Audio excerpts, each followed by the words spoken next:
can see. Fly with me, fly with me. Come on, baby, set me free. You say that you know the truth. Inside of me, inside you. Always got something to prove. Don't know what it needs to lose. What would you do? Oh, look at the light in your eyes. Beneath the wheel of the skies. Baby, keep holding on tight. We'll win the fight. Oh.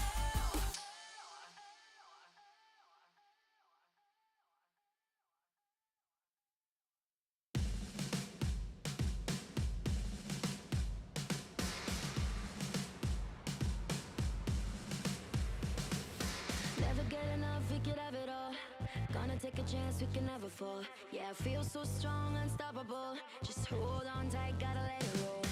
Don't stop this feeling, let's take it too far. Live for these moments, let's reach for the stars.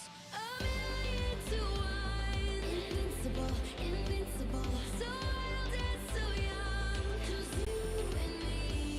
A million to one. Invincible, invincible. So wild and so young. 'Cause we are invincible.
for a place to hide. It seems we're crossing a line. My love for you is making me blind. But I want you, oh I want you. I think we're out of control. It feels like I'm losing ground. I know we had it all. Now I'm chasing, oh I'm chasing. No, I ain't going too far. I will love you wherever you are. Even if we're miles apart. You are the light in my dark.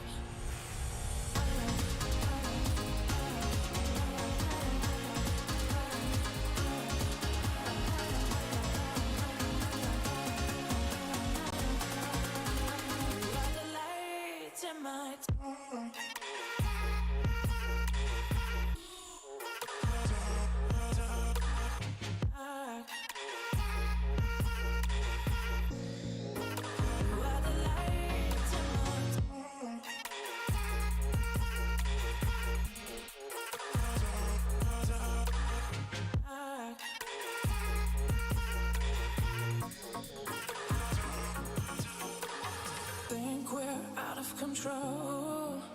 It feels like I'm losing ground. I know we had it all. Now I'm chasing, oh I'm chasing.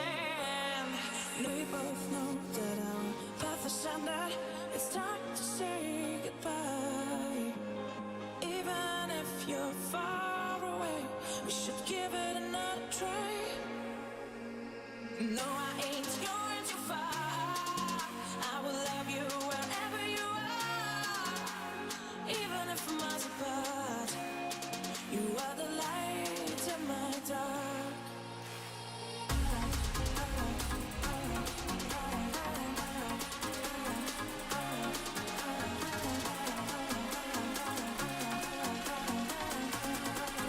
You are the light in my dark.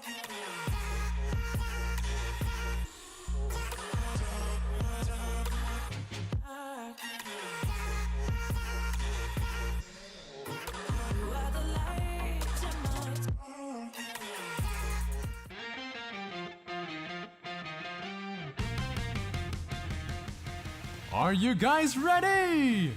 This is the beginning of an all-out fun and fortune. Well, for the latter, we're not quite sure. Please welcome our fab and fantastic game master, Mika Fabs. Woo! They say you need the will to win. Well, we say we need the wheel to win. I am Mika Fabs, and welcome to the Wheel of Miss Fortune. We are just moments away from the Wild Rift Championship SCA Finals. And yeah, sure, everybody's excited about that. But before we witness the much-awaited event itself, why not have a game show? Why not play some pranks on some prominent Wild Rift influencers, you know? So let's get right into it. Let's bring over our first batch of influencers. Let's introduce first contestant number 1. We have over here Ikuto from WCS MYSG. Ikuto, welcome. Hello, hi, everybody. Hi, Ikuto, hello. All right, let's bring on contestant number 2, all the way from WCS Masters. I believe we have Siuan on the line, joining Ikuto over here. Siuan, welcome to the Wheel of Miss Fortune. Hello. Hi, Siuan. Okay, so let's bring on contestant number 3 from WCS Philippines. We have Kits Kua. Hello. Hi, Kits. Hi, All hi. right. I've been waiting for this moment my whole life, but there is also somebody else who has been waiting for this moment her whole life. So let's bring her on to the stage. We have our very own Miss Fortune, cosplayed by Foxrots. Let's welcome her in, everybody. The fun begins. The fun is definitely about to begin. So Foxrots, how are you feeling about today? These contestants don't know anything, but they just know they're going to suffer. Well, I'm excited. I personally love making people suffer. Okay, I'm just kidding. It's gonna be so much fun, guys, I promise. And you know what? I'm ready to dish out these dares. Ooh, our misfortune is ready. So let's get over to what this show actually is about. Let's check out the mechanics of our game. If you look onto your screens, you will see some of the mechanics that we have. Even though they may not exactly make a lot of sense, you just basically have to impress Misfortune. That's it. And this can be by any means possible, but she will be issuing some challenges to our contestants. And it's pretty easy. The one who wraps up the most points at the end of the episode wins and hopefully gains immunity from some very, very dire consequences. So just as a little teaser for you guys, let's check out our very own Wheel of Misfortune right over here. We have some stocking face over there. We have sing karaoke. We have use mayonnaise as lotion. I wonder what we're going to be getting today. I just hope that these guys are also ready for whatever may come next. All right, I think we are about ready to begin. I hope our contestants are ready. Are you guys ready? Yes, let's go. They're ready to suffer. They're ready to suffer. Let's just suffering begin. I'm hesitating. All right, I think we can get over to our first challenge of this episode. Misfortune, what exactly do they have to do to impress you? Let me decide. You know what? I adore presents. And I love presents that come in boxes. So, I want you guys to guess what is in the box. Ooh, do they have any clues or something? Or I will give a really terrible clue. The clue is that there is something in the box. of course. Shake it, not much going on.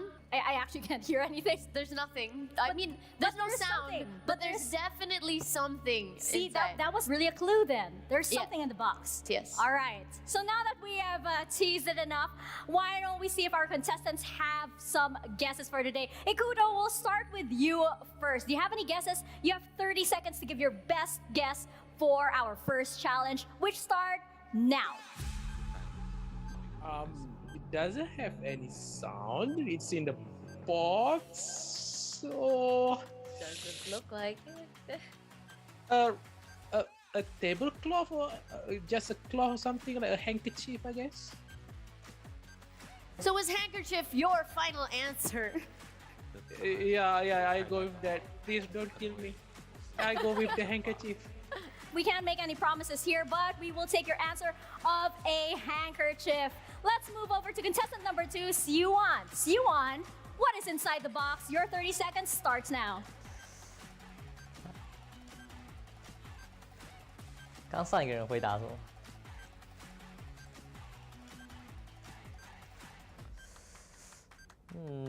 空气吧。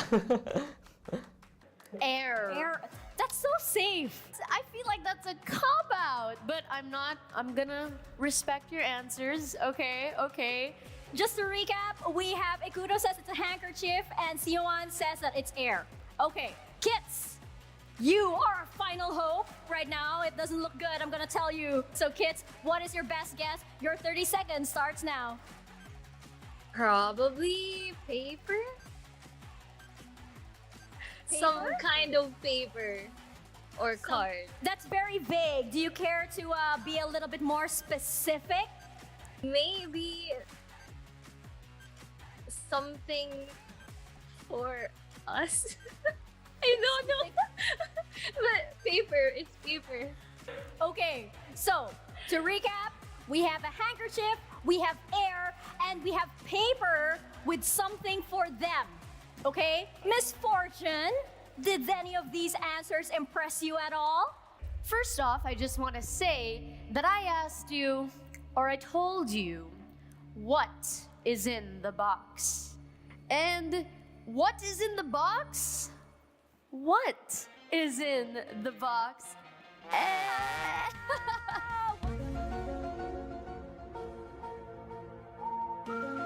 So, I'm gonna say that Kits has won because she guessed paper, and that was the closest thing. This is in fact made Paper of, with something for them. Yeah. with something for them, exactly. And there's a bunch of paper in here. So I think the worst answer that has to spin the wheel would have to be air.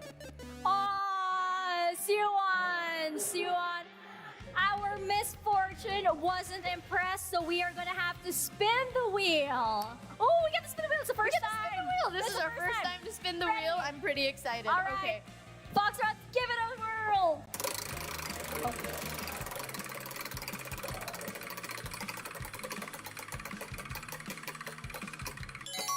Ooh, Take Oh. a shot of vinegar. I am All right. so sorry, Siwon. Siwon, are you game? You have to take a shot of vinegar. I actually like this challenge, for the record. If you caught WCS PH, you will know that. Oh, it's a whole. Okay, I thought he was gonna go for the whole bottle. Whoa, hardcore. That's a mug, though. That's a mug. Well, I'm not gonna stop him, or you. No. I mean, go for it. Maybe that's how he takes his shots. All right, the suspense.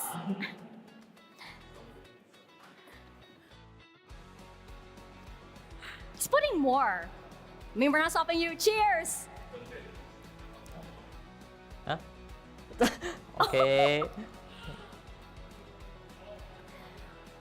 Yeah! He barely even flinched. Oh my gosh. That was really impressive. But we have a couple more challenges to go, so there is room for a lot of work. And if you guys want to impress our misfortune over here, well, you have 2 more chances to do so. Let's move over to our second challenge of this episode. Misfortune, what else do they have to do?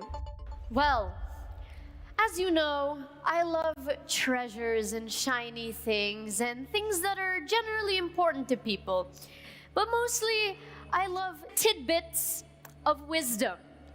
And I'd like to ask you contestants to answer the question, what is love? Wow. What is love? Ikuto, we're gonna start with you first. I realize you're at a super disadvantage here because you're always first and have 0 time to prepare, but you have 30 seconds right now to answer what is love, Ikuto? Okay, first and foremost, because I have never been in a relationship, so this is my answer. Love is pain, love is happiness, love is sadness.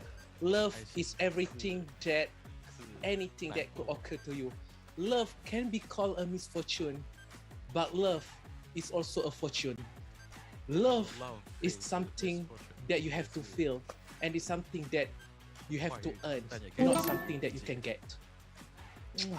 这也太强了吧！ Why were you super prepared for this question? Is all I have to ask. Did you have that written down? Oh my gosh, and I love the wordplay with the Ikuto. misfortune. That was genius. Ikuto, that was actually really, really impressive that you thought all of that in the middle of 30 seconds. So bar is set pretty high indeed. Let's move over to contestant number 2. We have Siwon. Siwon, what is love in 30 seconds? 这个上一个答题的也太强了吧！害我脑袋一片空白。爱就是命中注定。 Love is fate and destiny. Wow, okay. Simple, succinct. Okay. Kids, you have had a lot of time to prepare. Your 30 seconds starts now. Okay, so love is an emotion that keeps people bonded and committed to one another or to something. Which reminds me when they were answering the question, I was just thinking about Wild Rift, like how much it bonds me with my community and committed to just playing and sharing how fun. I see see the player trying to make their kits, trying to woo over our misfortune over here. But can I just say, when I play Wild Rift, it's not exactly love that I think of, especially if you're on support on solo queue, okay? So, our misfortune, what is the verdict? You know what? I did not like any of your answers. Okay, I'm gonna say it. They were all pretty hallmark, cookie cutter lame, but I will say that the winner is definitely Ikuto just for that solid wordplay, okay? That won me over. Puns, wordplay, keep note, contestants. That's the key to my heart. And the loser of this, because I don't like people who try to play dirty and take the back doors, is Kits. Kids! We are gonna have a consequence for kids. Let's spin the wheel of misfortune. Okay, this is my favorite part. Let's go!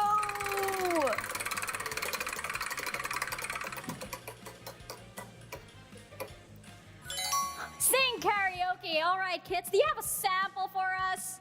Do you have a sample for us? A song that you might want to sing? But we're not gonna give you too long. The ball is in your court, but not for too long. You have to start singing in 3, 2, 1, go. I wanna be the very best no one ever was. I don't know why I started thinking of that. Catch them is my real dust. To train them is my... Oh my gosh, I forgot the lyrics. How did you forget the lyrics? Oh my gosh, you have 2 strikes on me, Kits. You have 2 I have goldfish memory. Well, kids, you might see yourself in a bit of hot water now for our 3rd challenge, but thank you very much. That was Kids' consequence. Now let's move over to our 3rd challenge, our misfortune. What more do they have to do to impress you? I think it's time for some art. Ooh. You know, I feel like like I'm art. feeling a little creative. Contestants, I'm sure you were told to prepare an apple. Now, using nothing but your teeth and fingers, I would like you to carve me your favorite Wild Rift champion.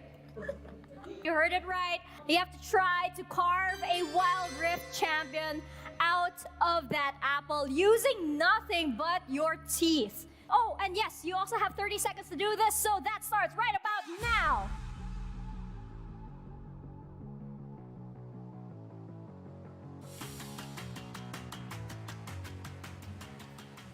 Let's see, how much time do we have left on the clock for these works of art? I'm not even that sure, but we'll give you 10 more seconds and count you down.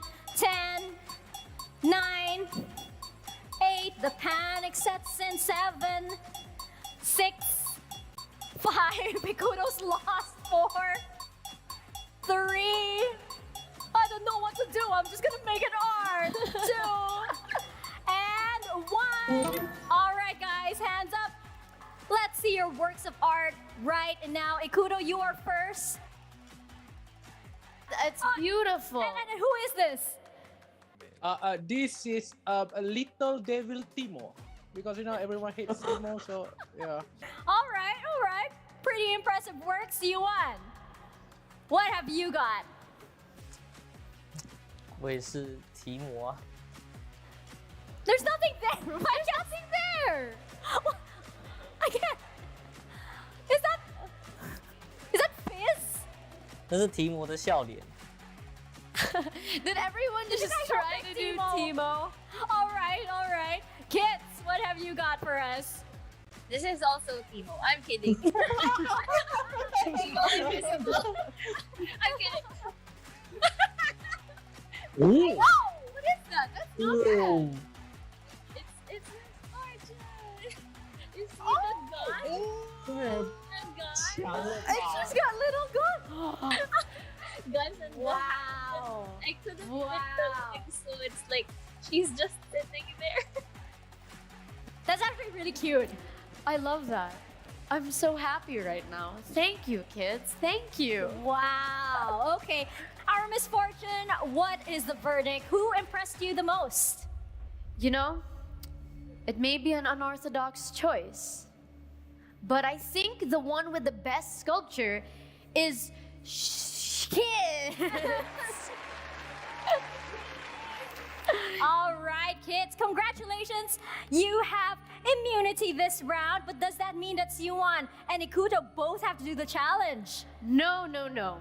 I am trying to decide which of them had a worse sculpture. And, I'm going to say, and I'm so sorry for this, but Siwon, you're getting the wheel again. That's 2 for Siwon. Okay. All right, let's spin the wheel of misfortune.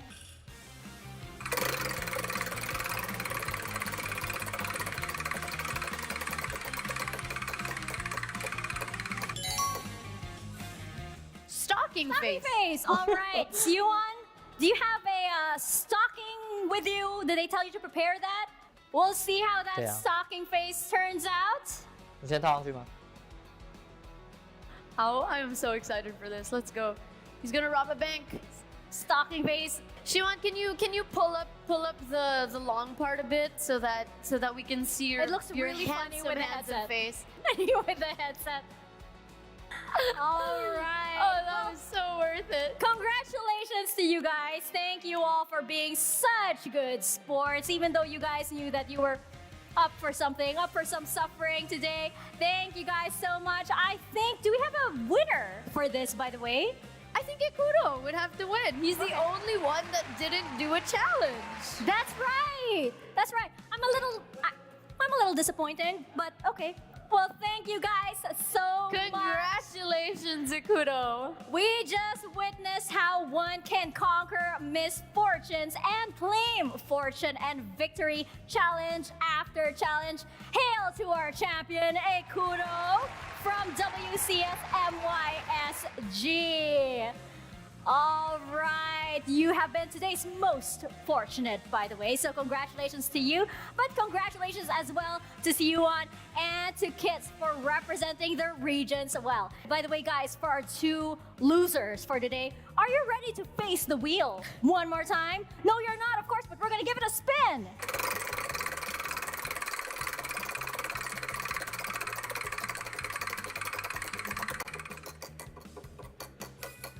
Let's go. Oh, Take a shot of vinegar. Another So shot Siwon of vinegar. and Kits must take a shot of vinegar. all right, Siwon, are you ready?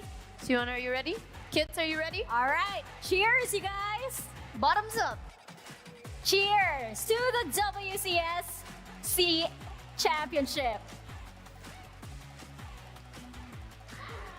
See, look at Siwon. He's just like, he doesn't, he just like, you look like he has, a strong drink or something. He's just like, Regular Friday night no for problem. Siwon. Well, what a fun episode. And this is just the first one. There will be a lot more laughs real soon. Special thanks to our guests and our lovely Misfortune, cosplayed by Foxrot. And, oh, we don't end the fun here, by the way. Stay tuned for the upcoming WCS Finals. It is gonna be a riot. Wink, wink, nudge, nudge over there. Thank you guys, and we will see you in the next episode of The Wheel of Misfortune.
myself up.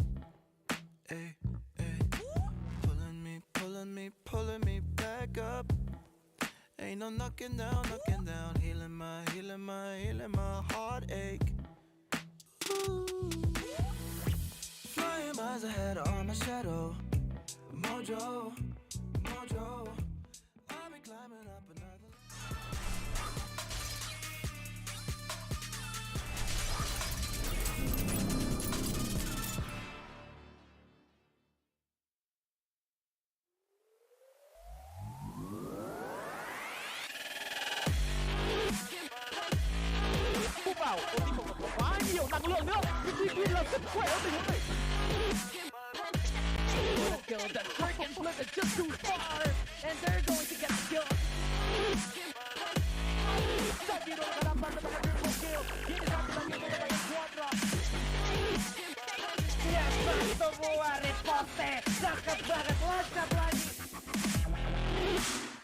Dạ biết rồi, nhưng mục tiêu lực lượng của đội em lại là Harry.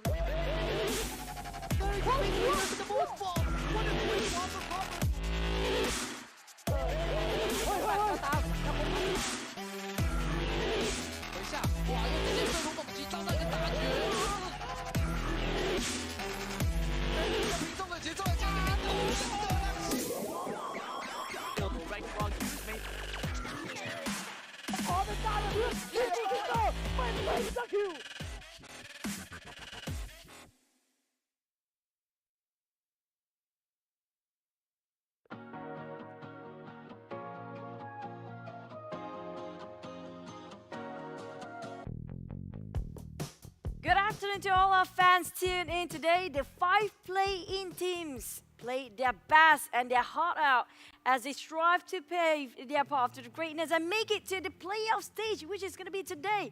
The last 2 playoff spots also being secured right now. We'll be seeing our top 8 teams battle it out in our double elimination bracket as they aim for the title as the first WCS champions.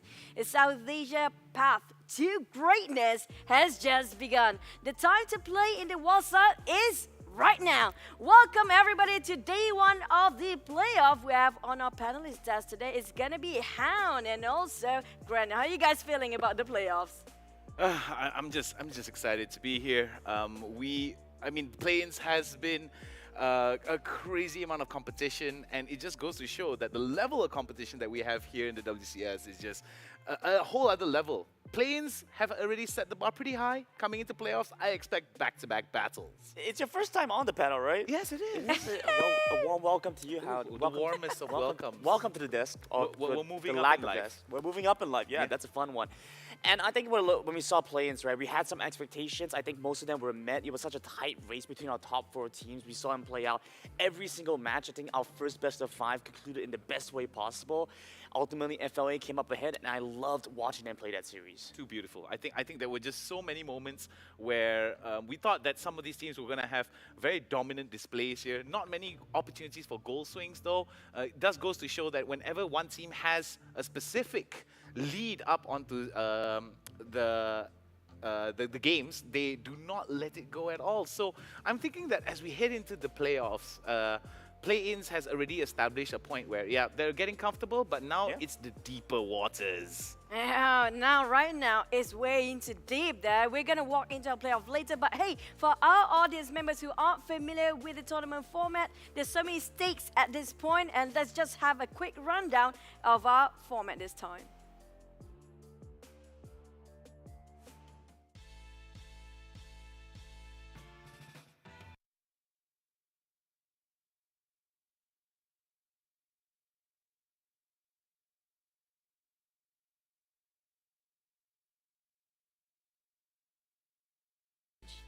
But as the Wild Rift Icons Global Championship approaches, only those who truly deserve greatness will be rewarded. One last competition leads to global representation. This is the WCS Finals. We begin with the play-ins, where 5 teams will fight for only 2 playoff slots. All 5 teams will play in a best-of-2 round robin, where the first place team will proceed immediately to the playoff bracket. For the first and second runners-up, only 1 spot remains, and they must face each other in a best-of-5 showdown. In the playoffs, our play-in hopefuls meet the best Southeast Asia has to offer in an 8-team double elimination bracket featuring the local champions. Make the Final Four and qualify for Icons.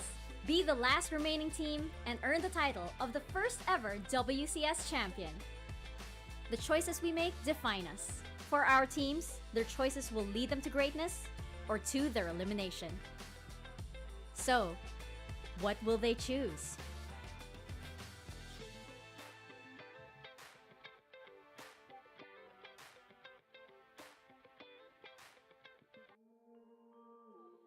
Hundreds of teams before, and now only 8 teams will be placed in the playoff for the double elimination bracket, and the teams that make it to the final 4 get spots to the Icons. But hey, only one will be called the first ever WCS champion. But let's check out our match schedule first for our first series and our first day of playoff in day number 4 of the WCS finals.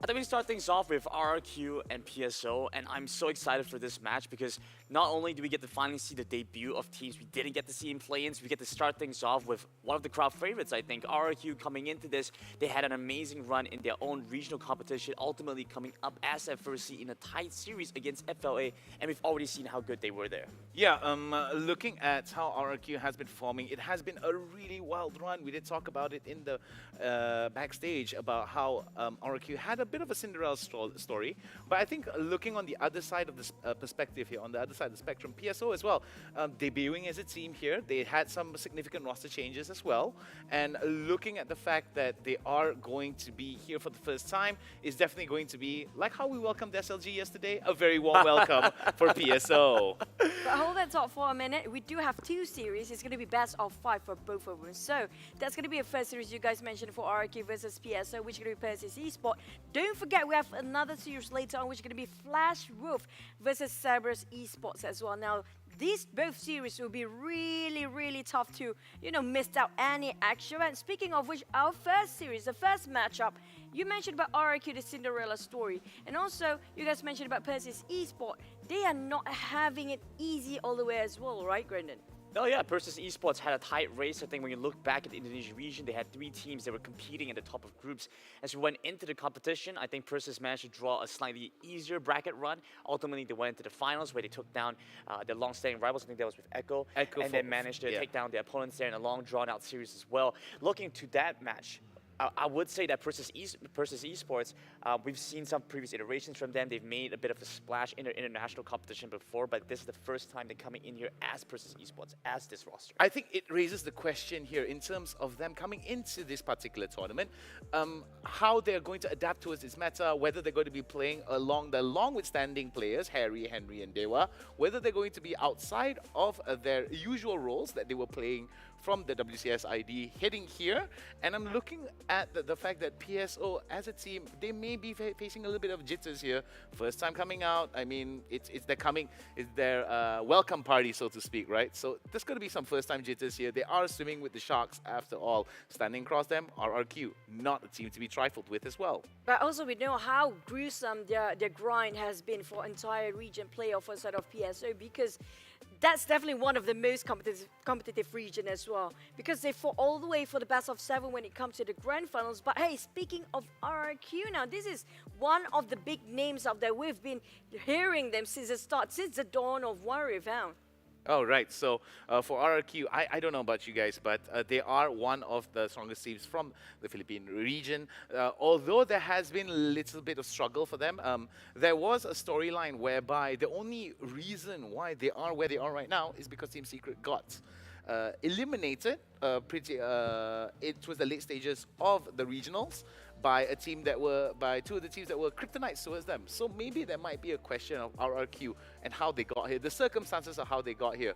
So I'm sure some fans out there may be crying out, where's our boys here, you know? But RRQ showing up that sometimes the draft may work in their favor too. I mean, you look back at RRQ, I think that they're better than the Constellation, right? They are a strong team coming in here representing the Filipino region. When you look back at what Team Secret has done for Southeast Asia as a whole, they went into the Horizon Cup, placed top 4. We saw them take down some of the strongest teams, establish Southeast Asia as one of the strongest regions in the world right now. And as we look back to the Philippine region, I think the amazing thing about that is that you can never predict what happens, right? Yes, I mean, it's totally agreeable here, but I think the same can be said also with their rivals here from PSO as well. I mean, they had a very similar story. I think the struggles are going to be very real between PSO as well as RRQ. However, there is different struggles in terms of roster, in terms of some of these swaps. Sometimes when you have new players come in, there may be some issues of, I think, maybe long-withstanding styles that may have problems adapting towards long-withstanding players such as Harry, Henry, and Dewa, who've been playing together since Ion, and before they moved on to Bigatron and now Persis. But hey, let's just take a sneak peek about RRQ first, what they have behind the back and also behind the screen as well. Not yet.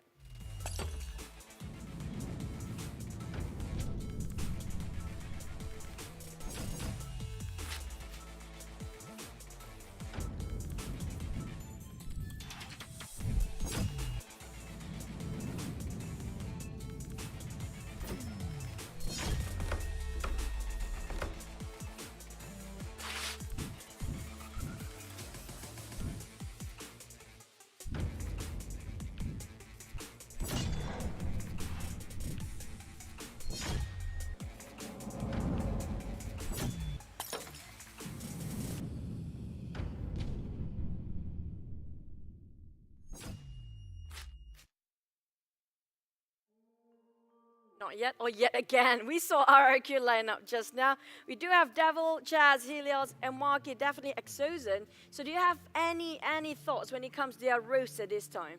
Brandon, by all means. Oh, for sure. I think when we look back at RRQ's roster right now, right, we see a team that has been stuck together for quite a while now. They've been playing together. They've had some decent experience, but never really found great success.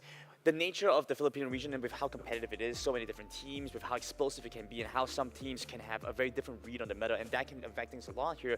We see a pretty substantial change, but with the introduction of Exozen, I think RRQ have found amazing form, and I think are looking much better. And I actually want to ask you, Nick, right, as a solo athlete before, like a professional athlete, but you were in a solo position, right? You didn't have a team behind that. Have you ever considered joining, having switched over to like a team sport or something like that? Yeah, I mean, I did play some team sports as well, but I do believe that despite the fact that I compete on a solo experience, right? The journey towards that solo experience is actually surrounded by a team, community, members of the public family as well. It depends on the support system that you have. RRQ, a very strong organization as well, that has a very big rooted understanding of the esports structure and how to train their particular athletes. I feel that RRQ definitely has quite a bit of an edge here in terms of organizational size. However, in terms of, I think I want to touch on a little bit more volatility here. Yeah. I do believe that volatility is one of those things that brings out innovation. You're forced out to play in out of the box ways. I mean, what is our main subject for today? Playing on the wild side, right? Sure, absolutely. And I'm pretty sure the Philippines is wilder than most. When we look back at like the team, you talk about like the support structure, just organizational support. I see that a lot here with RRQ. In fact, with a lot of teams coming into this, right? They boot camp, they're scrimming together, they invest in having team houses so the team can be nearby, and that's something that's so underrated, right? The fact that you can physically be with your teammates and have that kind of impact made. Whereas look with some of the other teams, you know, not to discount them, but they haven't been able to have that, and sometimes you can see it affects them because they're not able to share ideas as quickly, you're not able to communicate as clearly. I think this is one of the big key differences that I think RRQ have in their favor. Yeah, but a story about adaptability, though, working with the tools that you have may actually be a story that PSO may actually be very comfortable with. Similar stories, however, in terms of in terms of organization structure, in terms of what they bring to the table, may be different in terms of size and scope. But with RRQ, this definitely advantage. It definitely gives them a lot of ease into the training processes, a lot of ability to just think about the training, not worry about all the other little daily aspects of life, I feel. And I think that RRQ are definitely coming in focus, but Persis definitely, Indonesia, one of the strongest, loudest, boldest communities out there, definitely are not only feeling the pressure from themselves, but from members of the community, but also just to show that Indonesia fighting, you know? Oh, absolutely. But hey, this is where we kind of try to flashback a bit when it comes to play-ins. So many teams, especially we saw the best of 5 yesterday, where every creativity will be pushed into the corner. They have to bring it out. So are we actually looking forward, like even the first series here, we do know, yes, there's a safety net when it comes to double bracket. But do they will actually take out all whatever strat they have, the one that we never seen before, possibility? Is there any here? Okay, Nick, I gotta take this one. I Yeah, gotta take by this all one. means, by all means. I'm no auto-lose, I'm no stat expert, right? But I do like myself some numbers. I like it to kind of like formulate where things were. Omo was in the back room, in the green room earlier, and he was like going through the bracket and say, okay, well, this is my over prediction. You guys can see that when it happens, if it does happen in the way he thinks it is. But here's how it plays out, right? You have best of 5 series in a double elimination format. This means that pool 1 and pool 2 seeds play against each other early, and they don't flip around until the second set of the double elim. What this means is you get a pretty straightforward, clear-cut matchup going forward for this. 2 BO5 wins effectively secures your spot in the icons. All you have to do, starting from the upper bracket, 2 BO5 wins. 1 win here for either these 2 teams, RRQ or PSO, and then a second win in a BO5. There you go, you're set, you're going to icons. I mean, the stakes are definitely there, the stakes are definitely higher, but I do predict that with that being said, we did see a 3-way tie in the play-ins. I mean, just to sure. go back into that, right, it just goes to show that there is going to be a level competition where there might be a few stalemates, a few gridlocks.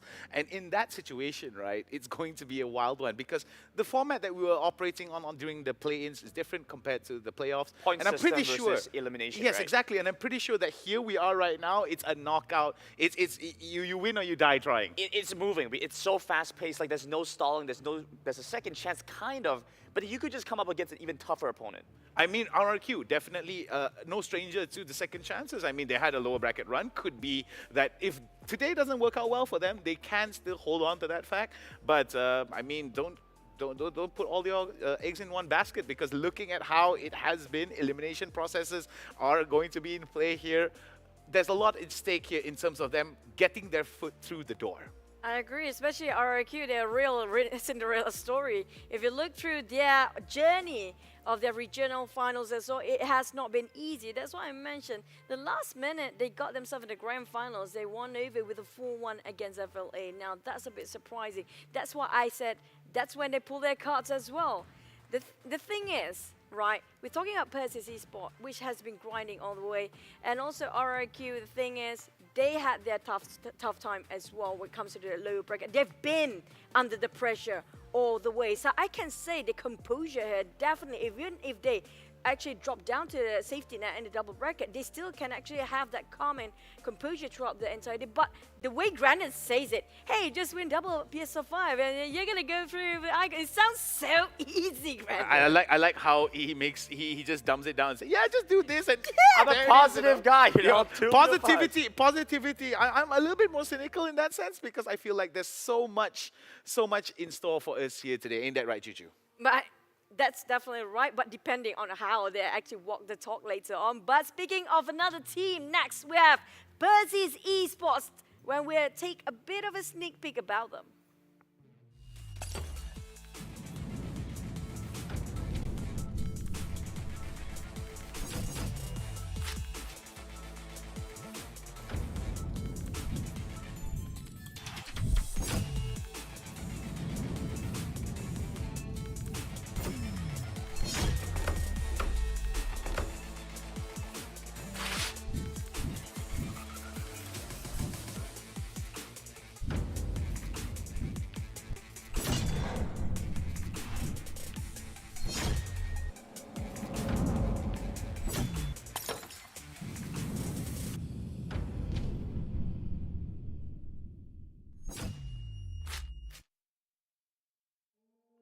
Now, that was Persis Esports. Definitely the all roster we had was Harry, Henry, and Dewa, and they have right now Hyde and Shole. Speaking of which, you do want to mention anything regarding them? Well, why don't you go first, Grandin? Sure. I mean, I look at Shole, right? And the guy has so much impact as a jungler. You think about what's been happening here. He's been the one initiating. Most of the wins start off when they get the Sinjao for him. But it also kind of worries me a little bit here. PSO seem a little discoordinated between the top side and the bottom side of the map. maybe because of how long they've been working with their bottom half, their mid laners, mid laner, dragon laner, and support together for so long. I do think that it does play to the running theme of how proactive the jungler has to be in those opening few minutes. And I do feel that Wish Ole playing it a little bit more aggressively with the Xin Zhao. We did see it thrown in terms of success in their games against Echo Fortress in the WCS ID regionals. So I do think that a lot of it really revolves around the fact that there may be some fragmentation in terms of communication, or maybe he's just not getting those timing cues right. So I do believe that this is an opportunity for PSO to actually not only fix out all of those issues, but also maybe get a little bit of experience here, because timers here in the WCS finals, finals is just a whole nother level, isn't it? It's so fast. That's the thing, right?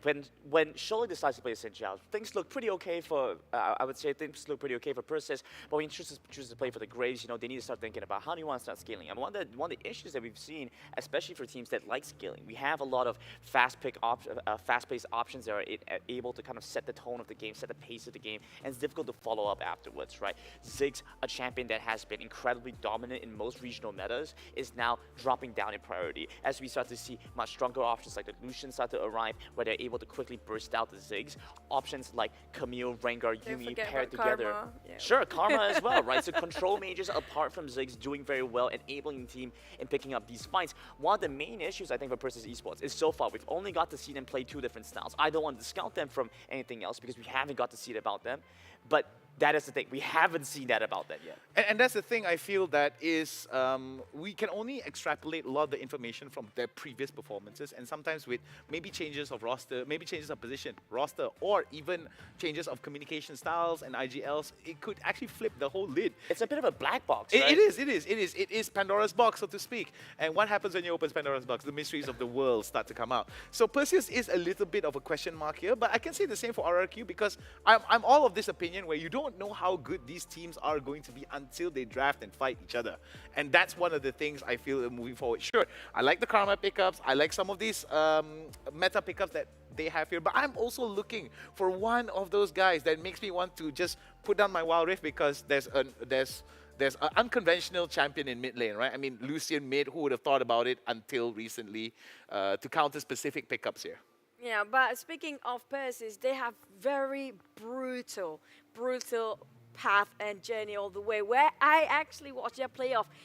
When it comes to best of 7, sometimes we're like, yeah, maybe, you know, 4-1 or something like that in the case of RQ. But in that case, they played all the best of 7. And it was such a long journey for Persis. But the thing I want to mention, they adapt to this situation where things really tough, really critical. Even though there's mountains of pressure on them, they still can actually make things worse as long as they don't get unfortunate. Speaking of unfortunate, the misfortune, Wheel of Misfortune, I'm loving it. Yeah, I love that show, right? I love that little bit of fun that we had there, and I think it's so cool that we finally get to have these like extra bits of content. You think back at like what's happening here when we jump onto the broadcast. You know, we start to break down the game. There's a lot of talk about analysis, rosters, storylines, and teams like that. But sometimes we need to remember we're here to have fun. Video games are supposed to be fun. You know, you sit down at the end of a long day, you want to play some video games, just chill out, enjoy yourself. And I think that's what I loved about like the Wheel of Misfortune. And Mika, even though she's not here with us, like she's not here with us as talent, you know, she's still pumping out content. You know, we got to have her every time we watch the tournament format. I like that. You know, she's just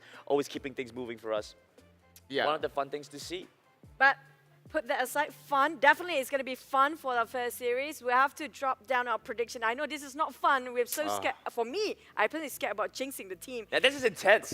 I personally never enjoy predictions, to be honest. Okay, but this is your time to shine. If you got it right, you're just going to brag all day. Between Persis Esports versus RRQ, what the score is going to be like in the best of 5. Han first. Granted, I want to go first, but you know, of course. he's beautiful.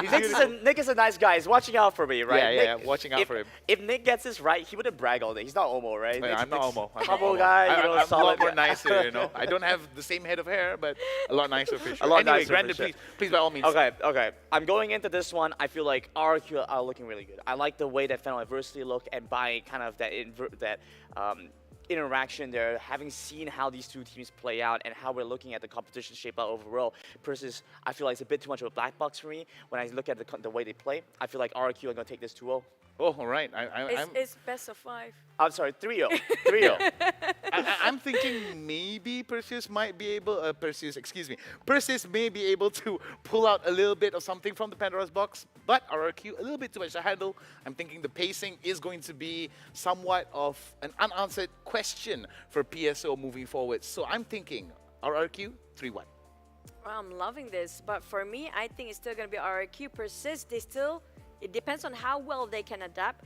Maybe 3-2, 3-1, but I think it's possibly 3-1 as RRQ are more stable in all aspects. And also Persis, I do remember their, when they actually won the playoff, their grand finals, they cried silently. It's just that tear of joy that you can't even scream. So if they can actually win over RRQ, I think they might cry again for some reason. So much is at stake here.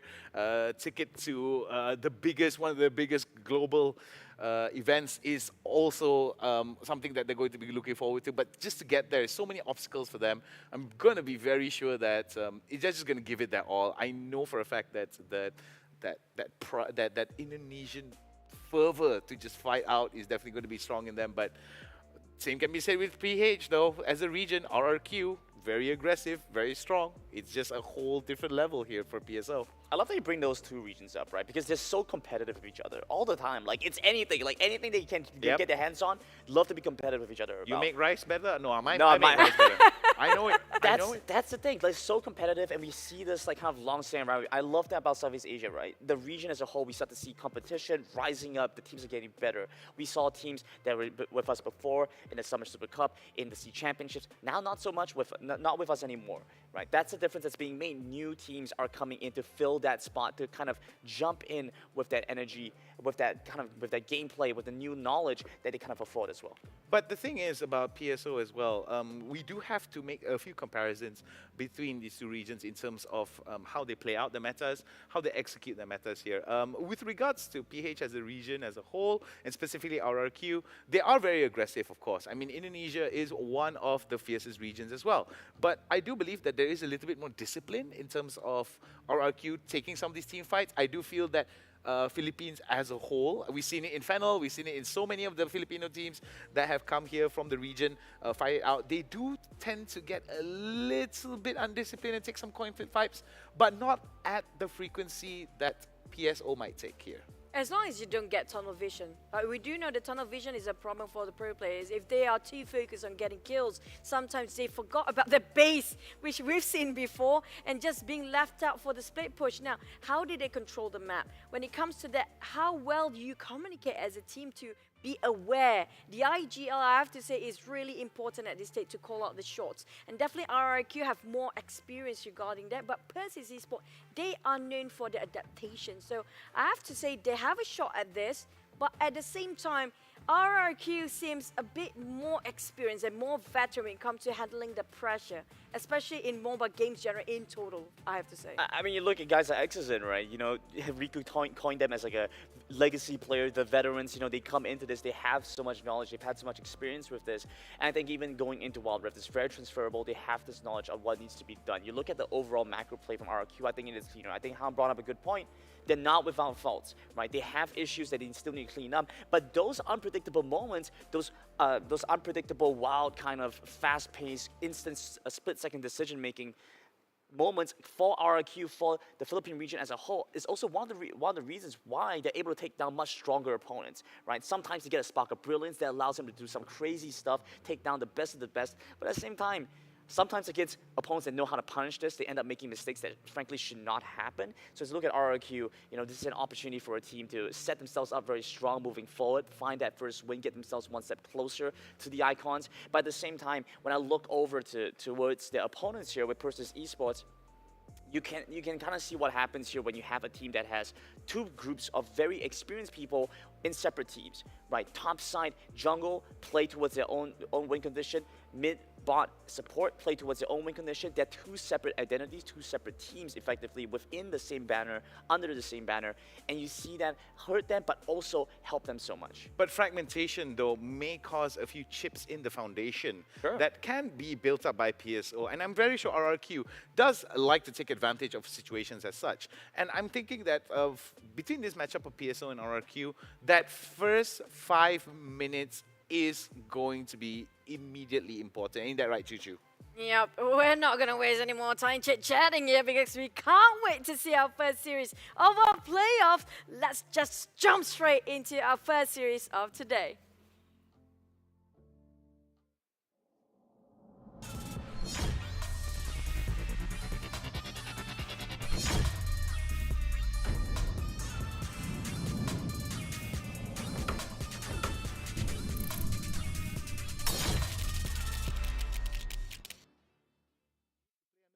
Alright, but hey, speaking of the first series of matchup between Persis Esports versus RRQ from the Philippines region, what are we looking at here, Grandin and Hound? Well, it is the start of the draft here. PSO is going to be on the blue side going up against RRQ on the red side. First pick initiative going over to PSO. Looking looking to see whether or not they're going to actually play maybe like a Morgana mid or maybe even the Graga support. We did see that they did play it against Echo Fortius in the WCS ID. We did see Harry as well play Brand to some varying degrees of success in the past as well. Maybe that might be a bit of a shift here because we haven't seen Brand in the mid side. But hey, looking at PSO, which are going to be Persis Esports, they're not putting Hyde to play right now. It's going to be Tots. So it's going to be interesting. We haven't seen Hyde yet. Yeah, I mean, Todd has been playing mainly with Persis Esports, right? So it's not too surprising that they want to try and get a really strong Baron laner. I think look back at what he does. He comes in with the Juggernaut, he plays stuff like Garen, stuff like Darius. This gives him a lot of stability. And what this also kind of allows for Persis is to get to prioritize other pickups first because they know they always have the stable back. They always have the stable backbone that's able to play the Bruiser style champions and not necessarily have to enable him with a carry. Though I think he can play it, he hasn't had the opportunity to execute on that, especially since there's a bigger mid to bot side focus for PSO. All right, Olaf set. Rakan now being banned out for PSO and RRQ respectively. Can see a little bit more flexibility being taken away from RRQ. We have seen Set being flexed out on various roles as well. Maybe we might even see a Senna being picked out first here, but Jax now. I think, what do you think about the Jax ban here, Grandin? I think Jax ban is really nice. Generally what we've seen from PSO, they don't mind playing Jax, don't mind playing Graves, you know, have that hyper carry juggle skilling option, which is a little bit interesting. Well, it makes sense, especially because when you think about the Olaf ban, RRQ don't want to allow one of Jax's biggest counters to get banned away and then give it over to PSO, right? So PSO would stand to benefit a lot if they manage to pick up the Jax. That being said, though, now there's still many options like the Camille, like the Galio Open, stuff that is very high priority, as well as a lot of enchanters. So I'm curious if either team is going to try and play for that, or if they're just going to try and stick to something a little bit more conventional, maybe more 5v5 team fighting. But we're still not looking over Ziggs being banned now. Is it going to be a very long game here? This is going to be a very interesting aspect here in terms of that. But before that, though, Varus and Senna have been banned out for RRQ and PSO respectively.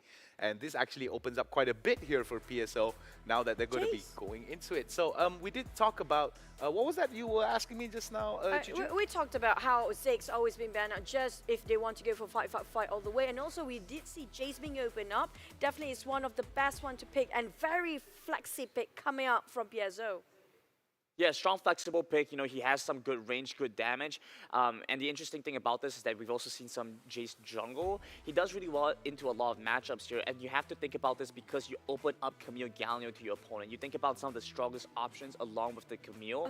They're going to be Galio, they're going to be Ziggs. PSO, I think, want to remove one of those options away. And this is a very good combo coming out from RRQ. I've seen this many times before in a lot of playoffs where just Camille coming in with a hashtag ultimate and followed up by Galio. That's definitely no way out for this team to counter that for now. Yeah, exactly, right? So that's why you have to get rid of stuff like the Ziggs, because if you allow them Galio and Ziggs, just think of the amount of damage you get to put down before the start of the team fight. All right, so looking at what PSO is providing to the table here, quite a bit of range in terms of the high damage poke that comes out with the Jace and the Karma pickup here.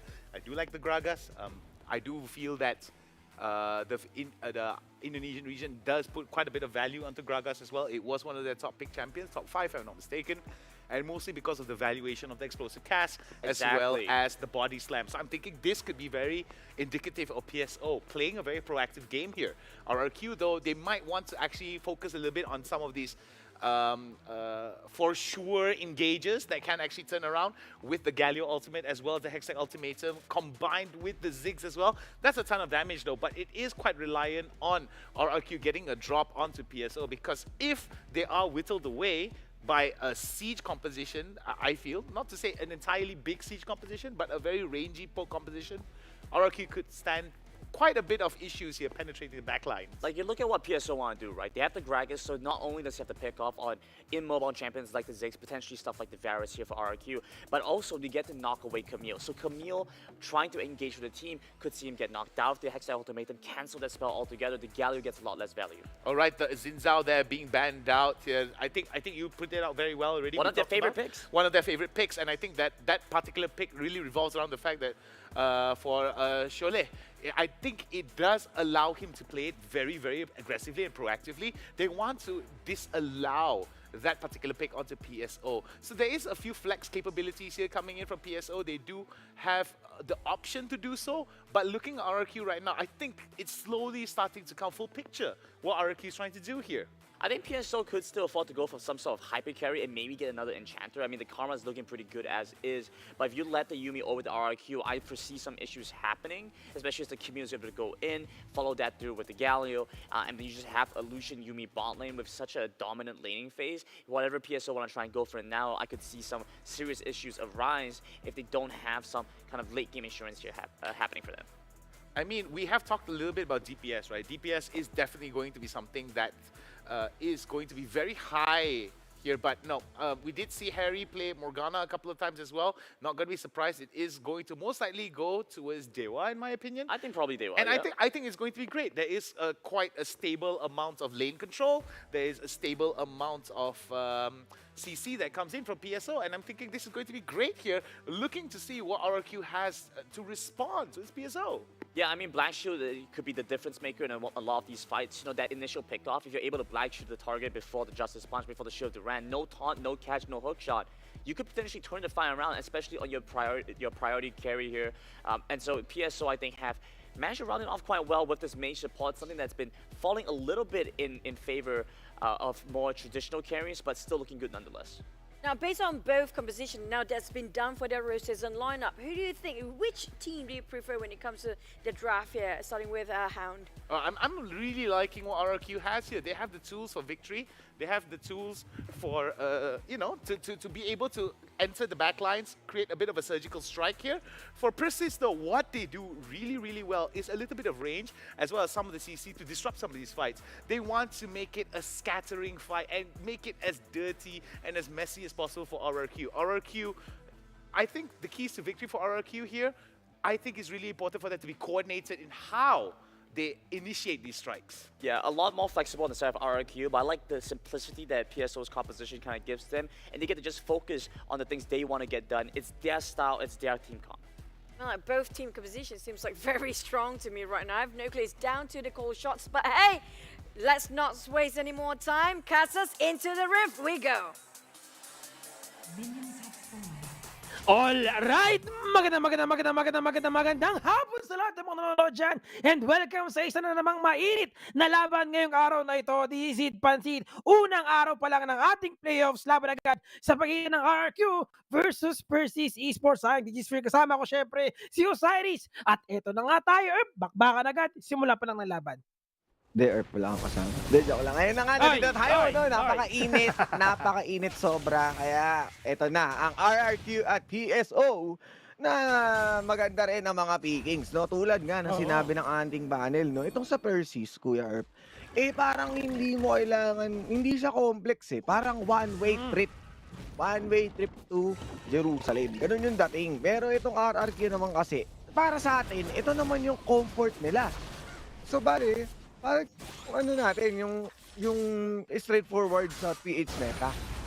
Oo. Kumbaga, in a way, pag pinag-isipan mo mabuti, yung RRQ na lineup is yung the usual na ginagamit nila talaga sa mga tournaments natin. At effective to, no? Kasi as you mentioned kanina, regarding PSO's lineup dito na talagang pang-poke, di ba? Layo-layo lang, tama. konting engage, konting layo. And RRQ naman on the other hand, ito yung sanay talaga sa kanila na balance in a way na merong poke, meron din sila pang-engage na malalim. Yes, and magiging problema lang naman natin dito syempre is itong Gare, no, si Kuya Tods, no. So hindi natin makikita si Hyde for now.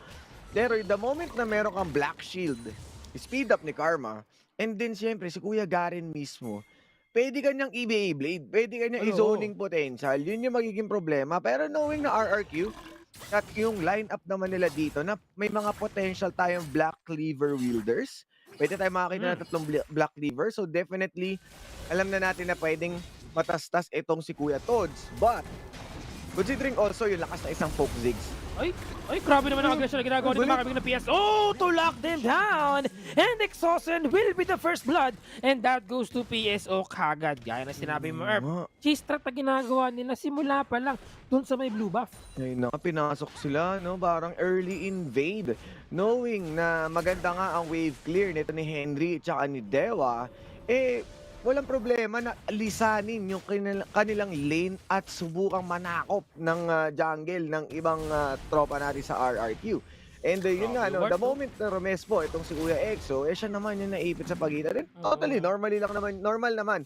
Kay Kuya Exo Sen, yung talagang tumumba sa ganitong moments ng game. Pero first blood lang naman yun. Remember, this is a best of 5, so mahaba-haba pa ang ating araw. Kumbaga mahaba-habang boxing pa ang magaganap dito. But looking at the wards, no? So alam mo na, wardings pa lang, ang purpose talaga dito ng PSO is to shut down whether it be the jungler or kung sino man ang responde sa ating blue buff dito. Tignan mo naman, kumbaga, ito yung sinasabi natin yung bayad na bayad. Yes, bayad na bayad. Talaga sa Meralco. Kumbaga, kompleto sa liwanag. Meron din ang konti dito sa RRQ, pero alam mo yon, hindi siya katulad nung sa PSO, na may yung mga, alam mo yun, yung mga maliliit na aggressive spot. wardings. Oo, di ba? Talagang malalim yung wardings sila. Oo, yun nga, no? Masyadong malalim. Habang ang ginawa naman sa wardings ni RRQ is yung mga entrances sa jungle ng PSO. So parang kumbaga ready ka lang anytime na pagka may magro-rotate. Ang problema lang is yung buong quadrant 2 ng ating mapa ng RRQ is definitely nabahayan ng PSO, and that gives them the confidence na mag-invade at maging handa. And the moment nga na nakita nila na Romespo tong si Kuya Exo, 4 na miyembro kaagad yung kumilos. Kaya walang problema na nakuha nila yung kill na yun. And so far, so good naman dahil na-slow down na ng RRQ yung nangyaring momentum na ginawa ng PSO. And currently, sila pa yung mas mataas pamahagya lamang sa ating gold. Yes. So ngayon RP, medyo meron na tayo Blade of the Ruined King para kay Helios. At kay Jazz naman, slowly approaching sa kanyang Divine Thunder. Looking at the item, Jorim's Fist together with the Shin. Obviously, yung agad yung kakanyang bubuin dito.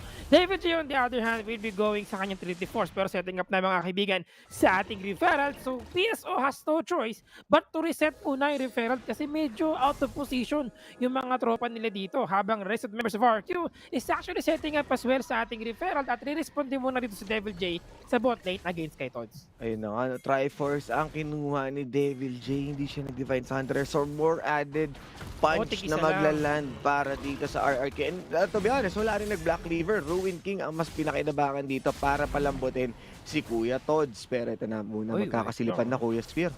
Silipan na nga ito. Nareset na naman nila. Medyo nagiging hesitant sila dito sa pagkuha ng referral for sure because again, they don't have the vision na malalim ngayon sa vision na sa control ng RQ dito. Pero napakaganda magpasok! Justice Force to give the flash and Shield of Doran! Sobrang ganda naman ng kanyang pag-show out doon. Yung kaling niya hindi umabot para kay Harry pero Hexical Ultimatum ginamit ng Devil J dito para dito kay Miguel Sholena at hindi pa nila nahuli si Aha pero referral will be secured by RRQ kagad simula pa lang ng bakbakan. And ayun na nga yung edge sa lakas ng isang Zig na kung saan pwede siya magpaulan ng sunod-sunod na Blagadum. And ang problema nga lang syempre, nagkapalitan lang tayo sa Tori. Pero again, first tier naman ang nakuha ng PSO dito, no? So medyo maganda yun sa kanila kahit hindi nila nakuha yung referral. Now, I think they're gonna be able to get this dragon without any contestation kasi mas focus sila ipagkuha ng mid, top turret naman sa first tier ng Arc. Kumbaga, objective for a tower, although, I mean, gets objective din naman na tower, pero RH for a tower and dragon for a tower. So, tamang palitan lamang sa magkabilang kupunan. And to be honest, no, biglang nakuha ng PSO yung kanilang advantage no, matapos nila makakuha ng mga magagandang set-upan doon sa mga team fights na yun. At as well as yung split push nga na ginawa dito ni Kuya Tods. Pero so far, wala pa namang major changes na galawan dito. PSO, pati ang RRQ, kumbaga textbook play lang. Objective lang muna tayo. Subukan natin pamakin yung mga kalaban. Huwag natin masyadong panggigilan at disiplina lang. Ika nga nila. Ngayon naman, may kita natin si Kuya Chaz na meron ng Divine Sunderer. So once na ma-proc niya ang kanyang stack sa kanyang Irelia, mas makakakuha siya ng saganang lifesteal. At once na madagdag pa ang lakas ng Conqueror, sure, full stacks after full stacks ang marireceive niya dito. So mas tatagal siya sa loob ng laban, mas may enjoy niya yung kanyang Blade Surge. At the same time, pag nahuli niya ang itong si Morgana o kahit si Harry sa loob ng Vanguard's H.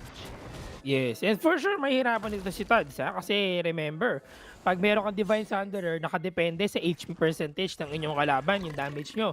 So mas talaga mas solid yung ginawa dito ni Chance, no? Kaya balance din in a way kasi Devil J meron naman siyang 34, so pangit naman kung dalawang Divine Sunderer, di ba? Lalabas, medyo hindi na maganda. At maganda yung balancing na ginagawa dito ngayon ng RQ. Pero 7 minutes on the clock mga kaibigan, 1-0 pa rin tayo dito, lamang ng konti ang RQ pagdating sa ating gold. Pero syempre, alam mo naman, ilista mo na yan pag Pinas. Pinupwesto na kanila kagad ngayon sa bot lane habang there's the members of so it's actually the top lane. Pero paikot nila parang Beyblade, ginamit ang Hextech to be together with the Heroes entrance. Pero wala sa kamandag! Uy! Nakaroon po ng isang trade, but still RRQ got the upper hand doon kasi meron silang dalawa pang assist. At habang ang ginagawa naman sa kabilang sulok ng mapa, Kuya Spear, pinoproxyhan, hinaharang yung wave clear na akala mo isang checkpoint sa highway. Si Kuya Henry at saka sila Kuya Harry dito. Pero palitan lang naman ng Torre ang kanilang goal. At it gives a lot of time para kay Kuya Helios na makapag-farm. So titignan natin itong bakbakan na to na napakagandang redemption. Ngunit ang sakit ni Kuya Tods at hindi pa rin yung basta-basta mawawala. Kumbaga, respeto pa rin sa isang Garen, no? Kahit sabihin na natin na meron ng Triforce si Devil G, siya pa rin yung sumalo sa tower hits na yun. So feeling ko medyo nawala yata tayo sa kalkulasyon, no? Na makapag-hook shot palabas para hindi niya masyadong masalo at damage. To the point na magiging eksakto yun sa execution ng Demasian Justice. Actually, after what happened dun sa ating bot lane, medyo gumaganda yung buhay dito ni Tods. Meron na siyang BF Sword and Jaurim Space going sa kanyang Sterak Cage dito. Pero Helios meron sa loob. Walang paligoy-ligoy na walang pag-iisip. Dito ginamit na Mega Inferno Bomb. Pero nandun pa rin sa loob itong si Henry. Kasama niya si Harry, exhausted. Medyo low yung kanyang HP. Nakuha yung buhay nitong si Dewa. And Henry Dewa will fall down. Wala ka pala na mangyayari pero may nagbabaka sa mid lane. Hinahabol ni Devil J. Itong si kaibigang Tods. Pero flash out lang para makapag-shock that kasi pop na yung ating referral. At ito na nga, no? Kumbaga, nakadalawa ka. Uy, teka lang, may isa pa! Ayaw magpaawat! Hook shot out! Harry talagang galit na galit! Gusto makabawi ni Kuya Harry, no? Hindi naman yung si Lord Voldemort, pagka masyado magalit. Pero yun nga, no? Nung tumumba si Henry at saka si Dewa, nagkaroon ng pagderewang itong RRQ. Na kung saan, nagkaroon na naman sila ng freedom to move around and make sure na makapag-vision play. At ngayon, makikita mo naman na sila ang mangmamando up front para siguradong makakuha yung zoning sa Herald. Ayan ang nga ba yung sinasabi mo, huli si Shole. Aha! Shole! Ole! Ginamit na ang transcendent embrace. Pero wala mahuli na isa. Sakto naman na kanya paggamit doon ng Stasis. Pumasok sa loob si kaibigang Tods pero mali yata. Exhausted, ginamit ang Shield of Duran. Mahuli si Tods. Tods will fall down. Harry ang next target. So po, ang Harry-Henry connection. Mukhang di yata maganda kanila sitwasyon dito. Dalawa lang ang nabubuhay sa kanila. Pero si Helios, focus sa goal. Referral is open. At mukhang wala silang magagawa para ma-steal ito dahil wala silang juggler. At kinulang nga talaga doon si Shole na huli, kaya naging adya na tila ba fighting na lang yung ginawa nila doon. At syempre, once again, RRQ. Rift Herald na naman sa kanila. And this might be a potentially i-contest na nila to kasi nasa kanila na yung upper hand. They have the freedom to entirely contest these big objectives. At nakita naman natin kung paano nahuli ni Kuya Chad with the stun, with the blade surge, and one after layering after another that good Zonias ni Kuya Devil J para maprotektahan ng Chaz na nauntog sa hookshot. Oh, teka lang. Oh! Drago! Nakuha ni Chaz! Inagaw niya na parang candy. Pero ang nagsarang dito walang si Henry. Hari na mula na. Hisholia. They fall down. Dalawa na. And a double kill. They will fall down. Ace ka ba ito? Natitira mag-isa si Toads. And Toads will fall down as well. 11-minute mark. Triple kill para kay Marky. At yun ang magiging countdown ng Haze sa ating playoffs. Kinulang sila, Kuya Smir. Kasi dapat di ba Triple H para malakas? Dahil wala si Hyde, si Harry, at si Henry lang. Double H lang ang magagawa. Pagka double H, tila happy hour lang yun eh. HH, di ba? Kaya tingnan mo, happy lang din ang RRQ. Taking fights after fights, and that contest, nakakuha sila ng ace. Buti na lang at the exact moment na kailangan makuha ni Kuya Chaz, nakakuha pa siya ng Dragon. So equalize na ang ating Dragon at syempre, kung papansinin natin si Helios, hindi pa nahahawakan. Untouchable this game. Grabe nga, totoo. Maganda yung kanyang micro-positioning dito, no? Talagang nagiging on point. In a way, alam mo naman na ang isa sa mga pinaka dapat mong bantayan ay ang Lucian na nakakapag-free hit. Lalo na, puuna yung kanyang Storm Razor. Ang start ng damage dyan, kumbaga sa unang kagat, tinapay lahat. Masakit. Parang, masakit nga yun, Kuya Smith. Masakit yun, di ba? Alam mo naman, bumabakat yan. Gutom na gutom ka na, tapos tinapay lang pala ang aabutin mo. At yun na nga, kumbaga, hindi na rin ang sitwasyon ngayon ng PSO. Dahil tila ba nagdurusa sila sa tinapay lamang. Dahil kung titignan mo ang kanilang mapa, wala ng resources. Wala silang ma-farman and they need to expose themselves sa mga side lanes, and that may be a big possibility na mag-rotate ang RRQ para makahuli pa ng extra kills. Pero sa kabilang dako, naka-ready naman na rin si Kuya Devil J mag-commence ng kanyang split push technique. At dahil nga meron na siyang Blade of the Ruin King, hindi na siya matatakot may pag 1v1 kay Toads. Oo nga, talagang kayang-kaya niya dito balagbagin itong si Toads kung pipilitin niya lang dahil nga sa ganda ng items siya dito. Hindi siya nag-focus sa Hullbreaker, no? Hindi niya kailangan talaga ng speed push potential dito. Gusto niya lang sabayan si Toads because alam niya na pwede rin talagang gumawa ng speed push itong si Toads ngayon. Si Shole, pwesto dito sa ating mid lane, trying to set up a team fight dito, pero Exhausted matik tamaan ng kanyang Black Shield, ng rather ng kanyang Dark Binding dito, pero bot lane, naman yung referral. At yun na, kumbaga makakapag-prickly naman, walang chance ang may makapigil dito, pero tila ba makapigil? Hininga, itong dalawang mga miyembro natin, no? Nagkakatansyahan lang, pero sapat na yun para makakuha naman ng konting gold di Kuya Devil J. Kumbaga, plating pa rin yun ang nangyayari, no? Kasi kahit second or turret yan, makikita mo may bonus gold pa rin siya nakuha doon with that referral. 700 HP natitira sa bot lane. Oo, pagkalapag ng referral, no? Easy bayad. Napakabilis na remittance. Oo, cash out ka agad. Nakakala mo, may maka-cash out na naman yun! Ayun na nga, cash out! Naglalakad na pera, mga kaibigan. Nakuha nila yung buhay doon. Ay, grabe naman yung galing na yun. Pero ito na si Todd. Susubukan niya magkaroon ng magandang turnaround dito. Pero ultimatum, naipit sa kawalan. Heroes entrance win for there. Saktong-sakto naman. Jump Brothers, na parang grabe naman yung nakapinibigay nila dito. Nag-Guardian Angel na mga kaibigan. Pero hindi yan maliligtas. Ang Guardian Angel mo, mas malakas ang Guardian Angel ko. Naku po, si Toads naging toddler dahil binata ng mga uncle natin sa RRQ at this will be an easy baron para sa kanila. Uncontested and unscated ang mga buhay dito ng RRQ at so far so good dahil kahit si Kuya Marky, no, Rabadon at Ludens na rin at tila ba papunta ng Infinity Orb na pwedeng pagka-snap niya maubos itong PSO. Pero syempre meron pa tayong Cloud Drake na kung saan that quick reset na ginawa ng RRQ definitely gusto pa rin nila maipagsabayan. No openings, hindi na nila pahihingahin itong PSO. Pero talagang pumapabor lahat na ayon ng lahat sa plano, Para maganda yung ginagawa ng RQ talaga dito. Now, si Kuya Chaz. Ano yung Dragon? Baka wala yata magko-contest dito. Uy, nilagyan ng Tormented Shadow pero wala lang. Hindi gano'n nasugatan yung ating Dragon dito. And Devil J will go for the speed push once again. Take out, may Baron buff sila dito. At baka mas open sila na mag-push talaga ng mga side lanes ngayon kasi nga meron pa silang BR buff.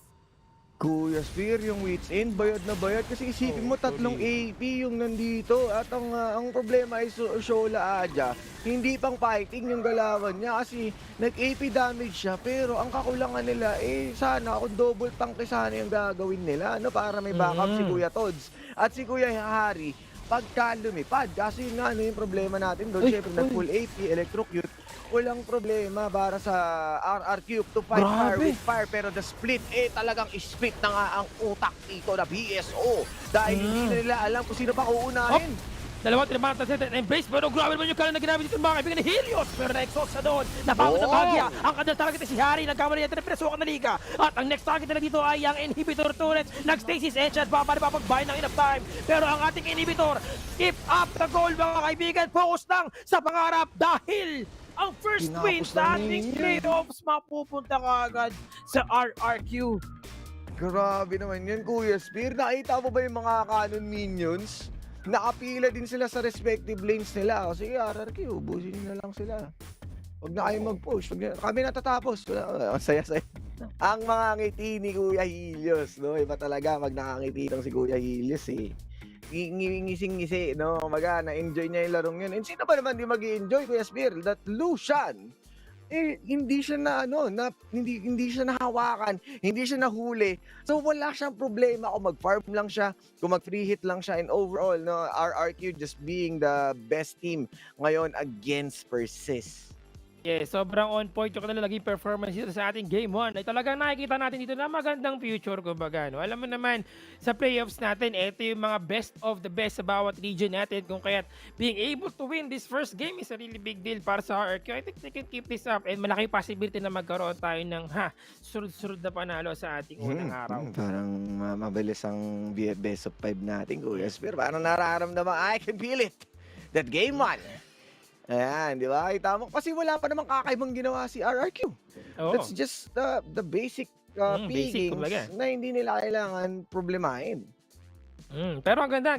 Overall, I would definitely agree talaga sa mga comments natin ngayon na nakikita natin na ang ganda rin, on point yung mga Justice Punch ni EXO, yung mga Shield of Torrent niya, yung mga focus fire niya dito na dati maraming nagdududa kung maganda mo talagang gawing support si EXO, pero ngayon, even during the WCS PH, diba, solido. At ano pa yun, Kuya Spear, first blood pa siya doon. Siyempre, pinaisa lang, gusto pang manalo. Konting kunyari, close game tayo. And yun nga, no, sa sobrang dragging ng game, and it was a good idea for RRQ to not entirely rely sa kanilang, sabihin na natin sa hull breaker meta. Kasi pwede talagang tapatan ng isang Garen yun eh. Kumbaga, hindi na po problemahin yung mga ganong klaseng push. Nang ginawa na lang ni Devil J, gusto mo ng bakbakan, di dadalhin ko sa iyong pintuan. At yun nga, no, dinala with the the Trinity Force. Kaya pala siya nag-full damage. Kasi gusto nga niya makipagbalagbagan, makipagsabayan. And at that moment, nagawa nga nilang mahuli yung ganong klaseng play na plano rin ng Persis na kontrahin. Kasi alam naman na natin, RRQ is mostly the synonym ng split push meta din sa kanilang mga galawan. Natila ba, noong panahon pa ni Kuya Isila. Pero ngayon, dahil nga ito na, the new RRQ can fight fire with fire without doing the split push. So definitely, they are the ones who's going to win this game. Yes, pero mga kaibigan, maraming mga sabi ating mga panelists. We'll be right back. Diyan lang kayo. To its RRQ's end, it's kind of a bit of a problem anyhow. Yeah, it was. I felt that PSO did have some standout moments, at least in the first 6 to 7 minutes. But past that mark, RRQ was very handily able to just take control. Grandin, I know you're ready to just pounce on this already. Look, I have so many things. I don't even know really where to begin. I want to talk about the game, but I also want to talk about what our caster just said, right? Exactly. So they went into this and said, yeah, you know, they have this like issue. They're looking at the game as two different parts. We draft for an enchanter down the mid side, and then we have our top side doing its own thing. You know, you have the bruisers, you have the fighters, and those are the guys that are supposed to kind of carry the game, right? You get the Garen up in the top end, and that's supposed to kind of set you up so that you're able to do stuff. I know like Tots was off split pushing. You know, he got first turret. It was an exchange. They got some value there, but once we started to see them have to play as a team, you know, as that 5-man unit, issues started to arise. You know, they weren't really on the same page. We had difficulties following up with each other. I think that the Karma pickup was strong, but then, like they mentioned, starting from draft was a big issue. Yeah, I agree. There were a lot of issues with PSO, at least transitioning towards a very strong mid game, and I felt that that was going to be the case here for RRQ. RRQ, what they did really well was, like you said, coordinate. We talked about it, coordinated strikes, right? But the simplicity of PSO was what enabled them, at least for the earlier stages of the game, to not only be able to get that first blood, they were also able to get a lot of these very specific objectives that actually panned out really well for them. Yeah. But I think the biggest issue is that they weren't actually able to convert quite a bit here. I think there was a small minor goal swing, at least in the early stages of the game, I felt, for PSO holding on towards that lead, as well. and RRQ just took it over. That's true. Where I saw just now, you mentioned, Grandon, they had this Gragas to disengage, but we haven't seen that coming at all. Well, you know, the Gragas had some issues after all. I mean, you go for AP Gragas, you have a little bit more damage. He tried to get the disengage going, but it's really Exosin. I mean, he's so good in this game. He figured out exactly the intentions that PSO had, knew what he needed to do, get them to set up. Chaz, I think, coming in here with the aerial attack. We've seen a little bit of this prior. And I was expecting more of this coming into the WCS Finals, but we finally get to see here the aerial. And I want to say, Omo and Husky had their little side game talking about the amount of damage that Marky was going to do. You know what this feels like for me, Nick? Yeah. It feels like, you know, you work so hard as a parent. I send Leonard to all these extracurricular classes. I'm trying to teach him good things, And get he him to play uses stuff. all of that knowledge for nonsense. I'm trying to teach him to play chess, and then he does nonsense like this. You know, he's out here playing The Price is Right. I'm trying to teach him how to play chess. I mean, you know, sometimes Kids these these kind of days. things, is just hard, you know, to influence such a, you know, It's such a rambunctious lad, you know. You're right. Being a single parent of Omo is difficult. You know? All right, just for the record, it's 40k damage from Omo, and I actually wrote this down. 38,671 for Husky. 606. So specific as well. I right? know. I mean, Husky is a man, if not specific, for sure. Let's take a look at it. Oh it's my not even goodness, close. not even close, baby. Okay, so this is one of two things, right? Either Maki is slacking or our casters just don't know how to see it. I don't know whether you've been spending the right money on Omo, though. I don't think he's getting anywhere with Oh, that. you're so right. I should have checked the reviews for the tuition centers I've been setting in for. It's like 2 stars on Google. 1-star reviews, 1-star apparently. reviews. Oh man, can't even do basic math. You know, he'll ask me like, "Greta, what's 2 plus 3?" And I'll have to. All right, well, 6. But hey, the one that should be watched out is actually Helios's damage output. Based on what we saw, definitely he doesn't have anybody to reach out at the back end. And we saw, you mentioned previously, the only thing they did to finish up with the lineup with having a Camille and Sugali on that draft with a Zeke. And that definitely proven that these 3 champions especially should be looked out for, and don't, and like you mentioned about the under draft round, they did definitely, from the get-go, the draft is a bit, you know, on the side of PSO. I do want to also touch on that also. I think there were some issues with the draft here, Choo Choo, and I think Omo also actually said this right. I felt that not only was the draft was an issue, the fact that Exosin was just very decisive with pulling the trigger. He also had a moment where the 4-man taunt at about 10 minutes at the Baron River fight. I felt that was just very, very impactful. There was also RRQ's Chaz stealing the Drake and getting the ace. I felt that that's something that not only is an issue for PSO in terms of drafting, but execution as well. Maybe PSO maybe need to simplify it even more, or maybe they need to play in such a way that isn't too fragmented, because RRQ, yeah, I mean, sure, first blood, first turret, first Drake. After a certain amount of time, they're able to even it out. And here's your play of the game. Marky, here we go. I do hope one day we have one segment of all the quotes coming up from Omo, Grandin, each one of us, just because we can give them back in the face one day if they got that wrong. But hey, this is going to be the Zeke, the Death Cap is there, the Oblivion Orb is there, Luden's Echo, and Infinity Orb. Definitely, his damage output is not the most, but it's more than enough to do so much damage when it comes to team fights. I mean, you saw his score at the end. I think the guy was like 7-0-6, right? Yeah. So he had a lot of team fight presence. He was there and actively participating. But it's as easy as a Ziggs. You know, you have the ultimate, that's a big part of the combo. And so while I feel like he did definitely have a major role to play in the game, especially in the early phases, I want to look towards the rest of the team as well, right? Helios coming into this with the Lucian, Chaz with the Irelia, they were able to dominate their parts of the map. And you talk about how PSO need to simplify things, either whether that's going to be with the draft or to remove some of the fragmentation. I think it's a little bit of both, right? Because they were able to, like you mentioned earlier, get first blood, first dragon, first turret, but then the issue was, how did they not hold on to that lead? How are they 10,000 goal behind so quickly in the game? All right, so for Marky in particular here, playing on the Ziggs here, yes, he does deserve the play of the game for sure, but I think it's also the fact that he is the hammer, he is the nail to the hammer, right? And every bit of tools that RRQ had, Chaz on the Irelia, Helios with the Lucian to give supplementary damage, I felt that that was going to be the case. Exosen as well, they give up a little bit of utility when we look at both PSO and RRQ back-to-back in terms of their draft, specifically on junglers. Sholeh, Aja, Gragas, Chaz on Irelia. Yes, you give up a little bit more in terms of the damage that utility that you are able to give out in terms of the Gragas throwing out the explosive cast. But with Chaz, Divine Sundra, you touched on this quite a bit, Grandin. I want you to just give us a little bit more in this. The Divine Sundra pickup on the Irelia, it's really, really effective. And I felt that Chaz was able to basically be very much of a problem, mostly because of his ability to do so. I want you to emphasize Irelia based on the lanes I mentioned and asked you before. You mentioned Irelia, when it comes to jungle, it has to be Divine Thunder first, and for the lanes, it's very different. Yeah, I think when you look at Irelia going into the jungle, Divine Thunder works really well because A, you're not going up against any other direct opponents, so you get to have a slightly greedier build. I think Divine Thunder as a whole has been looking really strong for Irelia. You think about the second, third items as well, because you get to go for a Blade of Rune King and Wit's End.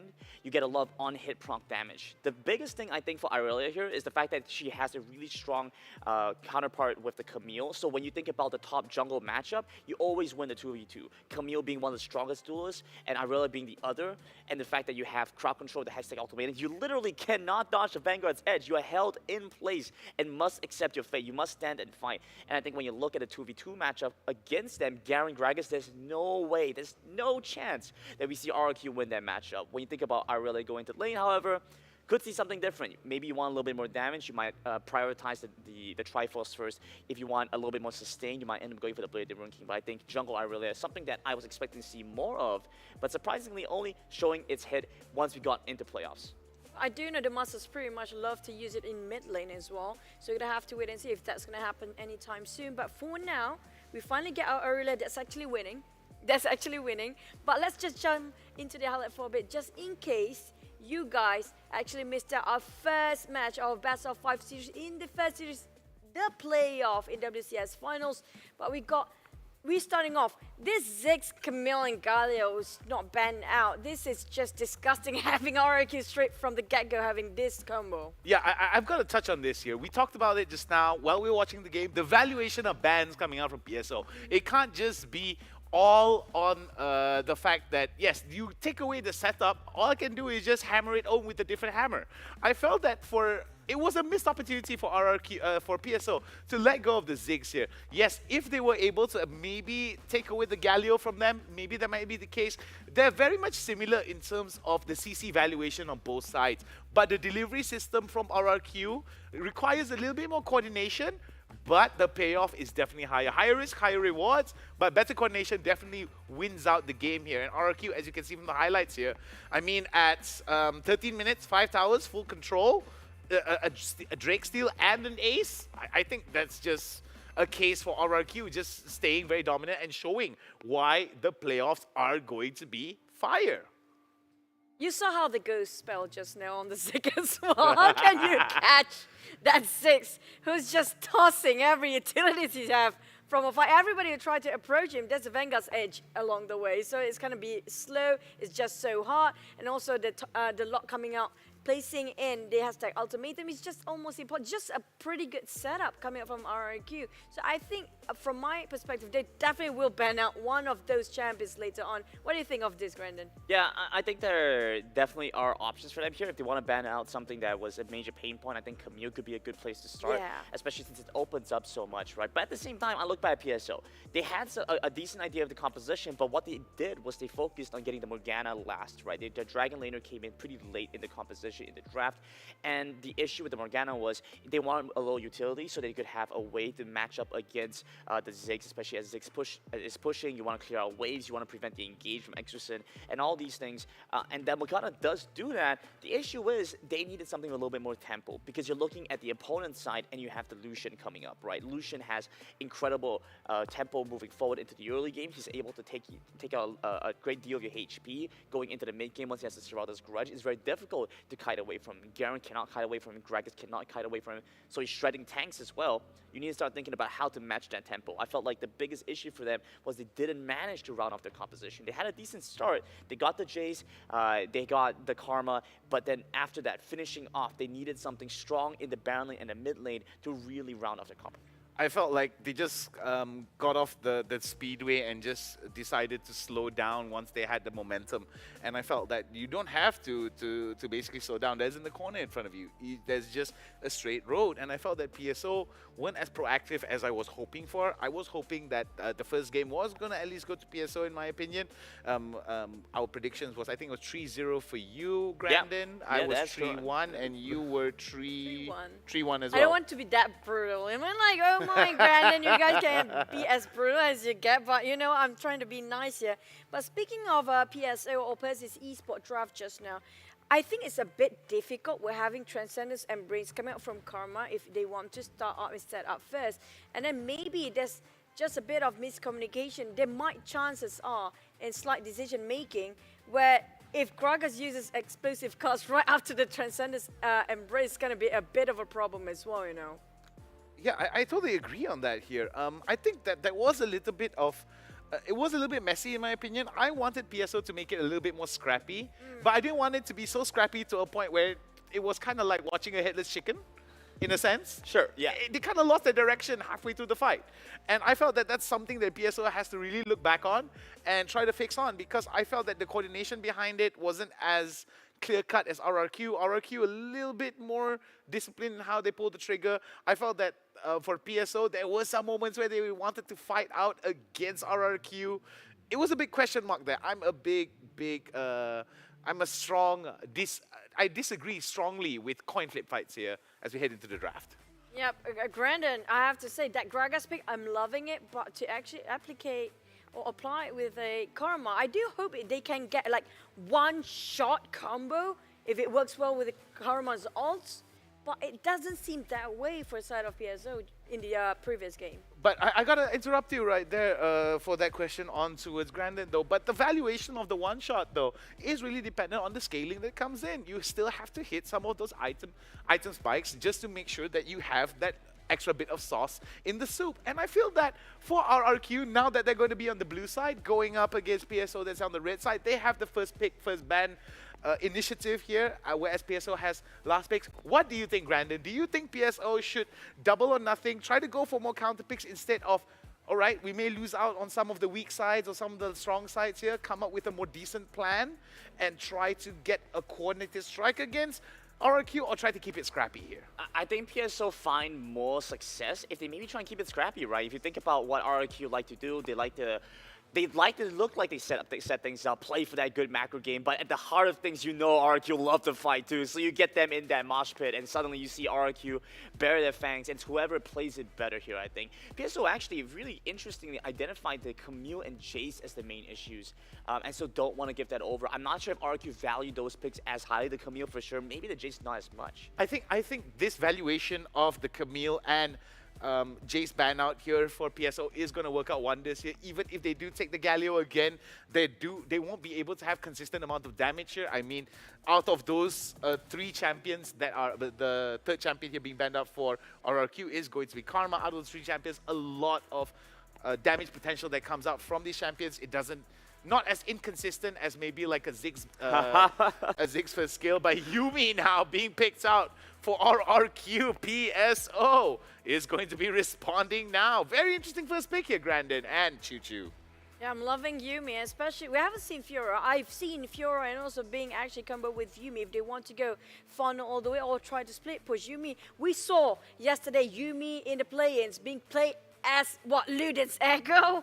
That's all with the final chapter. Robots in terms of AP. Granted, you think that's going to be the same case here? I think they could. So you think about what happens here. RQ banned away the Olaf, so they could potentially pick up the Jax, right? There is that scaling option. Olaf is one of the few champions that does well against the Jax here. And so if PSO don't want to go for that themselves, and looking at the Gragas right now, I don't think that's going to be the case.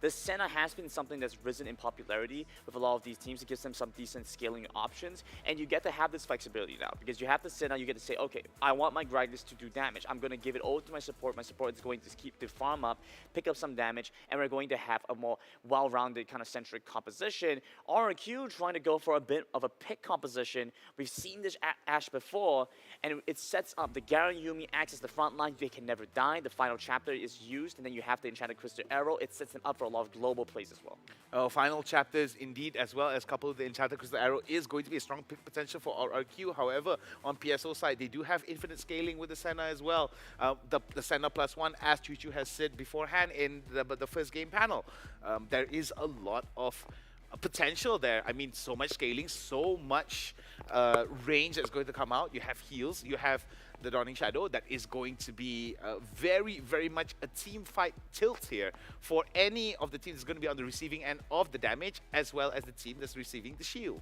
I really like this. PSO pick up the Darius, a stable option for their Baron side. So Tots gets to afford, gets to just sit back, kick back, relax a little bit. He knows going into the matchup, if it's going to be against the Garen specifically, he just gets to enjoy himself. He just needs to farm up, get a little bit of pressure down. As long as he trades well, that's fine. Okay, the Fiora is one of the bans I felt that didn't change out from game number 1. However, the Irelia ban out here, I think that's going to be targeted to Chaz for sure. I mean, there was a lot of issues, and the fact remained that for Cholet, he wasn't able to actually go, like you said, the 2v2. Just definitely something that they don't want to be dealing with, especially considering that in the early stages, there's so much value that comes out from those early 2v2s. I'm looking at Siege ban here. At the same time, looking at Yuumi, I'm still thinking who they're going to pair up this Yuumi with, because right now we're not looking who's going to be the one that's going to be super aggressive. I'm thinking, I know this is kind of out of the box. Tryndamere is not impossible as well. It's going to be unbeatable. But at the same time, is it that high of a value if you compare with all other champions? Xin Zhao is actually taken out by the Persis Esports side. Yeah, I kind of saw this coming here. I'm pretty sure that I was just about to touch on that. It is going to be going towards the second ban phases as well as second pick phases. Darius is going to be valued very high here in terms of Nox and Guillotine, as well as the Apprehend, the Decimate. I do think that for PSO, they do have a better tool set here comparatively, but RRQ responds with the Riven, the Exile Blade herself. Definitely going to be pop-in, lock-in, and drop-in all kinds of damage on tops of PSO. It is a little bit surprising for me. The Riven coming in here does still give them some flexibility, but because with RRQ having to finish off the composition now, you get some inclination towards where things are going to go. Looks like it's going to be Riven jungle. The Riven goes into this, wins the matchup against the Jax 1 versus 1. That's no doubt. I'm a little bit surprised though. I think the Jax does win the matchup as well, and the Jax offers them better split points. So unless this might just be a case of Chaz being more comfortable in the Riven. I think maybe the mobility as well as the ability to just sling in as much damage as they can for the early stages of the game for the Riven may actually prove wondrous here. I do believe that with Helios playing the Zed, I think this is going to be a wise choice. Akali now being picked out for the Indonesian region standout, a PSO. Persis right now living up to the name, very persistent indeed, and slowly but surely showing their range in terms of their draft. Way better draft in game number 2 compared to game number 1 here against RRQ. Yeah, decent matchup with the Assassins. So the Zed and the Akali matchup, the Akali has decent trade potential against the Zed, but the Zed, what's really nice is that with the Shurikens and the Death Mark, you always get some idea on where the Akali is going to be. Even in the Shroud, you don't have to rely on your auto tanks that much, and so you can still solo out the Akali. I think where the issue does start to arise, though, is as you look at the Akali versus the Garen versus the Riven, it has some difficulty trying to finish them off, whereas Zed has a better time split pushing in the mid to late game. All right, RRQ's composition now comes a full circle. The Garen, Riven, Zed, Ashe, as well as the Yuumi rounding off RRQ here, Choo-Choo. I have a feeling it depends on Chaz how well he can rotate and how fast he can actually do to duel with that Yuumi. But Persis Esports, this seems like we have the general idea, but again, the execution is still a question mark here, Grandon. Yeah, I'll have to see how they set this one up for themselves, right? They have the initiation, they have the Xin Zhao, they have the Senna, gives them good access into some tough positions, but it's how they win the fight from there on. But let's not wait. any more of this. We're gonna jump straight into our Casas. Take it away. Yes, sir! Eto na tayo mga kaibigan sa Game 2 natin na medyo matagal tayo nagpahinga. Pero hisisit pansit, RRQ pa rin laban sa, of course, PSO. Hindi natin kung makabawi sila sa Game 2. Tignan nga natin kung makakabawi nga ba dahil medyo kakaiba ang lapagan ng RRQ dito. Nga, no, nakausap natin kanina si Kuya Paul and nasa isip daw niya, long range engage. Kaso, ang una nating nakitang sa kamay ng FLA, medyo tagilid ang Vapor. So, hindi ko sure kung kakayanin ba ni Kuya Helios na buhatin mag-isa to, no? Kasi bali manggagaling ang damage talaga kay Kuya mo Zed na kahit si Kuya Exo nakayu. Kumbaga, right or die ang magiging kaganapan dito sa ating lineup sa RRQ. Unless yung ginawa ni kaibigang Arisen sa kanyang Yumi for the past matches ng ating FLA is ganoon din yung gagawin na Exosen, in which bumuo siya ng pure AP items like Seko, diba? Alam mo yun, Rabadabango, yung mga ganong klaseng item, yun lang, feeling ko yung pwede maging advantage dito and feeling ko gagana sa kanila. Kasi parang alay nila ang mangyayari dito kay Marky, for sure, no? At ito nga, no, yun yung point natin na in terms of AP, parang napapadalas yata na ang paniniwala nila na Yumi ang siyang nagdadala ng AP, no, sasampalin ka ng mga pahina ng libro na tila ba paper cut, no, ng abutin mo. Ganun ang galawan sa AP Yumi ngayon. And actually, yun nga yung pwede nilang gawin. Kasi nga, recently, wala naman silang panggagalingan ng AP kundi kay Yumi lamang. Habang dito naman sa side ng PSO, kung hindi Nasus Sena, madalas is Nasus Gragas ang makikita natin. So yung aking pangangamba lamang kay Kuya Marky is once na malapagan siya na napakagandang explosive, mukhang delikado yung magiging pwestuhan niya. And hindi natin sure kung wala namang pampil si Ate Yumi, kaya delicates talaga if once na mapatalsik si Kuya Marky. Baga, final chapter na lang, pwede nilang ma-responde sa mga ganong scenario natin kung sakali, di ba? But also, napansin ko rin, si Dewa, naka-eerie siya, hindi siya naka font of life dito, and which mas effective sana pagdating sa sustain ng bot lane. So medyo kulang sila sa vitamins, pero malakas yung damage nila. Medyo malambot in a way itong ating bot lane for PSO. So medyo maganda, no? Maganda ang sitwasyon dito ni Marky and Exhausted for sure. We'll see if how they're gonna be able to make some counter plays. Tumama dito yung kanyang last embrace, niyakap itong si Marky. Pero lumalabas-labas ng bahagya si Exhausted dito. Damage will be there, but they're not gonna go in muna for now. And no first blood pa. As of now, 3-minute mark. Yes, tamang chillin' like a villain lang. Andito ang galawan ng RRQ at mukhang napabalik na si Kuya Todd para kunin ng kanyang rocket belt. Pero still, the pressure is on para sa ating bot lane. And nakakatakot na naman kasi talaga ang kombohan ng Gragas at Sena with the CCs, Dakade ng ginto na may kasamang body slam. Pero yun na. Exhausted, mga kaibigan, ginamit niya kagad yung kanyang Enchanted Crystal Arrow para dito kay Henry. Pero Henry, syempre, tamang chillings lang, tamang back muna kasi may sustain naman tayo. And he also burned out yung kanilang dalawang summoner spell sa bot lane. So tamang trade lang, kumbaga, ang nangyari kaagad. At yun nga, exhaust to exhaust. So medyo mas delikado to para kay Kuya Marky kasi once na mag-rotate si Kuya Harry o kahit si Shola Aja, mahihirapan sila na kontrahin. Wala na silang Enchanted Crystal Arrow, wala pa exhaust, flash lang ang meron. And knowing na meron 3 talent strike at saka explosive cast, definitely ma-out of position talaga si Kuya Marky. And final chapter lang yung ating masasagot dito sa side ni Kuya Exo. And ngayon nga, itong si Kuya Chas, nabubuli din dahil nga sa recall din na ginawa ni Kuya Helios, nagkaroon ng oras para makagala itong si Harry na nakita nga natin na gumala dito papunta sa baba. At yung ibang miyembro naman ng PSO, nag-ready na para si Rift Herald. Ako, basta kapesto dito nga ang PSO sa ating RH, but Helios tsaka si Harry 1v1 with a great one. Pero sabi nga natin dito, hindi yan si Voldemort, medyo delikado kanyang sitwasyon pag nagkataon. Pero Chas going in, may kasama siya dito. Pusa, final chapter. Ay, talagang pinasok pa nila mga kaibigan. Ang damage nila dito. There's going to be Donny Shadow as well. And mas slow lang sa Getty with the volley. At nakuha dito ng RRQ ang ating Riveral. Stolen, easy peasy, lemon squeezy. Ayun na nga, easy peasy, lemon squeezy, anybody can take anything para dito at nagawa ngayon ng RRQ. Pero si Kuya Hari, no, grabe naman to from mid to bottom. Tamang push lang at mukhang wala kang pumapansin sa kanya. At syempre, sapat na yun para makuha niya ang kanyang kailangan. And although nakuha natin yung Rift Herald dito sa side ng RRQ, wala pa silang window to drop the Rift Herald. And still, this is an Infernal Drake na gugustuhin ng lahat, na ilalaban ng lahat. Kaya definitely mukhang maglalaban na naman sila.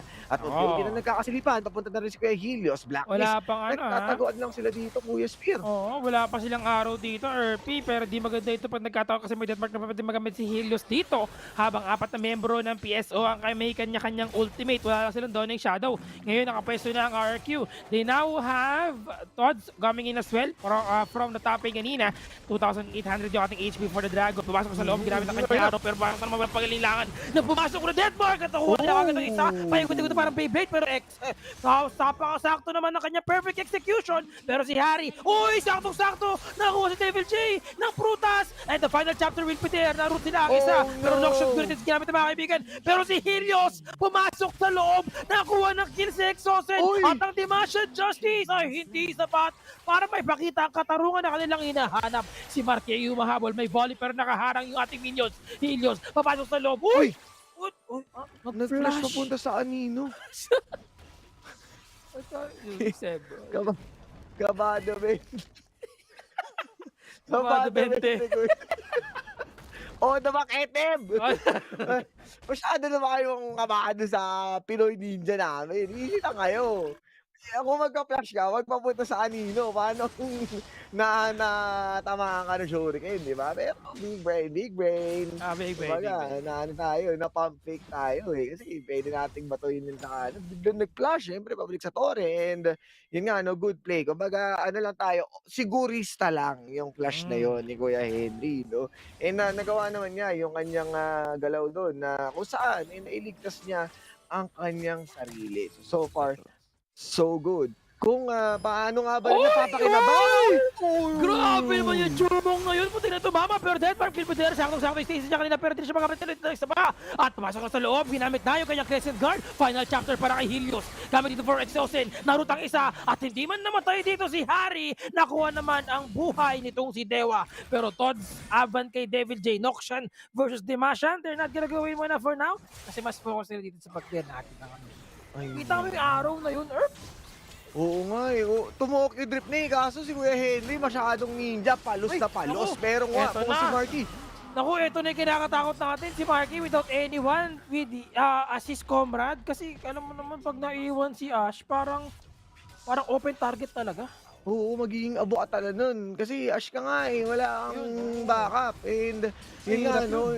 And yung pagiging palos ni Henry, yung kay Kuya Marky naman, palos. Kumbaga patalo. Yung ganong galawan. Teka muna.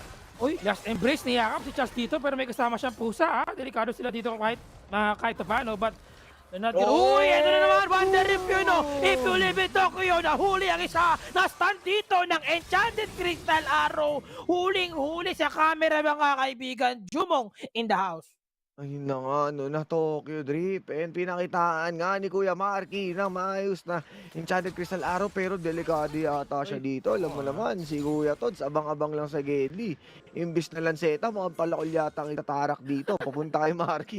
And yun na, masakit. Pero teka lang ha, mawawala na yung sweeping. At nag-ward si Kuya Henry. Ay, Hari pala. Uy, Devil J, eto na. Sakto yung route nila doon, pero no problem, meron silang smoke screen sa loob. Easy lang indeed. Hindi maganda ang sitwasyon nila dito, pero eto na, final chapter. Buhay pa si Devil J. Ginamit ang kanya Deathmark, pero medyo makunat. Ang kunat naman talaga ni kaibigang Tots. Pero si Chaz, ginamit yung kanya Blade of the Excel para magkaroon sila ng initial damage ito kahit paano. They have the vision here. May wards tayo dito, pero Referral is up. Exosen, ginising ang natutulog na puso nitong si Referral. At marami silang wards sa loob. Wala na silang wang-wang. Pero ang sakit naman ng Philippine Ninja mga kaibigan. At tulog na naman si Chaz. May kasamang Helios. At look at the stun. Look at the arrow. Si Tots, may Dawning Shadow. pero buhay pa rin sila. Nakuha ang buhay ni Chaz. Not looking good para sa kanila. Pero hinahabol si Marky. Nakuha na naman sila isang buhay dito for trade. Si Tons pauwi na. Minahampas niya yung kanyang statue dito. And is now going back home. Si Henry. Naku, delikado siya dito kay Helios. Helios, nag-flash in. Ginamit ang ignite. Ginamit ang kanyang shuriken. And they will be securing the referral this time. Kasi wala na silang jungler sa kalaban. Ang dami namang ninja dito, Kuya Smith. Para tayo nanunod ng Taishi's Castle. Sa dami ng obstacle course na pwede lang pasukin at labasan. No? Nga, na parang mala Naruto. Pero mukhang si Kuya Tods, mukhang galit na galit. Mukhang gustong manakit. Kaso syempre, aatras muna ang ating mga miyembro sa RRQ. So, tingnan muna natin kung gaano nga ba kagulo to. No?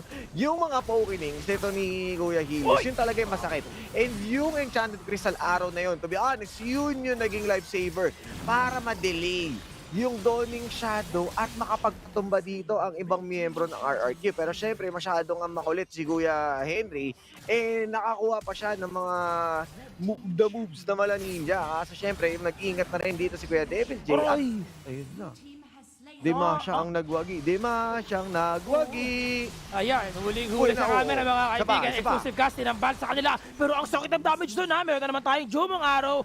Philippine Sniper mga kaibigan. Makakasecure ng stun. Pero 2 for 1 yung ating naging trade. And I think referral can... Uy, ano yun? Hala! Flash! Ano ba? Ang dami yatang flash na magod. Flash highlight yata ito, eh? Medyo kakaiba yung mga flashings natin na kahit sabihin mo na gamit na Enchanted Crystal Arrow. Kabado the back etnib sa Noity easy lang. Hindi, ang weird doon, yung flash sabay gamit ng Shuriken Toss. Parang box in wax out.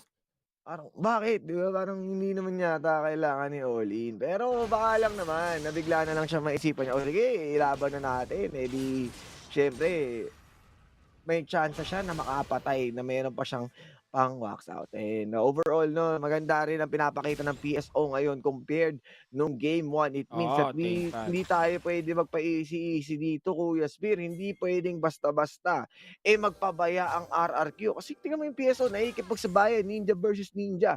At nakita rin natin kung gaano kahirap isugpuin itong si Dewa at si Kuya Henry.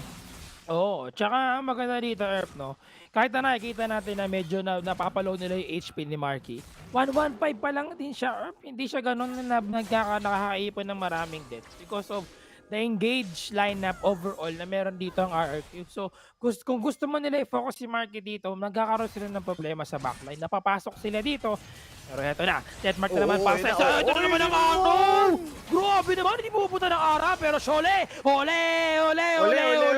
Mamba out muna, Crescent Guard, and he's able to disengage. Yun nga lang, nag-burn sila ng kanilang mga Summoner Spell. Oo, yun na, hindi pa pala naparumba, pero okay lang. Rift Herald nga makukuha dito nila Shole. Pero saan nga ba nila gagamitin? No, kumbaga, previous series, it was consecutively nakuha ng RRQ, so hindi nagkaroon ng chance na magamit ng PSO ang kahit anong Herald. So this time, meron na sila and mostly lahat ng yung ating outer tower is nang natitira na lang ay sa Baradin. So most definitely, pwede na lang pakinabangan ito or mag-antay sila ng Dragon para mag-start ng pressure. Pero pressure muna sa bottom lane. Oh, pressure nga. Hindi, binibigay ng mga kaibigan dito, kaibigan Devil J. Pero Deathmark na naman na nandyan sa loob at wala siya talagang kawala doon. Imagine if Deathmark na meron pang Timasian Justice. Ang dami naman kutsilyo noon pag nagkataon. Pero hinhabol nila dito mga kaibigan dito si Just kasama niya si Exos. And eto na ang brotherly duo. Ang kanyang target ay wala iba kundi si Dewa. Mawawala siya ng Dewa dito. Pero may multong. At tamang disengage siya muna. Kasi medyo Just is just focusing on the steering the Mini Bullet. At ito na, tingnan natin kung paano nga ba mag-i-split push si Kuya Helios na wala naman, pansinin mo, wala pa rin tayong Hullbreaker this game. So these teams wants to head on damage versus damage. Ang gusto nila mangyari, kumbaga suntukan kung suntukan. At kahit si Kuya Shole, alam na niya na ilang beses siya nahuhuli. Kaya ito na, meron na siyang Guardian Angel para isa na siyang holy property. At sigurado na hindi na siya mapapatumba.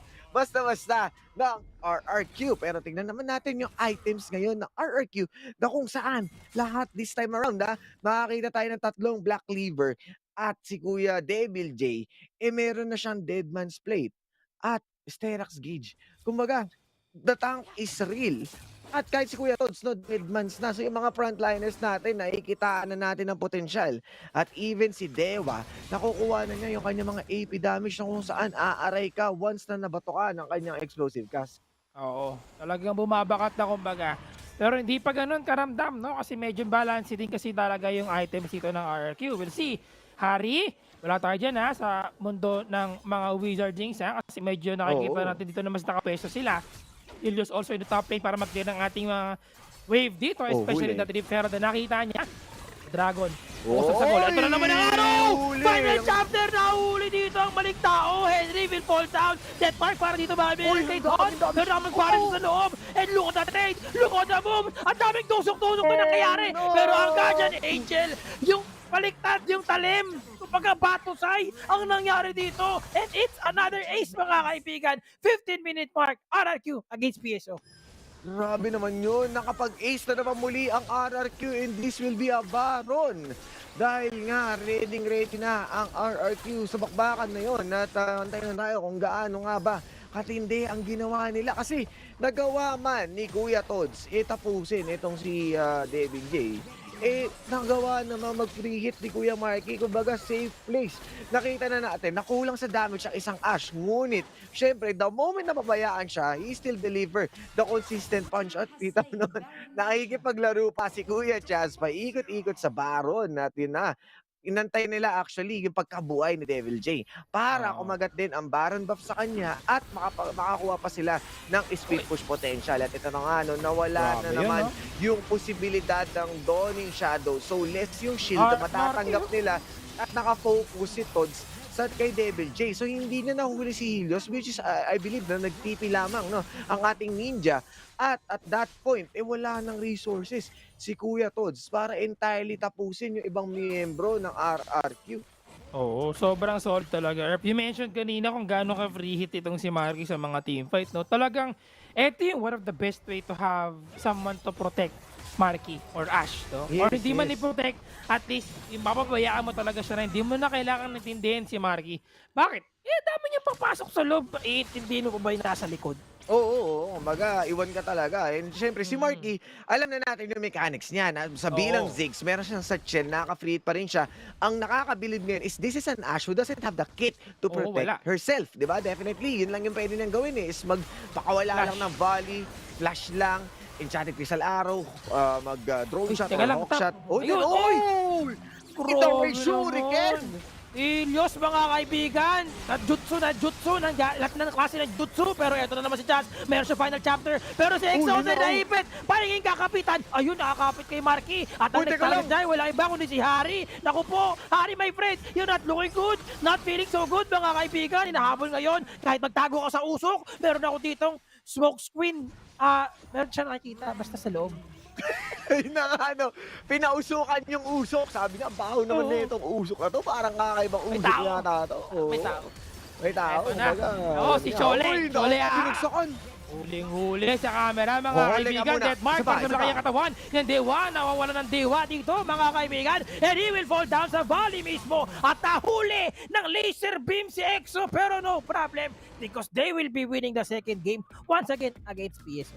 Ayun na nga, may peace sign pa si Kuya Marky and we are on the match point na kung saan pinakita muli ng RRQ. And remember, this is an Ash that didn't really work doon sa ating co-Pinoy team na FLA, pero this time pinakita nila na well-deserved para kay Kuya Marky yung mga palaso, mga jumong na gumuguhit at umuukit upang makapanakit. At yun na nga, no, nagbagay na bagay yung ganitong lineup sa RRQ on how well they are coordinated, on how they set up those team fights.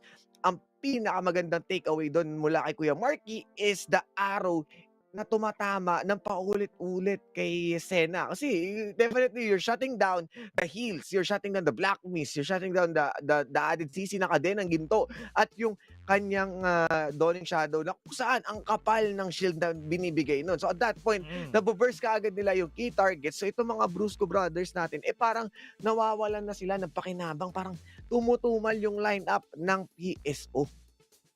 Kumbaga, kung meron tayong mga mga jumongges. Kumbaga jumongges yung nangyari kasi always Jumongous on point. or- Actually, oh. isang beses ko lang yata nakitang hindi tumama yung araw. Oo, At oo, yun oo. ay yung nag-stasis pa dito si kaibigang Harry, di ba? Kumbaga Oo. parang kung hindi siya nag-stasis doon, sa pool eh. Kumbaga alam mo yun, nag-stasis siya pero naramdaman niya yung hangin ng araw sa katawan niya. Oo, Yun yung nangyari kanina. mala anime yung epektos Oo. na mala ninja, hinawi nung Ayan na! kaso stasis, kaso Persis, kaya Yeah. kailangan niyang mag-stasis. Pero yun na nga, tayo na. Pag-usapan na natin sa panel, ano nga ba ang kaganapan? Back to you, Paro. And I want to hear, those guys said up to now 20K.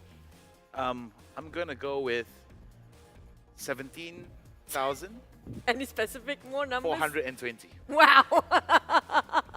Brandon? Nice. No, I'm not gonna play this game. I'm not gonna play this Oh, game. come on. What a party pooper. I'm not gonna play this game. I want to play this game over. I'm gonna stay firm to my beliefs here. All right? No, Oh, you're no fun, but he's hey. gotta do his homework first. You know, his teacher called me. I have to go to a parent-teacher conference. Hasn't been doing his homework. He's out here playing games instead. But hey, your homework right now is playing games and have to analyze the game, and that's gonna be it. And also, speaking of that, it's secured 2-0 for side of RIQ. Now, there are one more game, one step to advance forward. But on the side of Persis, it's one more chance before being dropped down to lower bracket. And for the start here, we're talking about how things going on for the side of Persis and also the recent game against RIQ with Brendan. Yeah, I mean, okay, let's break this one down here first. So we have what happened last game. So Persis went into that match, I felt like they drafted something that seemed much more like the identity. And we saw for a good part of it, a lot more counterplay available. Sholey was doing well for himself. Harry had some incredible mechanical moments. And so we had a glimpse of hope when it came to PSO. The thing with RRQ, for me, was I was hoping to see more cross-map plays. I was hoping for them to have greater impact, move around the map, really set up for themselves with cross-map plays, with the Enchanted Crystal Arrow. We saw RQ take it in a more direct, literal approach. They walked in there and they said PSO poses no threat to us, and he just smashed the door open. Okay, I want to touch on a little bit on game number 1 here for PSO and RRQ. Like you said beforehand, they did have the sauce for it, right? But they had to add a little bit more spices to it. In game number 2, we did see that PSO did add a little bit of a good spice into the sauces. As you can see, better in terms of overall performance here. However, I felt that RRQ just had the better sauce overall because they just... in terms of the draft, where you see it side to side, PSO had all the necessary tools to do so. The scaling, the disruption, the Noxian Guillotine executes, the audacious charge, right with the 3 talent strike. What's a good Indonesian dish? Ayam penyet. penyet. Yeah, right now, I taste the samba. I don't taste the spice. Yeah. It's not hot enough. You know, I taste some flavors going on here, but there's no heat. PSO, they don't have the heat. Yeah, I mean, that's the thing. I feel that PSO, they need to add a little bit more spice in their mix here because Close enough for these guys, for you, Miss Damage. But hey, okay. Yeah, I mean, we were pretty close. I think I was the closest one here. You're the closest one. Oh, yeah, 17, our price is 420. right. Omo, do your homework, right? I did my homework. Well, it looks like Omo has a smacking to be dealt with. Oh my goodness. Playing games, not bad enough. He got it wrong too. Every Asian parent's worst nightmare. Anyway, back to the game though, the post-match statistics here. I felt that there wasn't even a positive goal swing here, despite the fact that, yes, PSO did marginally well in game number 1, but game number 2, we did see the value play out here with the Camille and Aurelia ban out for PSO, I felt. Despite that, RRQ first blood at the Herald at 4:45, which I think plays into the point that we were talking about when we were going through the draft, the fragmented approach of PSO and how RRQ takes it apart. For me personally, just now, when it comes to the draft, it's pretty much stable for both teams. It's all down to call shots. And what I noticed about RRQ, they are more experienced when it comes to how to take the fight and how to disengage and get into the fight again in a very good angle or a different perspective for the second round. But for the side of Persis Esports, it feels like they're forcing it a bit too much. They just want to go all in and not looking back and try to take a step back. Instead, they just throw their bodies in front of the side of RRQ. Maybe that's on me. You know, I kind of said I wanted to see a scrappy PSO run. I wanted to see them go and fight them directly. Maybe that's on me for telling them to do that. They took me a little bit too literally. They really tried to force that and force the head of RRQ here. I don't dislike it though. When I think back about what needs to be done here, because you look at the Poll 2 teams, you look at the Poll 1 teams. Poll 1 teams undoubtedly incredibly strong. Some of the best in the world. If you think about the level of competition that they have, definitely some of the best teams in the world right now. As you look at RQ, they are in the discussion for who could take, for the teams that make it the icons, or the teams that win icons, in fact. And so right now, Persis have a big step to take forward to beat this first initial opponent. At the same time, I like that they don't falter back against this. You see Devil J get the player of the game on this Garen, and you see his counterpart go play the Darius. You have Tops, they're trying to execute, they're trying to find some value there with the Xin Zhao, get the initiation off, get the initial engage off. But as we saw the game start to accelerate, start to split up, they were pulled apart to too many different places. They couldn't concentrate their efforts into to something greater here. And I feel that it actually plays on the fact that with RRQ losing their first blood at 4:45, at 4 minutes 45, the fact that they lost the Herald to RRQ for free, RRQ taking advantage of PSO being very fragmented for the Drake at for their fragmented approach against the Drake here at 6 minutes, which totally got them in a bit of a kerfuffle here. I felt that PSO definitely needs to consider how they're going to go into game number 3 here. This is their last lifeline here, and I do predict that I think this is where a little bit of, like you said, scrappiness, messiness may actually benefit PSO. However, it's the execution which I feel is what we need to look in depth into here, Grandin and Choo Choo. I mean, like, Grandin, I'm sorry, I have to disagree with you. I'm going to straight head on disagree and go for the banter with Grandin. I don't care. But the thing is, I don't like the messiness because it's just how easy they were taking the baits coming up from RQ to initiate the fight, to use all their utilities way too early. And the moment they've been disengaged and re-initiate coming from RQ, they have nothing left. And that's how just one by one being caught off guard, and they just disappeared off the map. And if you look at their highlights right now, most of them, they're being picked off one by one. Just look at how the kiting coming up from RQ is just so good that it kind of forces PSO really urging to take the kills up, but it's just going down the drain. Fair enough. I could see why you would think that. You know, there are definitely some issues for PSO to try and resolve. What I did like about their comp and what they did in this game, you know, when you look back to look towards Senna's able to have these targets to work on, right? You can heal up the Darius, you can heal up the Xin Zhao. You have some tanks that benefit a lot for the Senna surviving and living for long enough. The issue here that we saw was Senna wasn't alive in a lot of the fights to begin with, right? A lot of focus was placed into the bottom side. They tried to take down Henry, and once you have the Enchanted Crystal Arrow flying out, someone needs to tank it. I think Omar brought up a good point. Your Darius going full tank. Your Xin Zhao with the ultimate. Even your Gragas with AP. He's a worthwhile sacrifice if it means you have to sustain up for your team, because this allows you to find a second win in your fights. A point we talked about here is the immobility of the carries here for RQ as well as PSO. But how they countered it was really smart. They put in Chaz, they put in Riven on Chaz, and they put in Zed on Helios, Helios on Zed, excuse me. And I feel that that's going to be the case here. Every time they get into an engagement, Helios will be able to go penetrate the back lines and immediately take down Henry here in some of these cases. Although Dewa did have some moments where the explosive cast was beneficial, and the fact that Harry was able to have standout moments where he still managed to be able to press RRQ after the fact that they did steal the Drake. So there is some hope in a PSO, in their ability to bring the fight to RRQ. Like I said beforehand, it's just the execution. It was way more competitive early on, but the fall in the mid-game was a lot harder for PSO, and I think that's where the main problem lies. I have to agree when it comes to Henry playing with the Senna.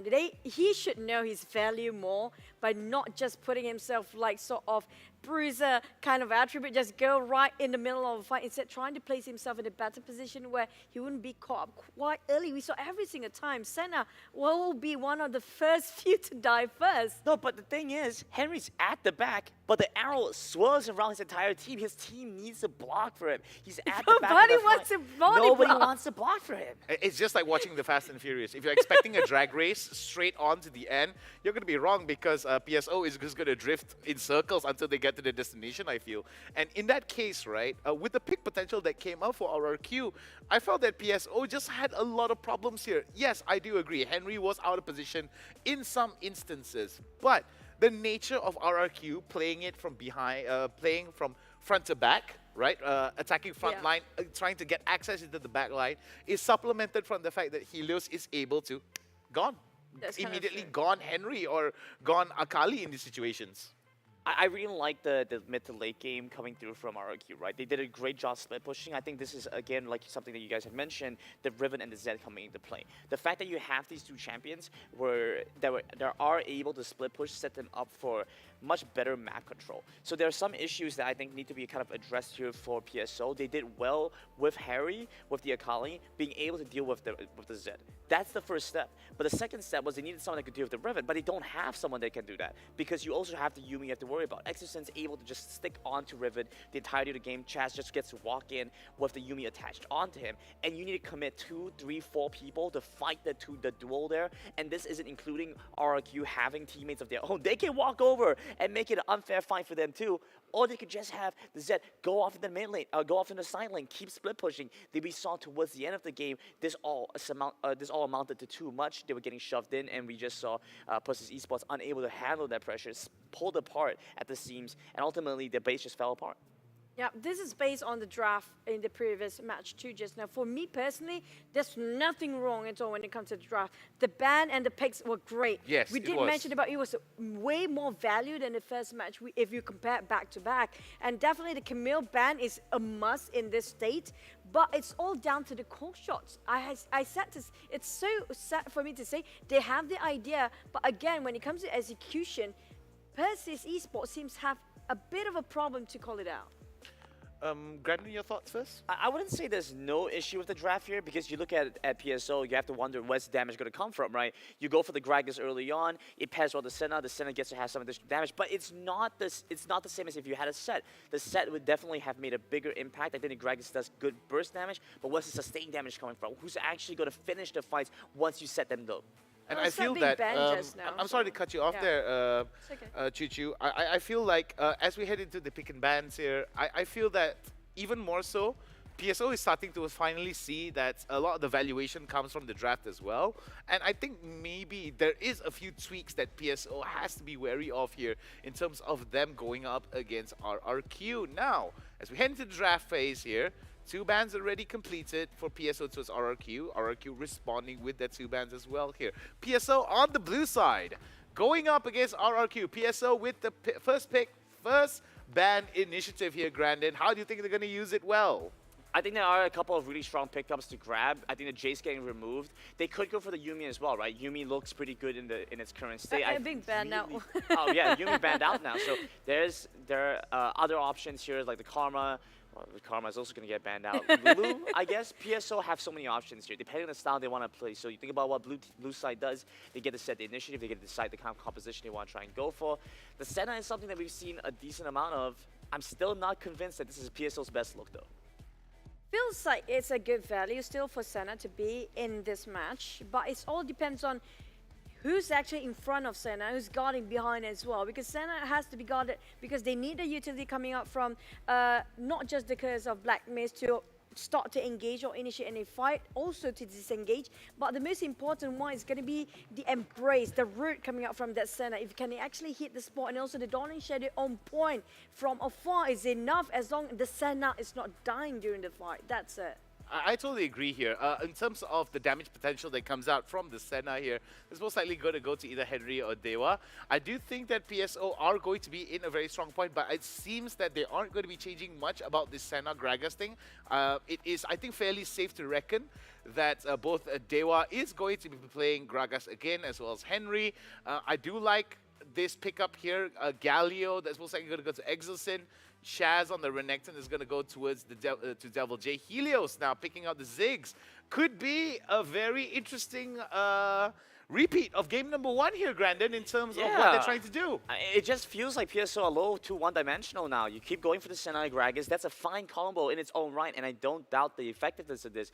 Going for the Garen here, though, does kind of limit your options. RQ, surprisingly enough, went for the Renekton early. It could be I suspect because they didn't want to have to leave that to the second rotation. If you end up banning away the Darius, banning away the Garen, you reduce the number of the options available for you. I was a little more convinced that RRQ might want to pair a strong jungler, something like the Kha'Zix that could do really well with the Galio, instead they just go for really strong lane options, which I think could work well here for RRQ.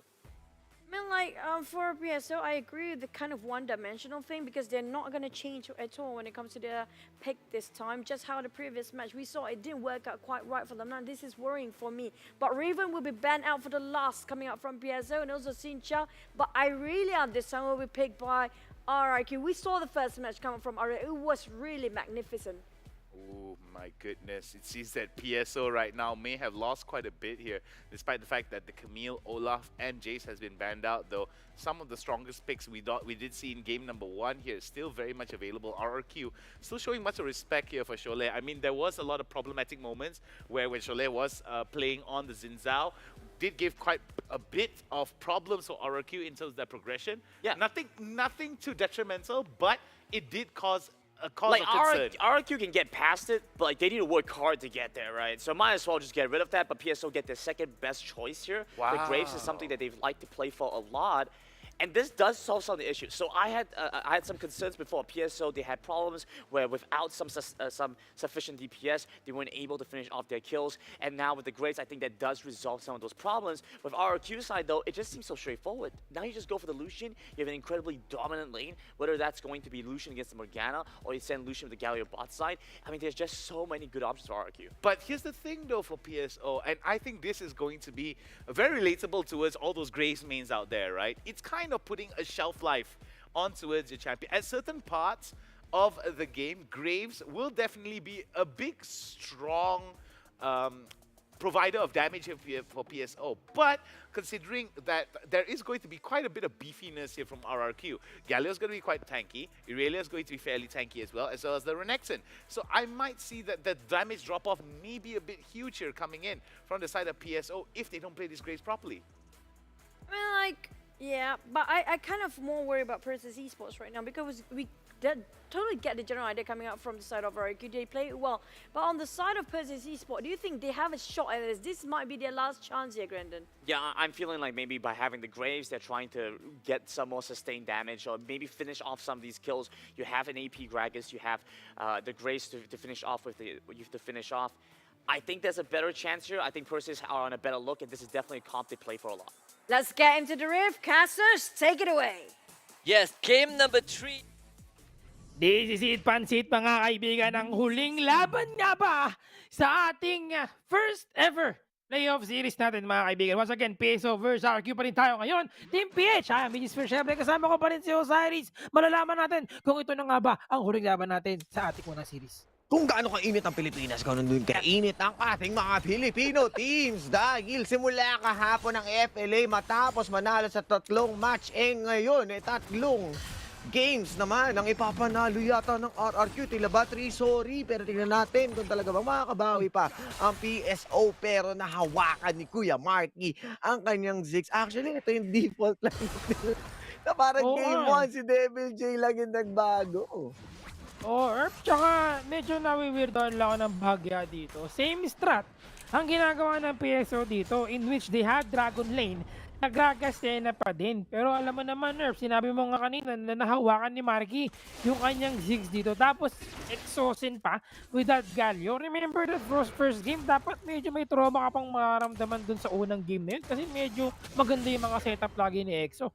At hindi lang basta yun, Kuya Spear. Remember the untouchable Helios. Nakala mo isa siyang helium kasi hindi yung mahawakan yung air. Kaya ganun lang kadali na nagagawa dito na mag-walk in, walk out. Pero ito na muna. Uy, pumasok. Pinagot ng 7 calculators, mga kaibigan. Yung top lane natin, ha? Hindi pa sila nagka-burn na kanilang mga summoner spell. Pero si Chas, eto na. Tenet. Chas, kumino tabi mga kaibigan. With first blood, gusto nilang makuha para kay Todge. Makukuha ka ba nila dito? Uy! Hinampas ng espada. Ignite para dito kay Devil J. Tamang hiwa-hiwa lang. Gamit ang kanyang surfboard. Pero first blood will still go for Chas sa kinuha niyang top lane kill. Pinalo ng Tingting Walis ni Irelia bilang Pinoy na nanay At ayun nga, di ba? Masyado kang makulit. Inaaway mo ang aking props. Ngayon, ikaw ang kapalit, Tods. Teka muna, parang napapadalas yung invade gaming dito ni Rolly Adja. Naglabas na rin sila ng Graves, pero di nila alam. Mukhang sa graveyard, diretso yung lineup nila. Pero tingnan muna natin dahil parang recently yung mga Graves games is delivering good damage and taking overall. Isa pa! Isa pa! Another one nga ba ito? Pinasok ng mga kaibigan recover sa ginamit dito ni Devil J, pero tamang juggle lang sa ating turret aggro, pero they're now heading back off. Eto na, si Shole Aja, papasok sa loob at tutulong sa kanyang tropa. Pero naiwan si Dewa in the bottom kasama si Exosen at si Marky dito nagkakaroon ng magandang trade. Tamang win so far lang para ma-shoo away yung kanilang mga kalaban. Ayun na, naganda na naman ang play nila dito. At nakita natin yung error ng game 1 wherein nahuli si Exo just trying to defend the blue buff. And knowing na wala silang marireceive na any backup for now, ang ginawa na lang nila, okay sige, kunin mo na yung blue buff ko, pero kukunin ko ang buhay ni Tods. So yun yung naging rotation nila. Teka lang! Explosive gas, exhausted dito mga kaibigan, kasama si Exosen. Hindi siya ma-exhausted din kasi isa lang ang meron sila dito. And they now going back out muna for now kasi nagkagamit na nakagano sa Manus Spell. At ito na, tignan muna natin kung may magagawa bang muli si Kuya Devil J. Pero right now, he is currently ahead. Na-Kindle Gem lang yung dala ni Tods at meron ng may damage na tila ba papuntang Ruin King yata si Kuya Devil J. So mostly magkakaroon ng 1v1s na kaganapan. At habang si Kuya Chaz mukhang diretso rin yata sa kanyang Divine Wanderer, no? Para more wax in, more wax out, being tanky. Ang maganda naman dito, syempre si Kuya Helios, ang una na makakuha ng kanyang Ruin King. So dapat nag-ingat lamang siya kay Harry na kung saan ito, kung kailan mid lane na Morgana to o Yaspir, naka-punt of life. Oo nga. Kumbaga, in a way, meron siyang support o compensate nila yung walang font of life na si Dewa sa bot lane na meron naman itong si Harry. Remember, pag tumama yung kanyang Tormented Shadow, magpaproc na yan kaagad. Pero mid lane movement, meron tayong Curse of the Black Mist para magkaroon sila dito ng information at matahan nila. Uy, kaling na naman! Muntik nang mahuli si Shola Aja, pero hindi nila nahuli doon kasi nga, nag-back agad siya. Dragon is open, pwede kunin ng RQ. Pero kunin nga ba nila? Mukhang hindi muna. Uy, teka lang. Pero tamang lang naman sila dito. Tamang kalabitan lang, tamang Dragon Dance lang. At syempre wala pang gusto entirely mag-commit. Kahit yung ating Rift Herald doon, hindi pa kinakalabit ng kahit sino sa ating mga kupunan. At ito ay ibang-iba mula sa nakita natin sa mga nakaraang bakbakan nila dahil hindi tayo nakakakita ngayon ng pagiging mapusok ng ating mga tropa. No? Wala ang may gusto lumaban basta-basta. Baga, nagyakaroon muna ng tansyahan kasi medyo ito iba ngayon sa laban na to, no? Kung i-compare natin sa mga first 2 games natin, medyo ngayon wala kaagad kumukuha ng RH, you mentioned nga dito kanina, at talagang pili ko binabasa lang muna nila yung pwede maging galaw ng isa. At kung sino man ang mag-initiate, parang sila ang magsasuffer ng casualty. Ngayon, nag-reset yung ating referral sa ating top lane, top side. But I think RRQ will just try to get this one for themselves. Habang binibigyan nila ng pressure itong mid lane, tignan natin kung magkakaroon sila ng magandang responde dito. Meron tayong smoke screen. Habang bato lang ng kanyang usok-usok dito. Pero hindi sila papasok. Mukhang ibibigay nila yung referral habang yung top lane, pinupush na naman dito ni Tods. Ayun na nga, tamang push lang sa kabilaan. Pero magkakaipitan kaya dahil ang ibang miyembro ng RRQ ay manggagaling sa kaliwa. Pero malabang napapasok na sila dito. Naku po, damit na kanina mga kaibigan ng kanyang Dark Binding, pero nakuha ito ng PSO sa kanila yan. Kaling Wilbeder coming from Helios dito, pero kanilang target ay si Shole Aja. Nakuha nga niya yung kanyang Dragon, kaya palit naman yun yung kanyang buhay. Pero referral din na mid lane, tamang push lang, tulak lang itong si Shelly. Kukunin nga ba nila? Yep, makukuha nila dito ang first tier. Una pa nila yung top lane. At ito nga, mukhang magkakapalitan nga sila ng tower dito dahil kahit sa ating Dragon Lane, pumapalag si Kuya Harry tsaka si Henry. Yung ating Double H dito, haharapin ni Kuya Exosen. Nataabot nga ba? 100 na lang. Hindi po, sayang naman. Diabo, too late to apologize. Kumbaga, pagdating niya doon, huli na ang lahat. Sa bagay, mga bayani, late lagi yan. Alam mo naman. Oo, alam mo naman. Hindi nauna mga hero kasi pag nauna silang dumating, hindi sila hero doon. Baga sakto lang. Tsaka ako titignan mo, wala namang bayaning nananalo agad sa una. Madalas Madalas ano sila eh, mga ender, mga sa katapusan na, kumbaga, Reduroko, ganun yung mga timing sila, oo, di ba? Mga kung saan nilalabas nila yung kanilang Emperor Haki. Kaso si Kuya EXO, wala pa dun sa puntong ng laro na yun. At nakuha nga ng push ng PSO yung ating bottom lane, pero good answer naman sa RRQ definitely. At teka lang, tinatatlo dito si Kuya Inis, ay, dinadalawa.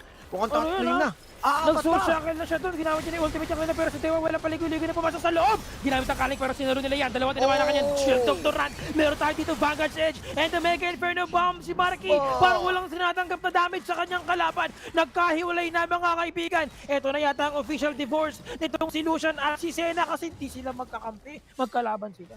Ay na nga, magkaaway silang dalawa. Pero mukhang may babagsakan ni Si Toads galit na galit. Dinabas ang kanyang espada. Walang labasan ng espada. Hindi niya magamit yung kanyang Division Justice pero nauuli dito. Walang ibang undi si Helios. Naipon dito low si Devil J.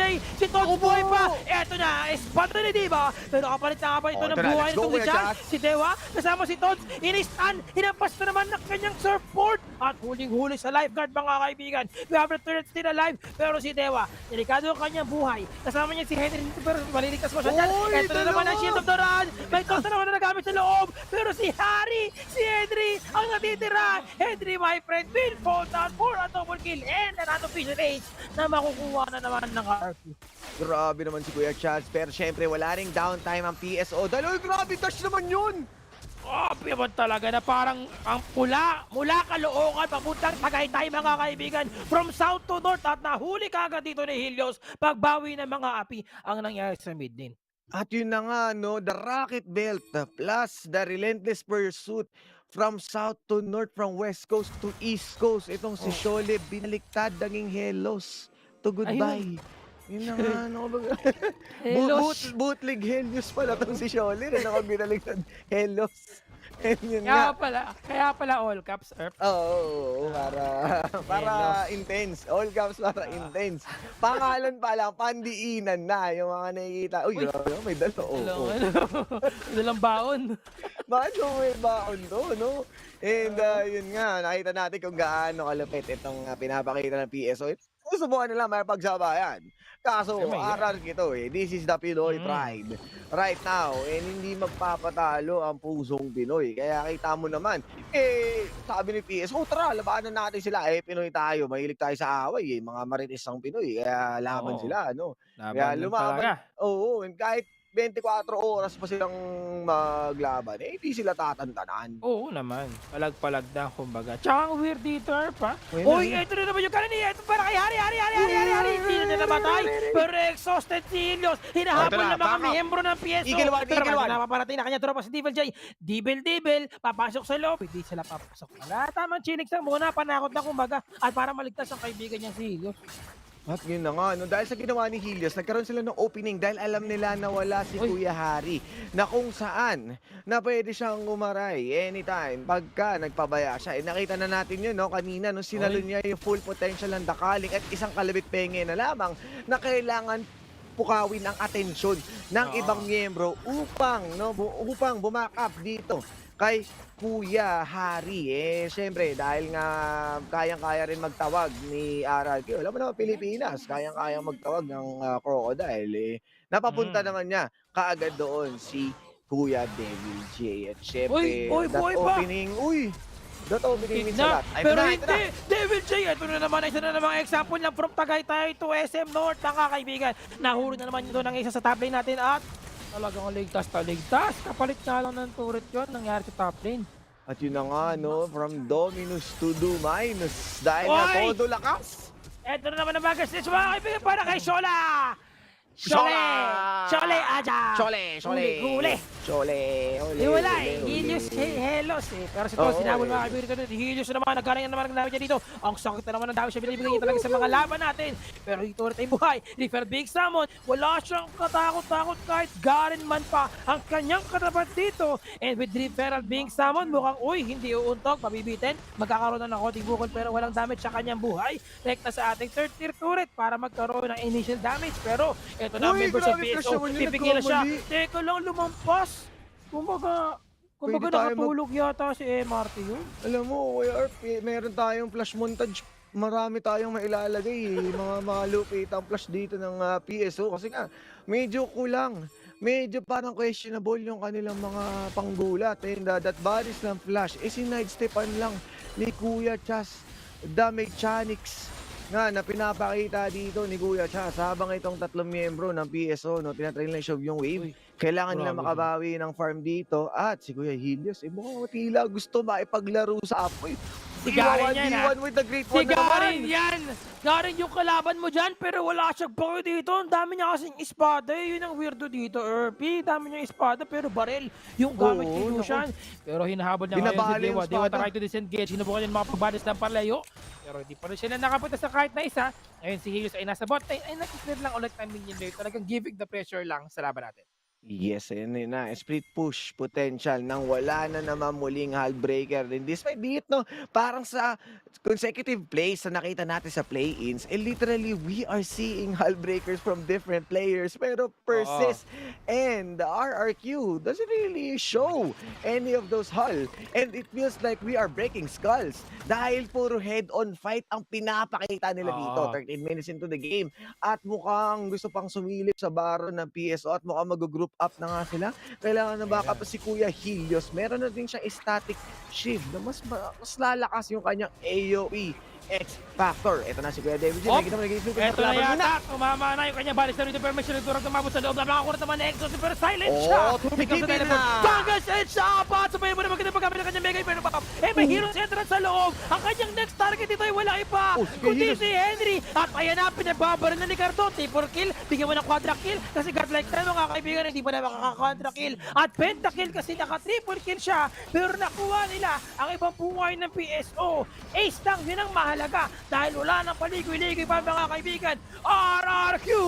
Sila ang magpo-proceed sa next bracket natin dito sa ating playoffs against PSO. And PSO, kinulang at syempre the Filipino pride is continuously hammering down every team na makasagupa nila dito. At wala nang nagawa. Kitang-kita mo naman si Kingmaker making the kings out of these people. Ang lupet ng pinakita nilang execution dun, no? At tulad ng sinabi natin kanina, habang draft, sabi ni Apple, na napaka-crazy, ang hirap mag-ban sa RRQ. You wanted to ban them from their Game 1 draft.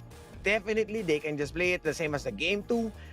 Ay, wala ka gaanong opening na mailalagay. No? Kung sino man gusto mong i-focus, they would steal every answer in the world. And syempre, kudos yun sa kanilang mga coaches at saka staff. Syempre si Three Fingers at saka si Kaigo na kung saan inaral nila na maigi yung potensyal ng bawat isa. And still, yung movement na ginawa ni Exosen is ramdam na ramdam pa rin natin kung gaano niya pinoprotektahan si Marky bilang isang Galio na kahit nahuli na siya ng early game, body block plus the taunt, nagkaroon ng downtime yung dalawang miyembro ng PSO to entirely shutdown itong dalawa. Kumbaga dito natin nakita yung experience, no, na naipon itong sila Exosen, nila Marky, sila Coach Kaigo, at yung iba pang tropa natin from our na talagang palag-palag sila dito na they are in the international level na sa mga pagkakataong ito. And indeed, they were able to prove themselves right now kasi 3-0. Diba? Against one of the best teams, especially coming from Indonesia. Wala talaga na region din yung Indonesia natin. Kumbaga, sa ngayon, medyo maganda talaga at maliwanag, kumbaga, ang future natin sa ating Wild Rift Esports. Yes, indeed. At syempre, yun nga, no, nakita na natin ang lakas ng RRQ. Marami pa tayong makikita sa kanila moving in, no, pag nakaharap nila yung even bigger teams. Kasi kahit sabihin natin gaano kalakas ng Persis, parang may mga shining moments sila, pero they would still have more questionable plays. Parang andun pa rin tayo sa, why Flash? Why this? Why this, that? And even yung mga rune choices nila, we saw Airy, we saw the Font of Life, not the exact moment, and we saw yung Electrocute sa isang Gragas. Yes, meron ka pang pop-off, pero running on a Game 1 with a 3 AP, definitely not a good choice, especially na si Kuya Exo is running a Galio who has really innate lakas in terms of magic resist. So I think napaka-questionable ng ibang mga galaw nila, but definitely they Persis did their own play, to the point na kahit nung game 2 no na kahit merong Sinzaw iba pa rin talaga. At syempre, sa dami ng breakdown natin, mas marami pang breakdown ang panel. Let's go, panel! RRQ, Rex Regum Kion, is in Latin, means Kings of Kings, and they've shown they are the kings here today when it comes to the first series with a 3-0. Now, that's a strong statement giving out for the rest of the team, waiting for them in the next in line. But hey, it's not done yet for PSO. They are being dropped down to the lower bracket. They still have another shot, but that game, what is your take, Brendan? And also, Nick, you can start first.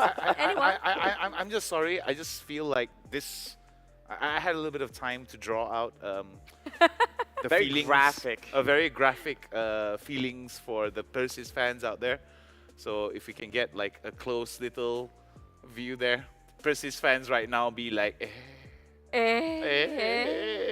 But don't worry, you guys. I'm sure you guys have a lot of opportunities to come back. The lower bracket actually has had some wonderful stories, and PSO could be one of those teams. From this, they'll turn that frown upside down. I mean, I'm It sorry. doesn't work the other way, though. I'm sorry, but the thing is, if they drop down to low bracket, it's going to be either Flash Wolf or Cerberus. Now, that's not a problem, in it. But I don't know, Brandon. What's your take? I think there are some benefits from having this first match against RRQ, right? I think RRQ looked very strong. We see them come into this, and we have to keep things in the context, right?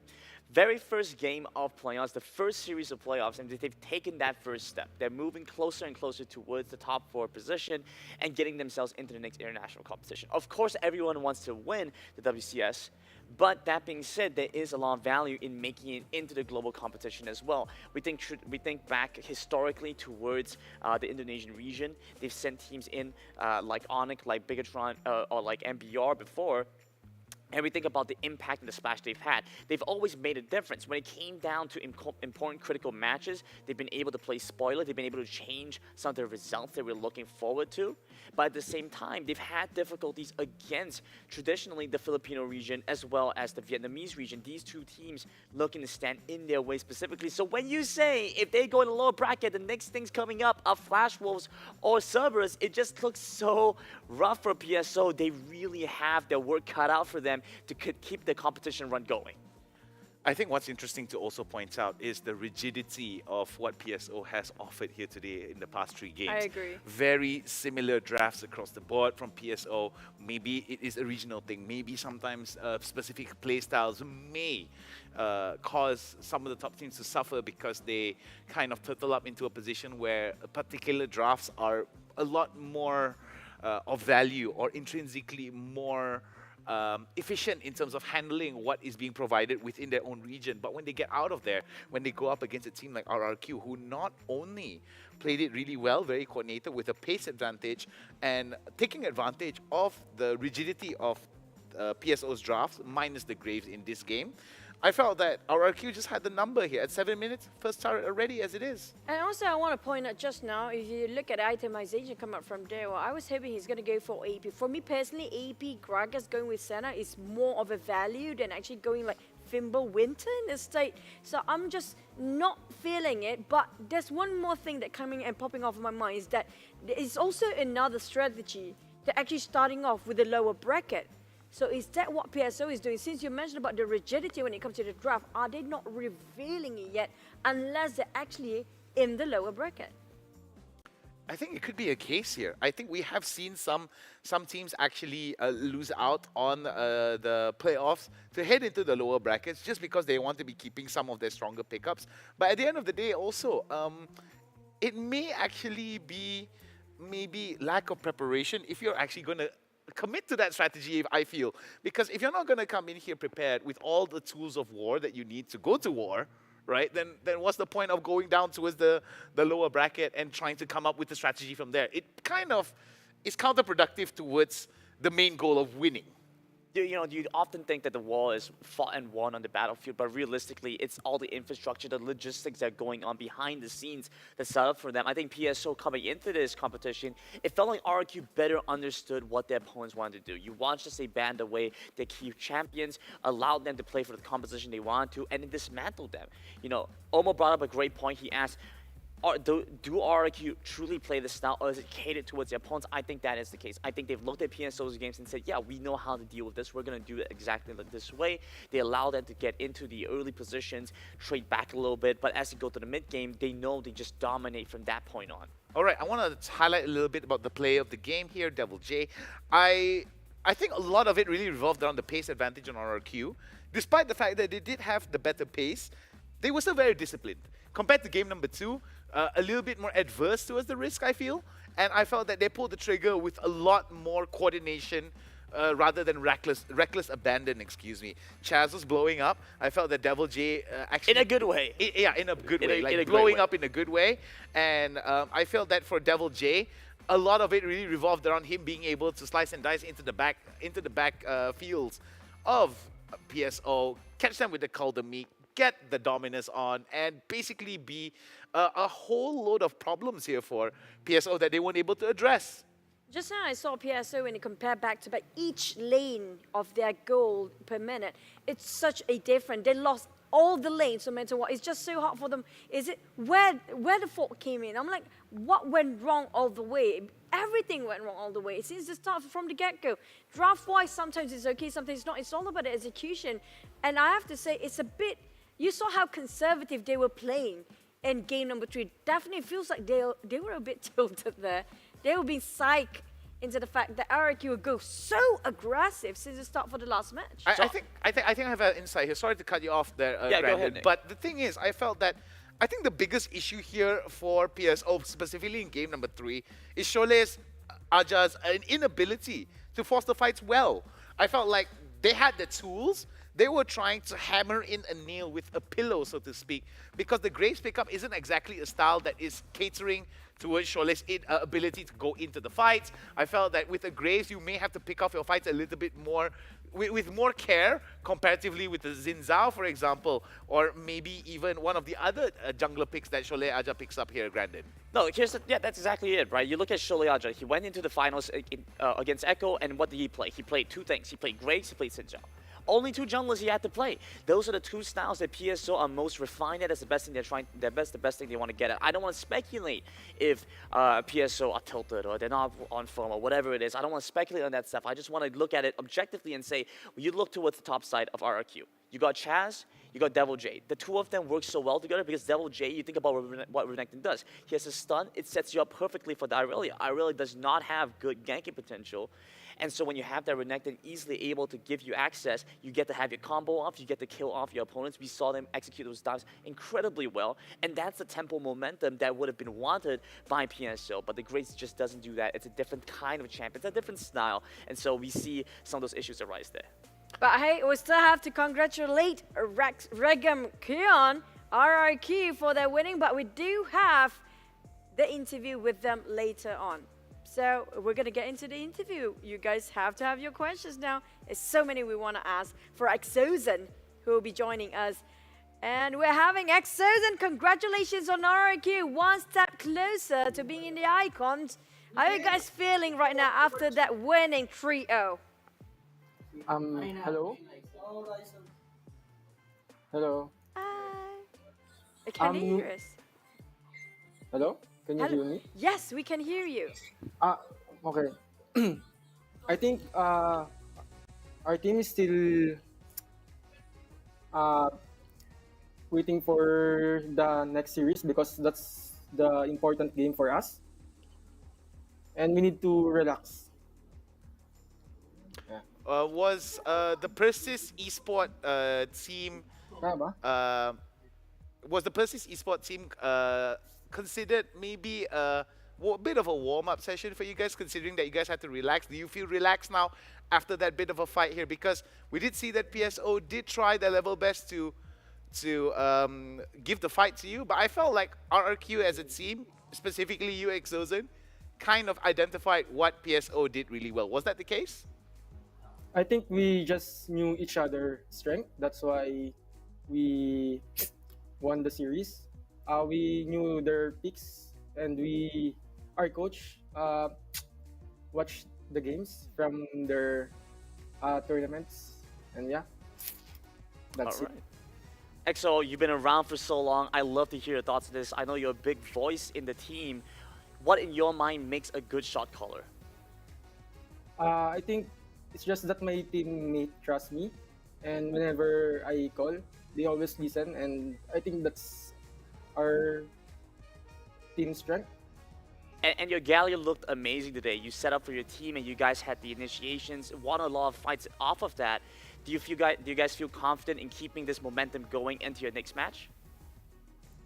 I think we're confident right now since um, because my teammates are, they trust me. I love that. I love that energy. Yeah, I mean, what is a team? What is a leader without the trust of his team, right? I love the bromance all the way. Yeah, but hey. that's real love right there. Anyway, one question for me though. Heading into the playoffs here, what is a team that you are most excited to face and most intimidating?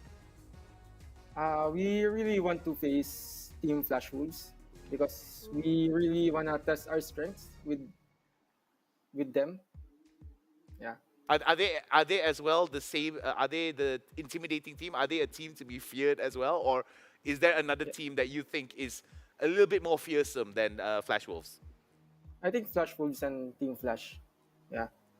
All the Team Flash flashes. is a little bit different. Like Team Flash is like they really wanna 5v5. They wanna fight more. While Flash Wolves, they play Wild Rift so clean. But hey, you might actually face again Flash Wolves since they are in the next series later on. But speaking of which, congratulations again for EXO and RRQ. You guys are the kings of kings when it comes to the first series. Hope you guys did well for the next one. But thank you so much, and we all wish you good luck. Thank you. Bye-bye. And that is EXO coming up from RRQ, but that is definitely like, you know what? They really have the confidence coming in for them. Up next, we still have got, like I mentioned before, Flash Wolf versus CERBERUS. The one winning will actually face RRQ. If it's Flash Wolf, they got what they want. But so, you guys don't have to go anywhere. We still have one more series between these two teams. See you guys in a bit.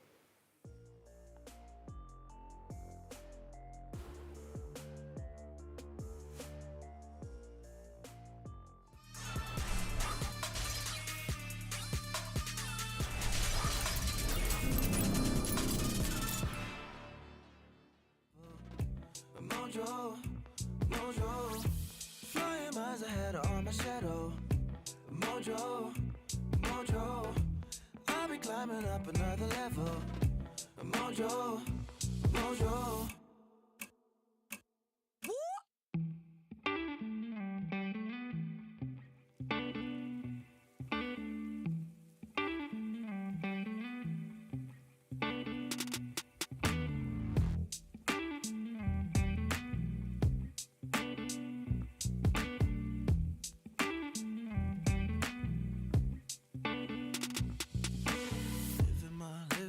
Living my own pace.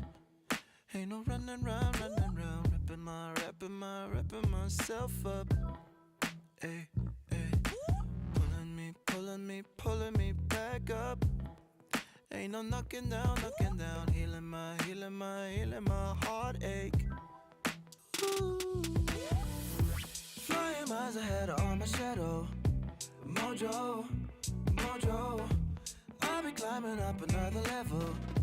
Mojo, Mojo, flying miles ahead on my shadow. Mojo, Mojo, I'll be climbing up another level. Mojo, Mojo.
in demolition, I just need your light.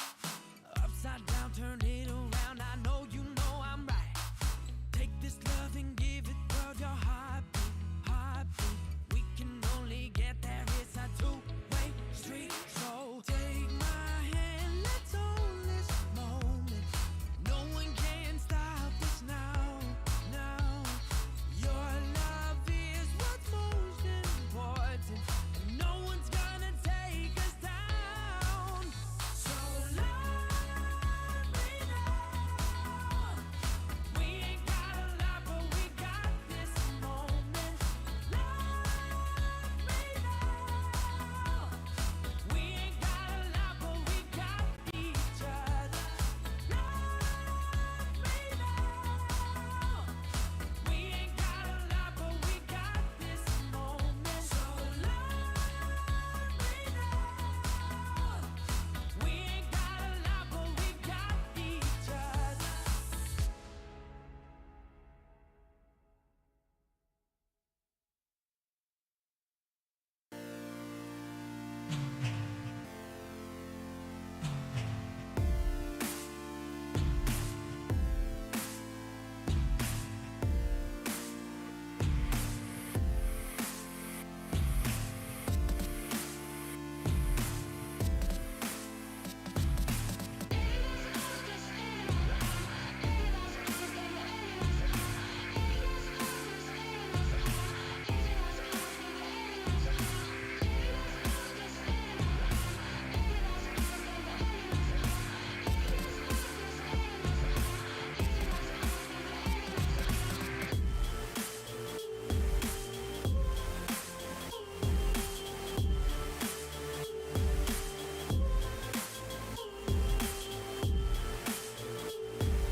I can hear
Baby,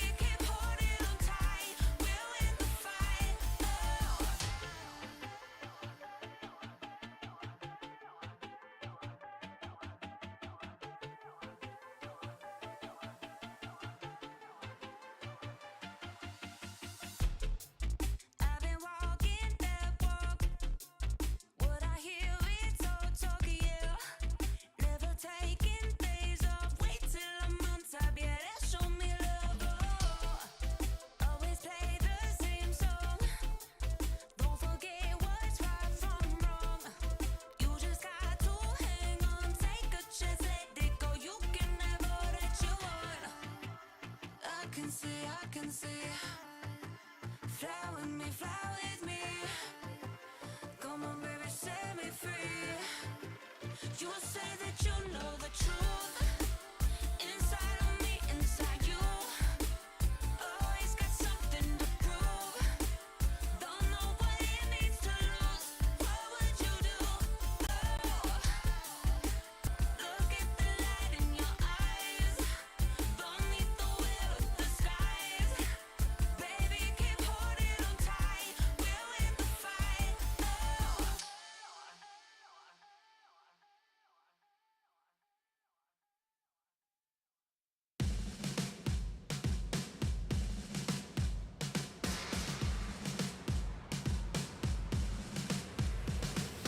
Never get enough, we could have it all.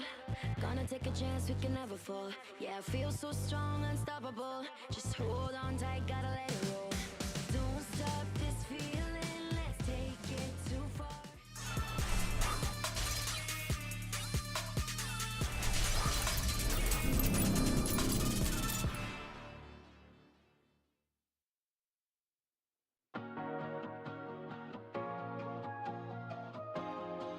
Hi everyone, welcome back to the day one of WCS Finals. We're talking about finals playoffs, yeah? And thank you Coca-Cola and definitely also GoSu Gamers and One Esports. And we are here back for our second series of the day. Joining me here we have Verus and Omo for the next series. How are you guys feeling?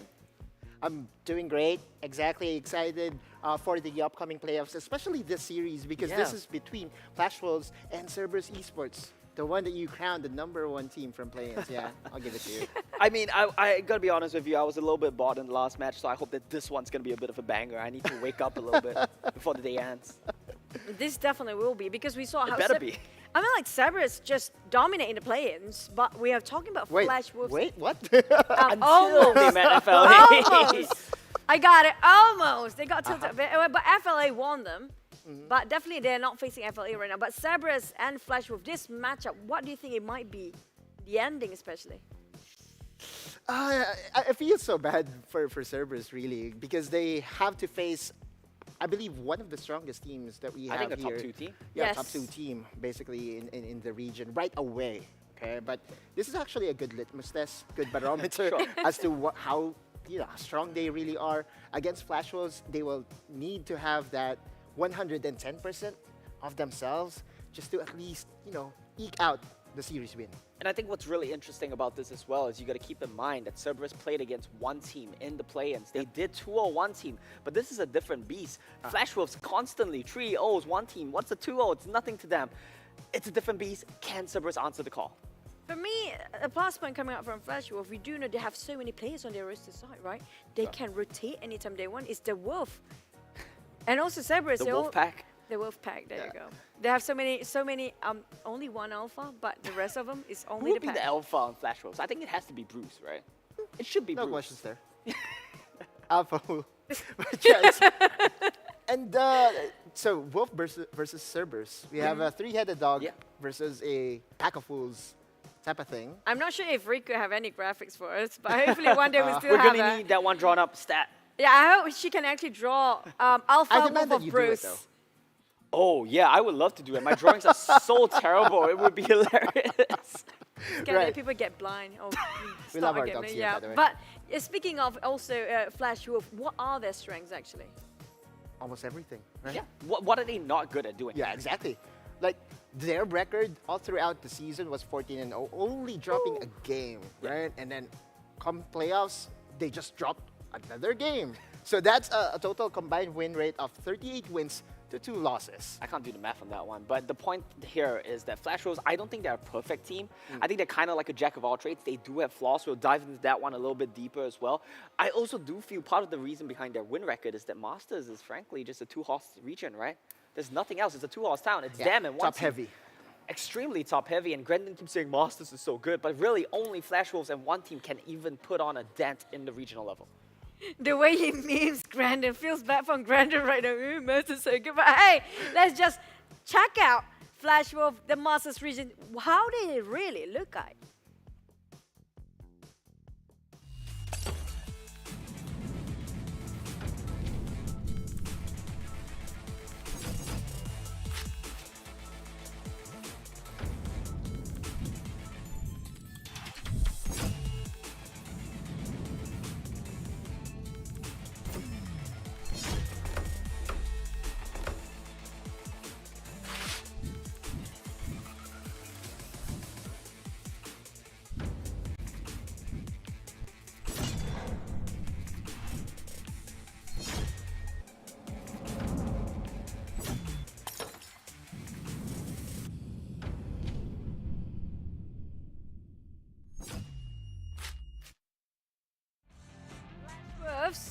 I don't know why, but the moment I saw White Sarah's hair, it reminded me of Brendan's hair today. I'm sorry. Why you gotta do Sarah like that? Why you gotta flame Sarah like that, man? I just hope Brandon. I just hope Brandon can play as good as White Sarah. No, right now. let's not even bother talking about all that stuff. But what I always bring up when Flash Wolves play, and what I will continue to bring up when Flash Wolves play, is the fact that if you look at this roster and you're a person that's familiar with the days of LMS domination, of Southeast Asia, of the GPL, it kind of brings chills down my spine. It's very scary, and a lot of the players that are playing here in the WCS as well, some of them do have experience encountering the old god of the LMS teams. Look at Bruce, you look at Ysera, even Eason have experience on these top teams. I forgot the name, I think actually they played on AHQ for Ysera, and Machi, I believe, for Bruce. So these guys, they are no slouches to the competitive scene, and I think that lends itself to their gameplay as well. When you look at how Flash Wolves as a team perform, it's as close to picture perfect as you can really get. Yeah, exactly. And as a region, I have to agree with Brandon by a bit, just because of the history of Masters, right? Sure. Taiwan, the only champion in League of Legends PC from the Southeast Asia region did actually come from them, right? Taipei Assassins. And we have to look at Flash Wolves right now. You know, their composition is very well balanced, but we still know who's going to carry at the end of the day. We know that Bruce will bring out the big guns. However, one person that I'm really looking closely at is their jungler, Cookie. He's been on a tear, especially his Riven. It's a must-buy. Yeah, and I think recently we've seen a trend emerge across like multiple titles as well, is that the fact that when you have veterans on the team, you pair them with the younger players, you pair them with the ones with the good hands, the mechanics, you get a winning formula. Exactly. And I think that's exactly what Flash Wolves have here. Same with RRQ. True. Hey, that's kind of a good point to point out, especially if you have veteran players. Sometimes they need fresh mind to give a different perspective. Fresh hands, on the game. actually. Both. New perspective as well, but also the fresh heads can't hurt, right? But speaking of Flash Wolf, definitely they are one of the most revered team. We're talking about, maybe we have one more team one day called Flashbang, because another Flash will be really one of the best, top 2 teams. Hey, fun fact, did you know that the Flash Wolves amateur team is called Flash Puppies? Cute, so right? cute. Yeah. Almost trivia of the day. You want to have Flash Cats now? Let's do it. Let's do all animal with a Flash, and maybe one day our team will actually be on top. Flash Maybe. Poodles, maybe. No, it's gonna be Wolf Team, like Flash Lycans or something, but that's a bit too edgy. Flash Lycans. Yeah, it's a bit too cringy, right? Flash Huskies. Sure, we'll get Husky on that team right Flash away. Hounds. There we go. But speaking of the Flashes, yeah, definitely most of top two teams, I have to say, the Team Flash. And also Flash Wolves. Okay, don't get that confused. I know. It's confusing for the viewers as well, right? And you guys mentioned about Masters, and also the Vietnam region will be one of the toughest one to fight against, including, okay, don't get offended, the Philippines as well, before he's actually start to, I'm punch totally me okay, in. you know. Yeah, We're on the really? tear right now. We are in such high spirits after yesterday and earlier today. What a showing. Anyway, let's move on. But moving on to CERBERUS, who've been fighting so many games in play-ins, and finally, yes, they're not dominating. Okay, Autolus, I can hear you from... Definitely just not. But take a sneak peek a bit when it comes to CERBERUS.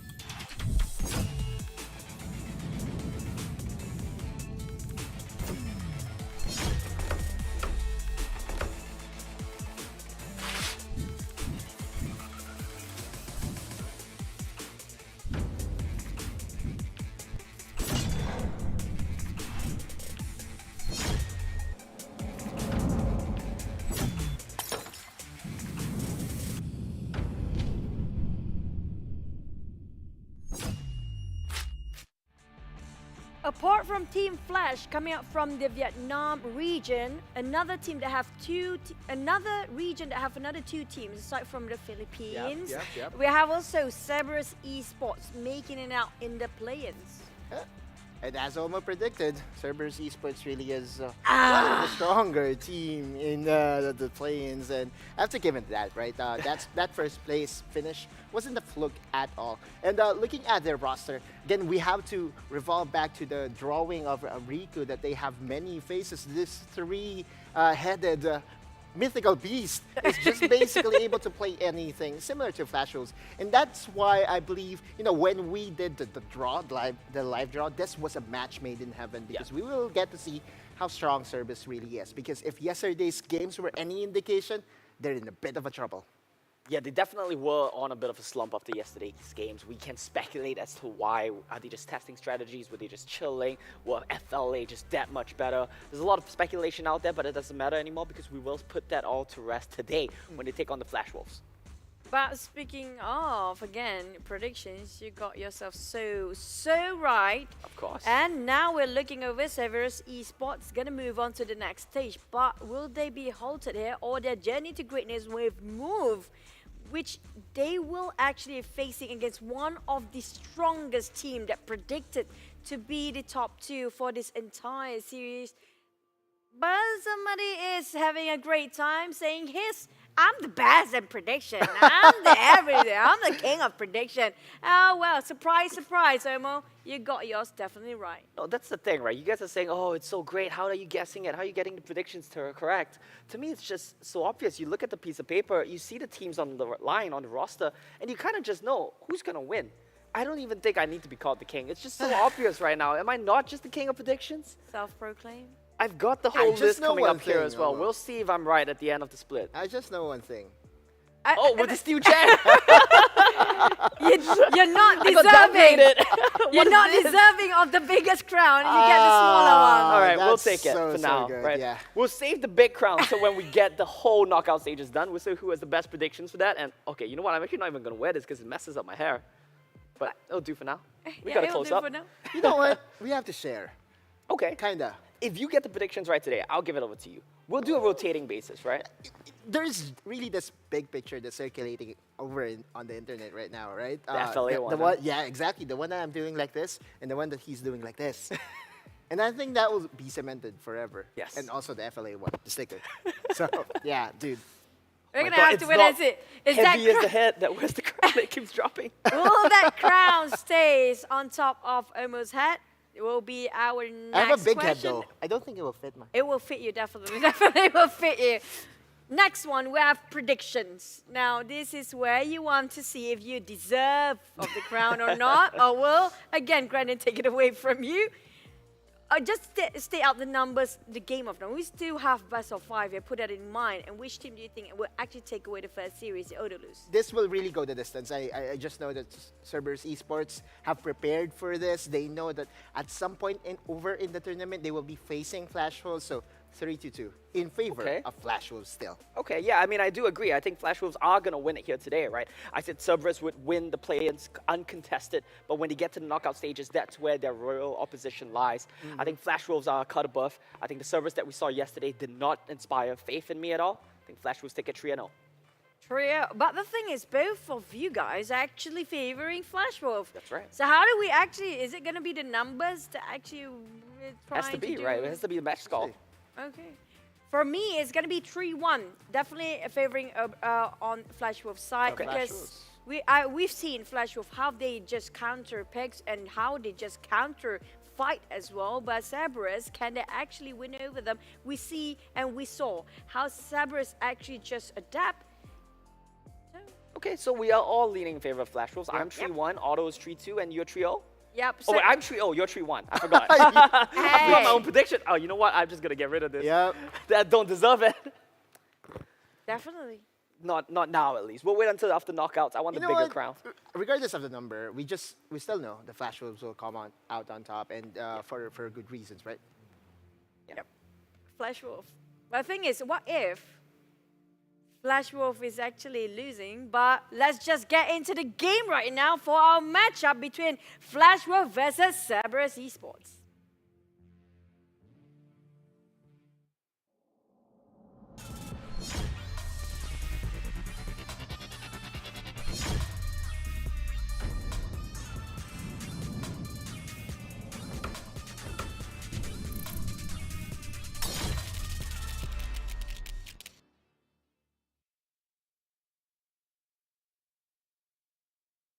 Let's get straight into it. This is going to be one of the most hardest series for day number 1 in the game of best of 5.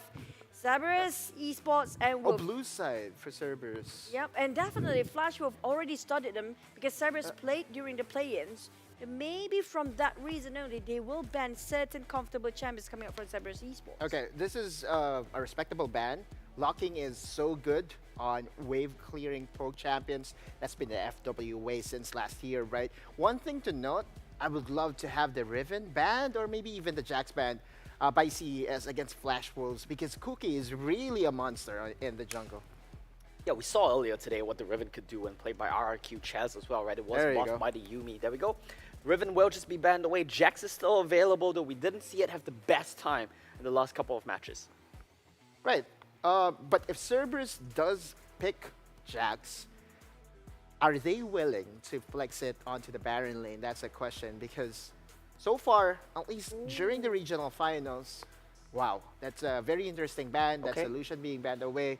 That's more of a Bruce pick, though. I feel like because maybe Flash Wolf really studied into the play-ins games previously, and Cerberus actually do play a lot of Lucian. And we mentioned about Lucian, one of the highest rate champions I in mean, play-ins. Lucian is definitely great, right? I think the issue of why Lucian was banned away over something like that Karma is because both of these teams are going to contest that Lucian. Bruce, like you said, it's a Bruce pick. He loves his champion. He's been playing it since C-Champs. But you look over at their counterparts, CES, BMM plays that so very well as well. Genza also plays that so dominant with that combo playing with Fly. So they don't want to let CES first pick that one away. They're saying that we don't think there's a counter pick to Lucian. We're just going to ban it away. And as Lucian players, Oh, we know wow. best. Okay, It's so I great. was thinking that they will go for the Senna Gragas, and then CES will immediately answer with the Varus Karma. But since they know the prowess of that lane alone, having the Varus and the Karma being on the same lane is just so obnoxious. Now CES responds with the set. You know, I'm so happy. I'm so happy to see this draft because they're actually prioritizing the right picks in Exactly. right order. It's one of the first few times we've seen know. it. The teams are figuring it out. Good job, guys.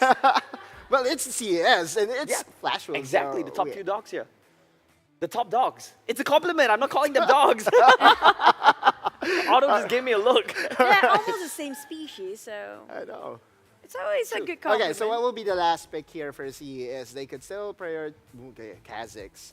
Yeah, it's a hit and miss. Yeah, I feel like Kazakhs in the meta is one of the strongest champions, right? But he has certain weaknesses and he has certain requirements that you need to hit as well. I have a theory. We'll ask the teams in scrims as well as we get closer to the end of the split. I have a theory that Kazakhs is just dumpstering every single scrim, which is why Kazakhs has been so highly prioritized because it's also a scrim champion. It's much less effective on stage. There is also a thing about Kazakhs being much more flexible, like Again. Elysian, and we have a Nemesis duo. This is something I did not expect right from the get-go from Flash Wolves. It doesn't seem like a cookie champion, does Yeah, it? yeah. I expected them to go for the Jax, but Jax is still open for the taking for CES. The question is, are they willing to play it topside again? Now, one thing to note, Flash Wolves loves their Garen. We saw yesterday during the epic Best of 5 series that Garen is still a menace. Yeah, it is. It definitely is. And it fits Ysera as well, right? This is something I've been talking about ever since C Championships. Ysera has always struggled with a bit of a champion pool issue, but he's always great on that Garen. He's always great on the Darius. He's always great on the Renekton. These are his staple picks. Now, with the introduction of Set as well, there's a fourth one in there. Champion pool might be a little bit smaller, but when he gets one of them, he knows how to use it. All right. So who do they target then? Because Ysera, Garen is still open for the taking, but there is still one big problem that they have to solve, and that's Bruce, right? Yeah. It What could is Bruce still- gonna play? Yeah. What will Bruce play? Again, for Flash Wolves, they can play almost anything, right? And that's really what gives CES or any of the team that faces against Flash Wolves the problem. Yeah, this cocky ban is targeted at Bruce. It's targeted at the mid lane. That's a little bit curious to me because I don't think that's something that Bruce would want to pick up right now.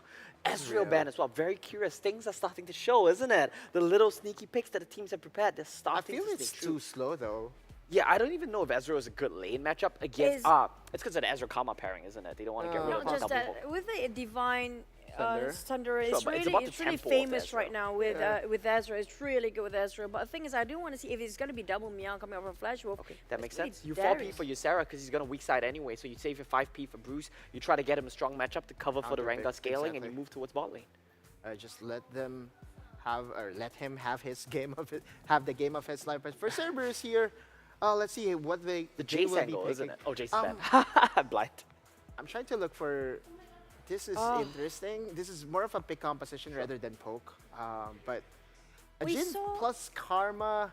But this might be maybe a karma mid as well. If they want to Yeah, it put might a Jin with a Yumi, which is not being banned out at all. We saw it yesterday. It kind of works out, and it's not reachable. I think trash here, but we'll see. It's a suspense.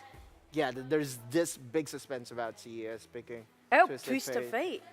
It's such a BMM pick. Okay, but this is will actually get really good. dumpstered though by Flash Wolves if they go for an aggressive mid laner. Remember, assassins are still available for Bruce to take. Even the Yasuo. If he's very Diana is an confident. option. Yeah, like I you said, actually Yasuo just is love a- the Yasuo. Actually, you're right. The Yasuo is a really good option. Wow, okay. Taking a page out of one team's book, isn't it? Right. Taking a page out of one team's book. They're going to be playing the Kai'Sa here. He does have the free scale. But part of the reason why I love this Twisted Fate so much, it works in tandem with the Kazakhs so very well. These two guys going to roam the map, try to get picks together. And what's great about this combo as well is it shuts down what Flash Wolves want to do. I believe I saw this comp once from CES in where they invested the curtain call right with the same timing with Destiny and just invest on one good pick. Remember, I did say that I was hoping for them to go for the pokes, but does seem like that they want for the pick, and we'll see. I mean, like Flash Wolf double a marksman. And what are your thoughts regarding this? I'm not a fan, honestly. I don't know if wanted the Kai'Sa was Yasuo the right pick. away for Bruce, though. Yeah, I think a Yasuo, even a Diana would have been good there for Bruce. I think the Kai'Sa is just a bit of a greedy pickup. I think he's looking at the fact that he's playing against a Twisted Fate. He realizes, I can free scale this lane. And it's very reliant on the rest of the team just taking it back a notch, not dying to the TF Kazakhs duo early game. But I do feel like once you hit a certain point in the game with the Kai'Sa Rengar, you do just take over because there's no one on the side of Cerberus that can answer you in the side lanes. You bring two members down to your Sarah's lane, you three-man that lane, I think there's no counterplay. However, there is still the fact that you could have easy access to Shadow for your Baron laner with the help of the Twisted Fate. One Destiny play, easy gap.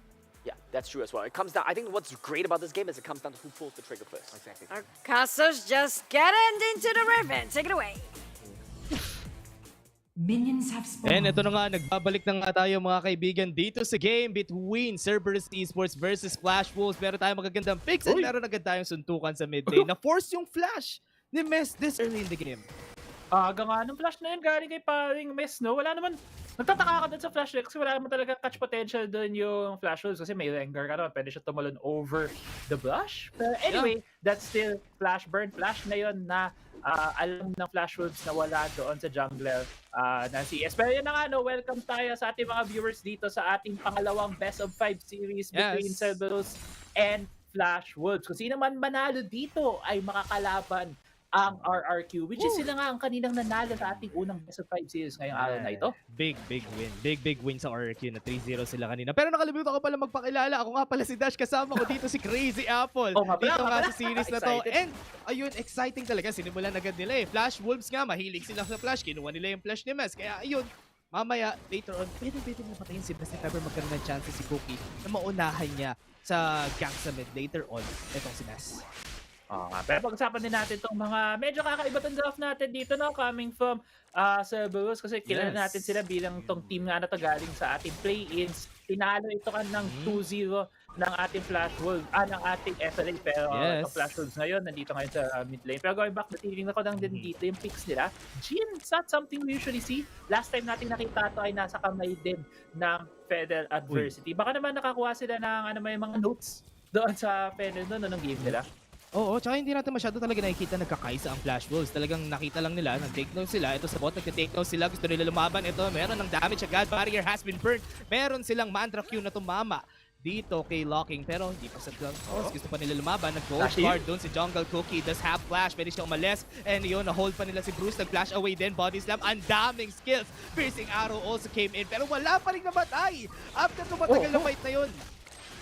Messi na laban doon. At si Mess nga ang nakakuha dito din ng Scuttle Cup in the end. Kung hindi naman talaga yung pinakawayan nila doon, no? Parang Dash, they really wanted to get that small objective dito. At in the end naman din, kasi dito naman sa early game, important din yan pamakuha ng early gold ang mga junglers at more of that XP boost pa, medyo mas may lamang ka doon sa counterpart ko. So good job dito sa Cerberus Esports. Going back din dito, Dash, na iniisip din natin ano pa ang win condition dito ng Cerberus dahil nga itong composition nito medyo kakaiba at alam naman natin na medyo komplikado din kapag meron kayong Jins. So nakikita natin dito, CERBERUS, kailangan nilang maka-start off ng mga fights early, makakuha ng mga early kills dahil dalawang marksman itong nasa kabilang side. Talagang kailangan nila kunin yung early game sa side nila, especially na meron silang Destiny dito kay BMM na magpapadali ng mga rotations nila. Mas madali nilang ma-discover kung meron bang nagtatago sa side ng Flash Wolves. What I like about the composition ng CERBERUS is that pag nakakuha sila ng isa, for sure, that person will be dead. Dahil meron naman silang tatlo, sama na natin si Cookie sa mga target nila. So if ever matamaan ng CC, kahit sino dun sa tatlong yun, for sure, pwede nila talunan dahil meron silang damage para gawin yun. Yeah, tama. Pero set expectations din natin para sa mga viewers natin ang Masters region. So before that, Cookie. Okay, Cookie in the mid lane. Gusto ng merienda, gusto ng cookies, gusto ng kill sa mid. Si BMM ay first blood ni Bruce.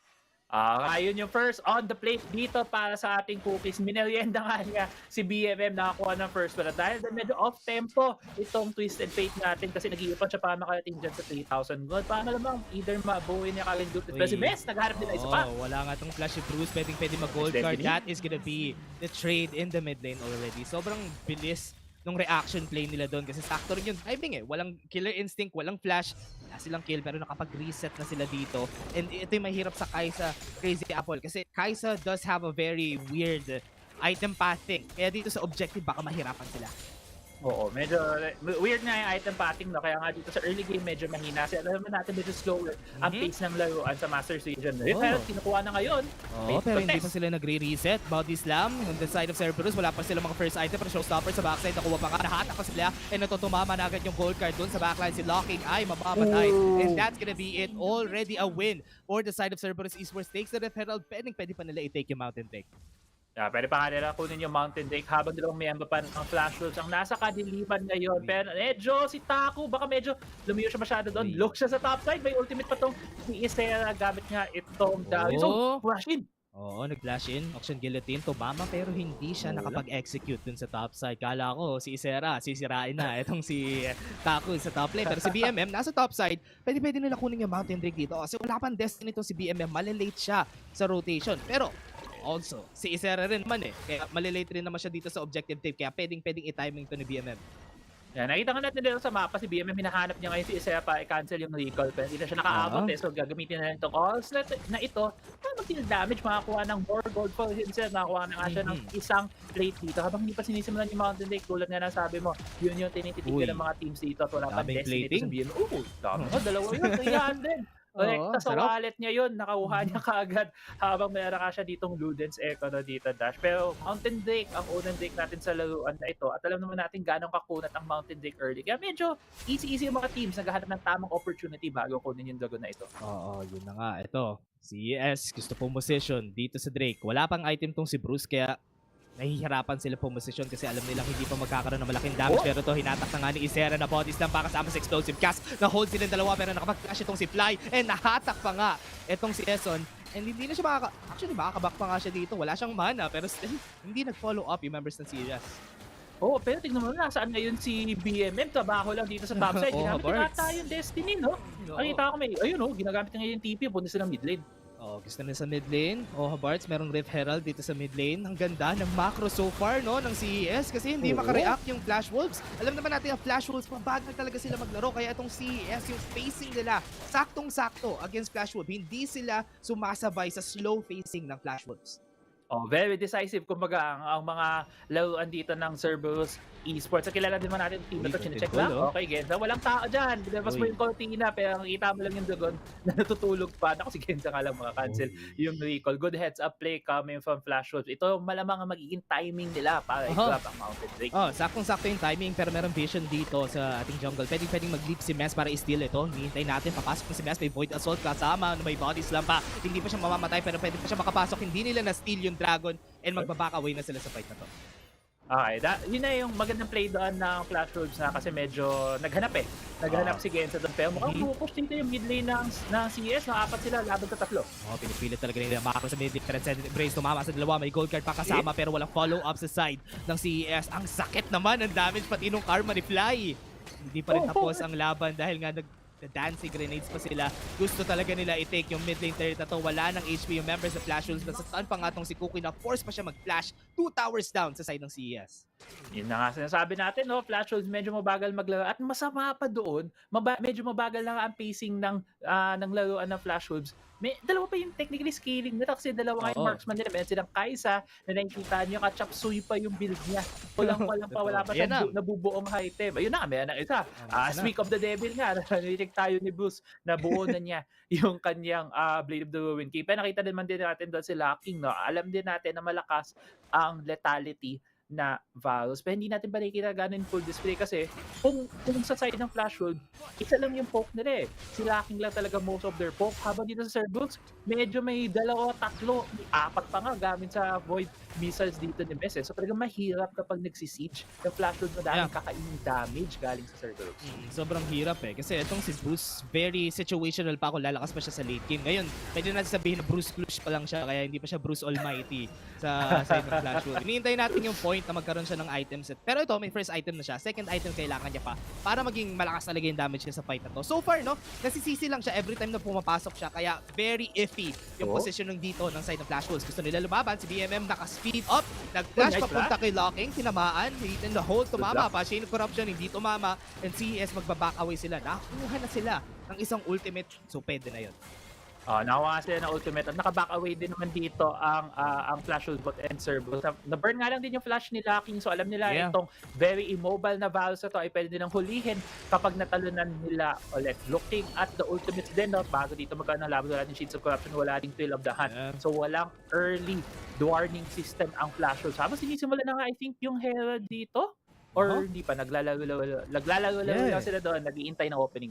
Oo, yung problema dito sa nakikita natin sa Flash Wolves, sumasabay sila sa pacing ng CES, na-force sila maging reactive against them. Hindi man lang sila makapag-split push kasi alam nila merong presence pa ni PMM.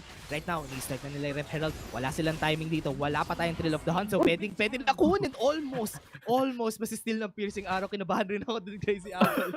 Ako din kinabahan ako, pero alam mo naman, Nerves of Steel. Itong si Mes, kahit very busy minsan ng laruan na CES, Mes ang pangalan niya, pero meron sila nga, Nerves of Steel. Sanay sila sa ganung pressure, kaya nakuha pa rin niya yung referral. Great job para sa ating Vietnamese squad dito sa ating sa WCS ngayon. Meron silang kaunting lead sa mga 4K gold at around 10 minutes. At ito yung pwesto na gusto nila dahil nga sila yung medyo mas early game to mid game na composition compared dito sa double scaling ng Flash Wolves. Top players sila ng play-ins for a reason. Kaya kayang-kaya nila laban sa mga teams natin sa playoffs. Even kahit yun na pinaka nakakatakot na team pa na Flash Wolves. Bot lane nila, Ref Herald would be taking that tower, 3 towers down na sa side ng Flash Wolves. Hindi ito maganda for them, to be honest. Kasi ang daming tower pressure, madaling makakuha ng objectives. Yung early game, sinabi naman namin kanina na kailangan kunin ng CES yung early game. Yes, kinukuha nila minimum na tong 5K gold lead, pero 4K pa lang siya for now.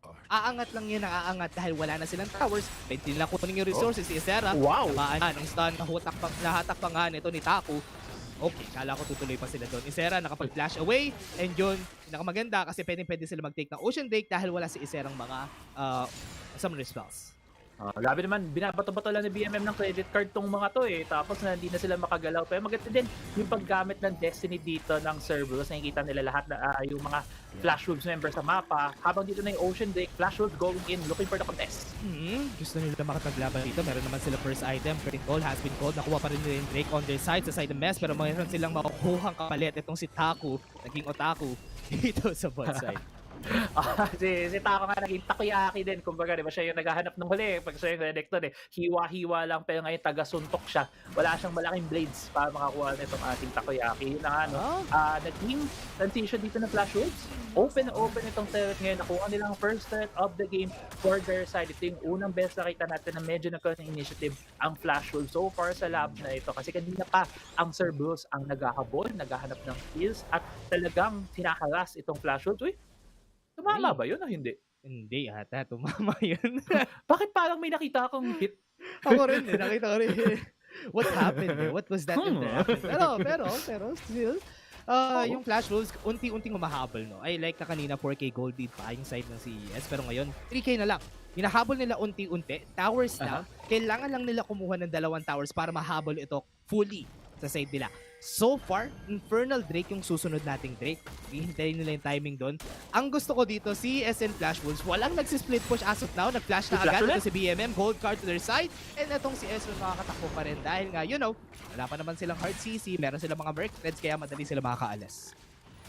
May mga Merc Threads, din doon Quicksilver sa kaya natanggal ka agad yung stun. So hindi na follow up doon ng service. Pero nakita din natin doon yung strategy nila dito. Pero mukhang mag-hard engage dito. Flash body slam agad. Nakuha pa nga ng explosive cascade doon. Tumutuloy-tuloy na sila. Transcendent Embrace hindi tumama. Pero si Gensa nakapag-back away na showstopper pa nga sa backside. Kinuha pa yung face breaker. Tumama sa tatlo. And ito, hindi na maganda to para sa Flash Wolf kasi lahat sila kailangan umalis. Half HP on most member. Curtain call. Natapos sa kanila. Ito na kayo susunod. 4. Ang sabi nga ni Jin. Si Gensa. Ito, makuha nila yung kill. Nahatak pa nga isa. Meron sila kuha isa pero hindi pa rin sapat dahil ito si Esa nakapag-heal pa nga na onti sa passive si Locking. Ito na stun and patay na nga si Locking dito. Na-lock na yung crosshair sa side niya and parang si Cookie susunod pa ata dito. Nandyan pa nga siya kung pupunta pa nga sila and hindi na sila tutuloy. Dahil yan, 4 kills agad sa side ng CES. Yun na nga, yun ang hinahanap na laban ng CES dito, no? Si Ison, sumusubok pa yun dito dumepensa pero yung credit card. Okay, credit card. Binato na nga. Gold pa yung credit card talaga. Itong dahil ng CES. Nakuha nila yung tower in the mid lane. 4 towers down. Flash Wolves has the advantage. I mean, CES has the advantage. CS has advantage going into this replay na nag-start lahat yung laban na pinick off Tinay makuha dito si Gensa. Ang ganda ng stat nung kanya Stasis Flash. Naka-re-engage dito si Taco. Ang ganda ng pasok doon showstopper na 3-4 yung tinamaan. No? Tapos dahil nga doon medyo duguan na yung Flash Wolves. Isa-isa na lang. Nag-pick their targets ang CES dito at nagsimula din yung pag-pick nila ng targets doon between the gold card ni BMM at yung mga curtain call bullets na nanggagaling doon sa Jin. Yeah, racing after pa nga sila nun. May gold card pa sila nakuha doon, tumama pa. Tapos sumunod pa si Cookie para maging 4 kills to their side. Yung gold lead na hinahanap natin kanina, 5k gold lead, bumalik lang sila doon sa state na yon. And ito, CES, kailangan lang nila panghawakan. Itong gold lead na meron sila, pinop na sila agad ito. And sinihintay lang natin na lumabas Infernal Drake. We have 40 seconds bago lumabas. Mahirapan dito pumasok ang Flash Wolves kasi up ngayon ang destiny ni BMM pag pumasok nakikita pero okay, ginamit yung curtain call. Si Ezron yung tinatamaan, hindi pa nga niya kinailangan i-pop yung gargoyle enchant niya kasi wala pa masyadong damage yung curtain call nito ni Gensa. 20 seconds, Infernal Drake, hintayin natin lumabas Infernal Drake pero Flash Wolves. Gusto nila makipaglaban talaga, no? Ayaw nila mag-try mag-split push, mag-try kumuha ng towers on their side. Talagang gusto nila kung bakbakan kasi nahatak na nga niya si Taco na showstopper pa, face breaker on the side sa backline. And nakuha pa nila si Bruce. Si Bruce patay agad! Wala silang nagawa sa side ng Flash Wolves. E naubusan sila ng isang member. Now, easy taking si Infernal Drake. Easy taking. Wala pa kasing flash nun si Bruce. Nung simula yung laban, medyo off yung call ng flashes. Naramdaman man na naghahanap talaga sila ng play. Naghahanap sila ng way para makabalik dito sa laruan na to at makuha yung dito. Malesen man lang sa CES. Pero dahil nga doon sa field fight na yun, na-secure pa yung Infernal Drake para dito sa CERBERUS. Ang hirap na nga dito, no, paring Josh. At habang ang nasa top side ng Flash Wolves, leading dito para sa CERBERUS. So far si Bruce clues pa rin. Kaya wala pa siyang nakukuhang kill dito sa side nila. Yes, nakakuha siya ng 2 kills pero hindi pa sila nagkakaroon ng advantage. Alam naman natin dito, may nag-i-invest sila ng resources kay Bruce pero hindi siya nagtatranslate into anything just yet. Kasi every time na tinatry nila makipag-fight, you see, si Bruce lagi yung target. Alam naman natin kung gaano ka-short yung range ng isang Kai'Sa. Kaya nga kanina, di ba, sa iniisipan natin dito na parang medyo off din itong Rengar pick Kasi nga, di ba, may nag-value sila. Nung dapat yung Kai'Sa, hinuli nila itong pick na to. Kasi na-expect nga nila na, okay, medyo pwede tayo mag-slow pace game. Pwede natin i-scale itong Kai'Sa natin. Pero sabi ng servers, no. Di tayo pwedeng pa slow. Kailangan fast, lalo na Vietnam style ang gusto nang ipakita dito ng CERBERUS Esports. Kaya ngayon, 16 minutes na tayo dito sa ating laruan. Inaantay na lang ang pwestuhan dito sa bahan kasi yun ang malaking objective ngayon sa mapa.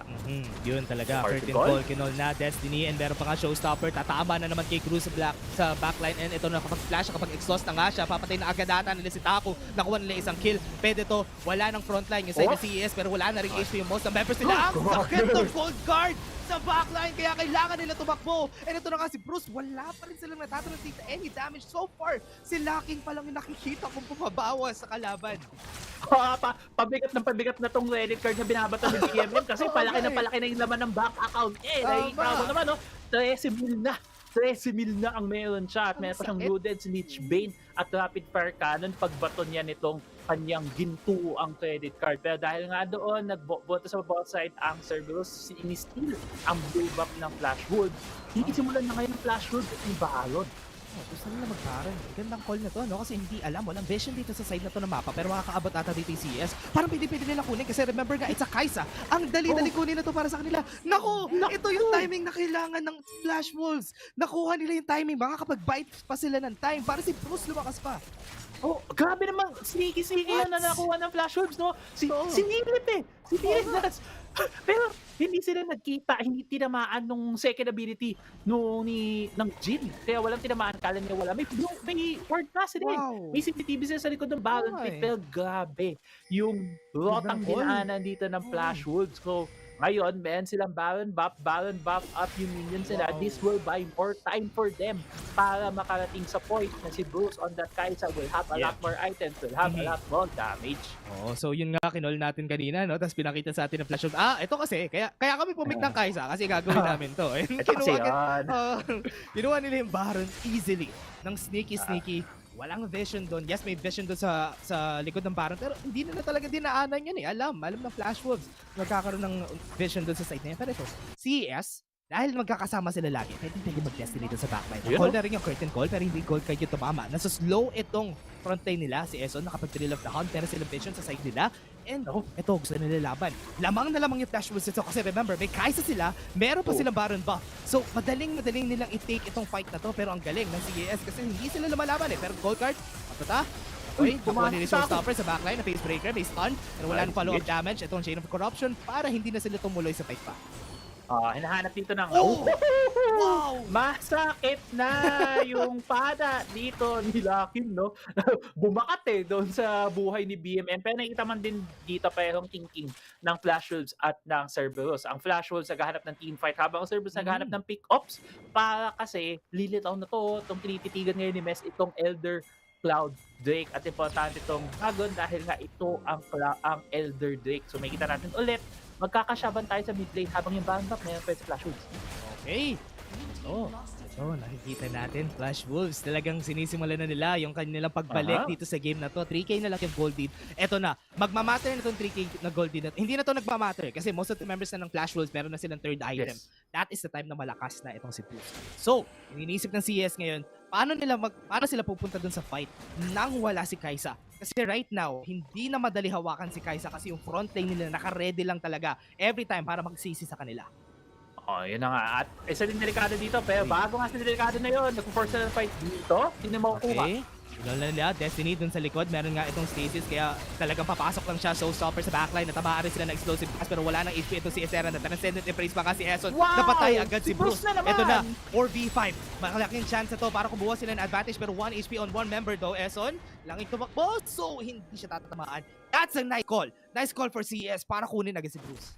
Nakita natin doon medyo na nahati ang Flash Wolves. Nakita nila si BMM nasa top side. Pitch Bane na to, mabilis na nag-push to. Pero teleports and chance, ginagamit kayo ng Flash Wolves. Hindi ba nag-recall dito ang CERBERUS? So in terms of HP, may konting kalamangan dito ang Flash Wolves.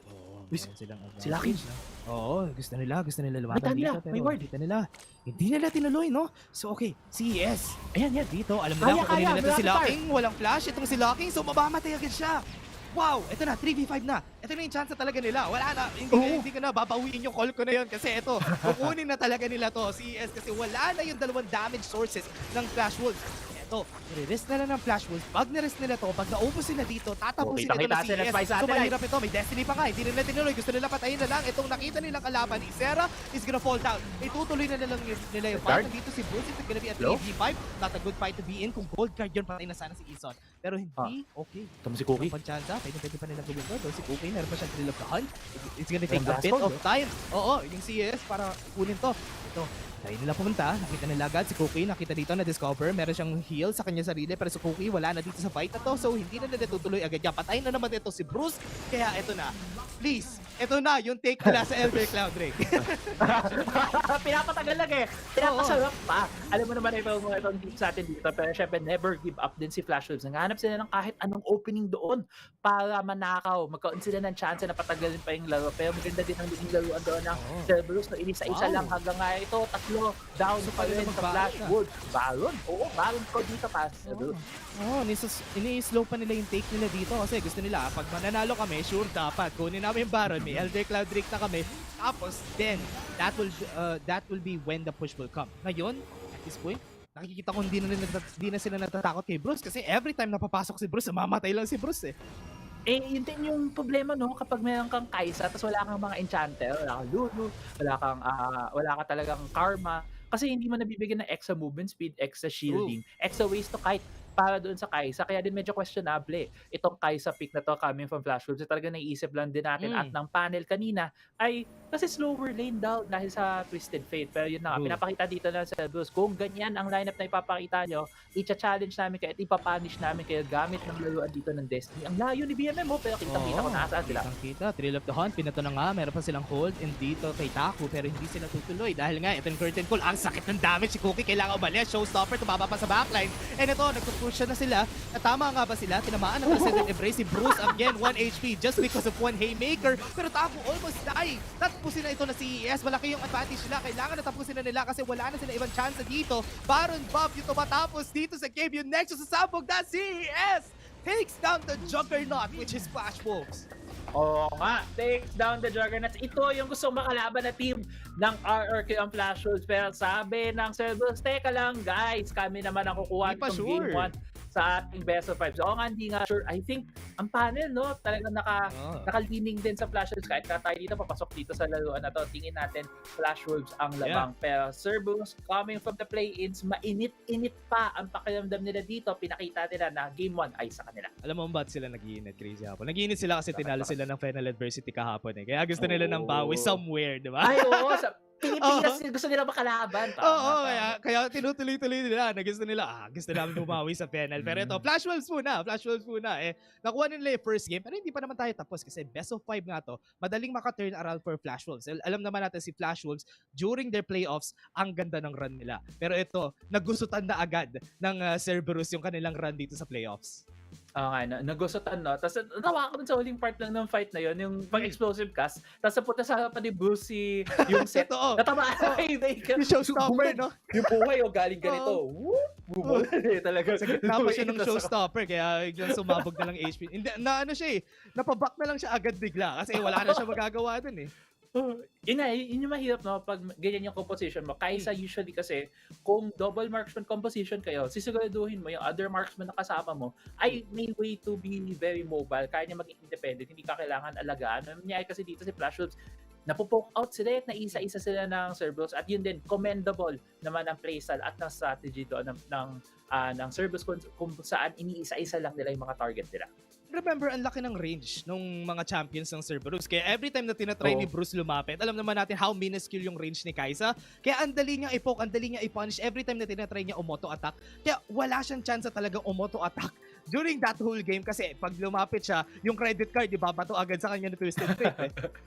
Pabigat pa nga yung credit card na binabato sa kanya. Totoo. Ito na yung bank account ko. Nagsimula tayo from here at nangyayari, nasa mga 15 mil na. Kaya pag tama, boom, tumba. Talagang wala naman gawa si Bruce during that game. Pero everyone, we're gonna be going back to the battle for a post-match analysis.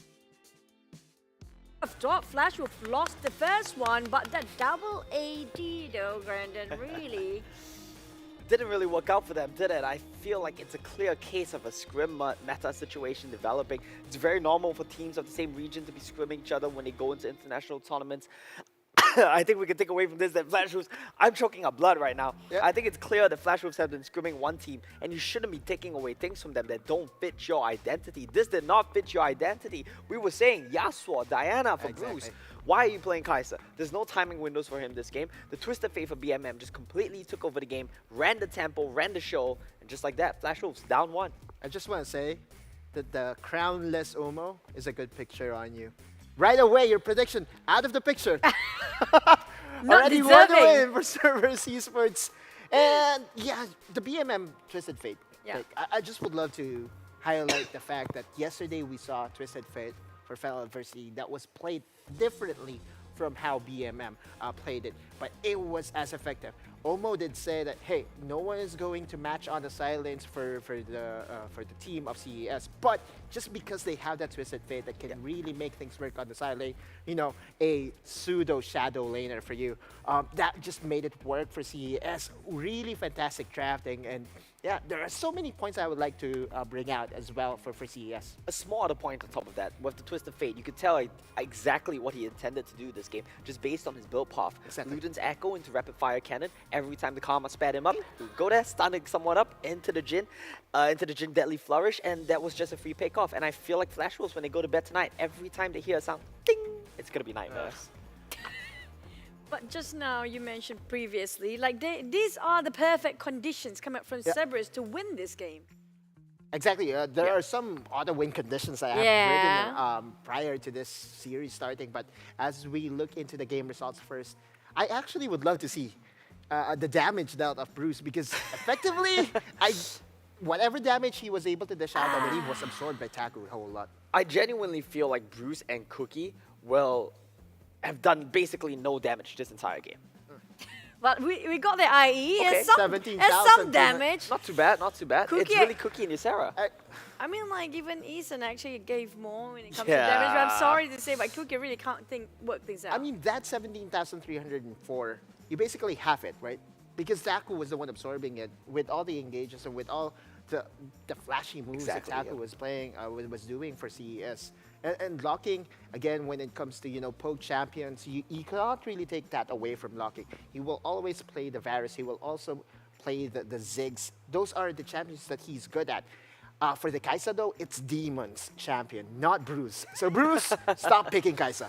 Yeah, exactly the case as well. I think it's a situation, in my mind, I can see these two teams scrimming against each other. They lose to one team playing the Kai'Sa mid. They say, we should try that ourselves.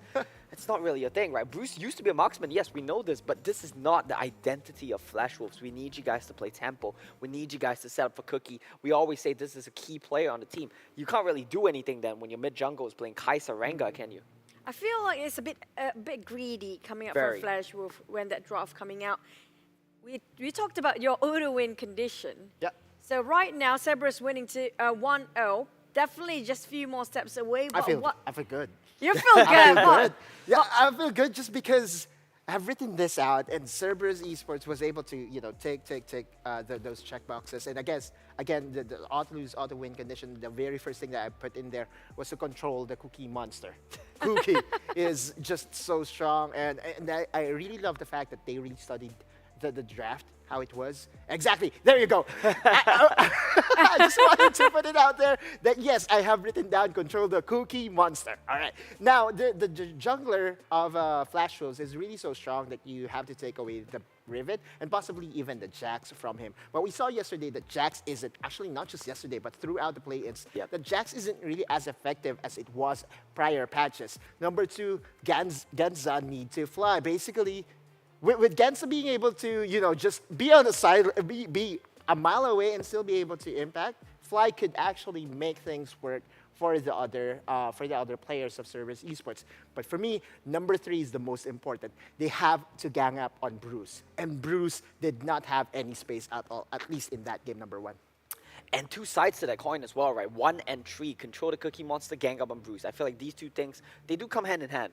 When you shut down one, it's typical that you can also shut down the other, and that's exactly what we saw in that game. Both of them were playing greedy champions, slow tempo. They really did just get punished. And I want to take a look at my personal head-to-head as well in this matchup. It's between Cookie and Mass, right? Because when you look back at the regional finals at the Vietnam region, when Mass was shut down, when he was playing against Team Flash, that's exactly how they managed to destroy the members of CERBERUS. You crack that team apart when Mass is shut down. Well, this game, that didn't really happen. Cookie was a bit too slow throughout the game. I think part of that was largely due to the draft as well. And when that doesn't work out, well, then we saw, right? When Flash Wolves doesn't have Cookie leading the temple, leading the charge, they kind of do just fall apart. Exactly, you know, similar to the Sesame Street. If there's no Cookie Monster, the show won't... Yeah, That's the show, Elmo. Won't sell, right? You have to have that. Elmo is the selling point, really. No. He's the star. Elmo is Bruce, the star. Okay. But he needs a Cookie Monster in order for him to be... You know, in that game, yeah, Ysera was Grouch. was Oscar Okay. the Grouch. So let's. Because he's a bunch of Enough of trash. that. In the trash bin. Who's a Big Bird? Oh, that's a tough one. I can't answer that. Oh no. Okay. Shh. Yeah, let them roast each other out. We still have, that was just the first match of the best of 5. Still have a lot of chances here for Flash Wolf, but definitely down the drain. It's going to be almost prediction first. Not deserving of that crown Could whatsoever. still get the score correct. I could still get the match winner correct. Exactly. Yeah, so Flash Wolves, they But still need it's to come not back. your prediction anymore. Yours The is going to be score- the scores don't 3-0. matter. Well, the scores don't yeah. matter. The scores are half the battle. But maybe all 3 of us going to get this one wrong because you saw how... I'm okay. True, it's possible. I'm the closest one to Cerberus. predict Cerberus winning. Cerberus is just on again, momentum right now based on play-ins until now. What I'm really tilted about is Cerberus Esports was able to win against one team. So why borrow plays from one team? Just play your own style, right? That's exactly what they're doing, right? I love that Cerberus are leaning to their own style. I think in play-ins as well, they relied too hard on poke comps that were too difficult to execute. Coming in here, they played a pick comp, they played a catch comp. Well, I wouldn't say it's easier to play, but it's definitely something that suits them, something where you fight a lot. And they looked a lot better doing it. I don't want to speculate too far ahead into the future as well, but the loser of this matchup will play against the loser of Team Flash, going up against Buriram United, I believe, later on in the series as well. I mean, this is like far down the line prediction, so I That's don't want too to. far, I don't want to though. crystal ball this too hard, right? But that's going to be an interesting possibility as well. I have the script. I told you guys I have the script. The score might be wrong, but it's still going to follow this, I think, at the end of the day. So that's the script. What I will be happens? creating my own Yes, you should. script. What right? happens if it doesn't follow any of yours? Then mine will be the one that's correct, right? If both of you guys are not winning, then it's rigged. Then no one's Riku. winning. Rika, I'm hoping yours going to be winning because definitely we want to see if there's any of the narrative coming up from us is actually happening because almost totally not valid right now for today. We're not going to listen to him anymore. Let's walk into our MVP. Oh, this very time. well deserved. Fine, I agree with this 100%. Yeah, man. Oh my God. Just normally you would go for the rapid fire cannon third item, right? Yes. But he knew that he didn't really need damage because Exactly. he has the damage from Genza a mile away, right? So now that you have DMM being able to impact the map of Wild Rift, I know that Twisted Fate isn't as big as before, but now that it's now that it's starting to be relevant, I feel scared for the other teams that haven't really practiced Twisted Fate. Yeah, I think Twisted Fate fits certain teams very well. It fits the Vietnamese playstyle very well. I would not be surprised to see Team Flash, I believe tomorrow, pull out the Twisted Fate for Coyote as well. It fits his playstyle. You know, we talk about teams maybe scrimming each other from the same region, going into international tournaments. That's a pick we need to look out for. Of course, TF, it's not a one-size-fits-all champion. You need to wait for the right time to pick it. This was definitely it. I'm going to flex a bit here. Go Nobody actually noticed me. Ring! When I actually mentioned the team that actually have Kha'Zix and also Twisted Fate is a really good combination with the Destiny open up. Oh, that's Kha'Zix can just go and also follow up by Twisted Fate. And we saw how just now the highlight reshoot about the drafting. Yeah, this was But- the first blood, right? This is just really shut down straight from.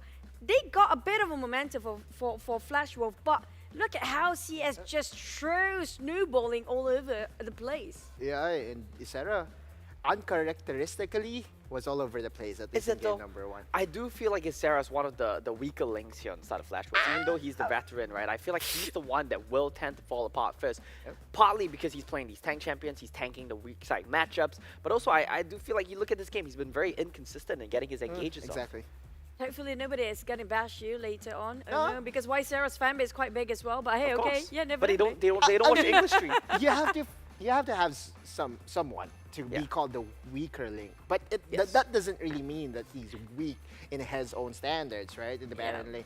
I'm not trying to protect Omo No, here. no, I'm not please trying don't. to defend Omo It's here. okay. You know what? I'll throw myself under the bus. I know they're not watching the English stream anyway, so I'll just say it in Chinese, right? Sarah, Oh wow!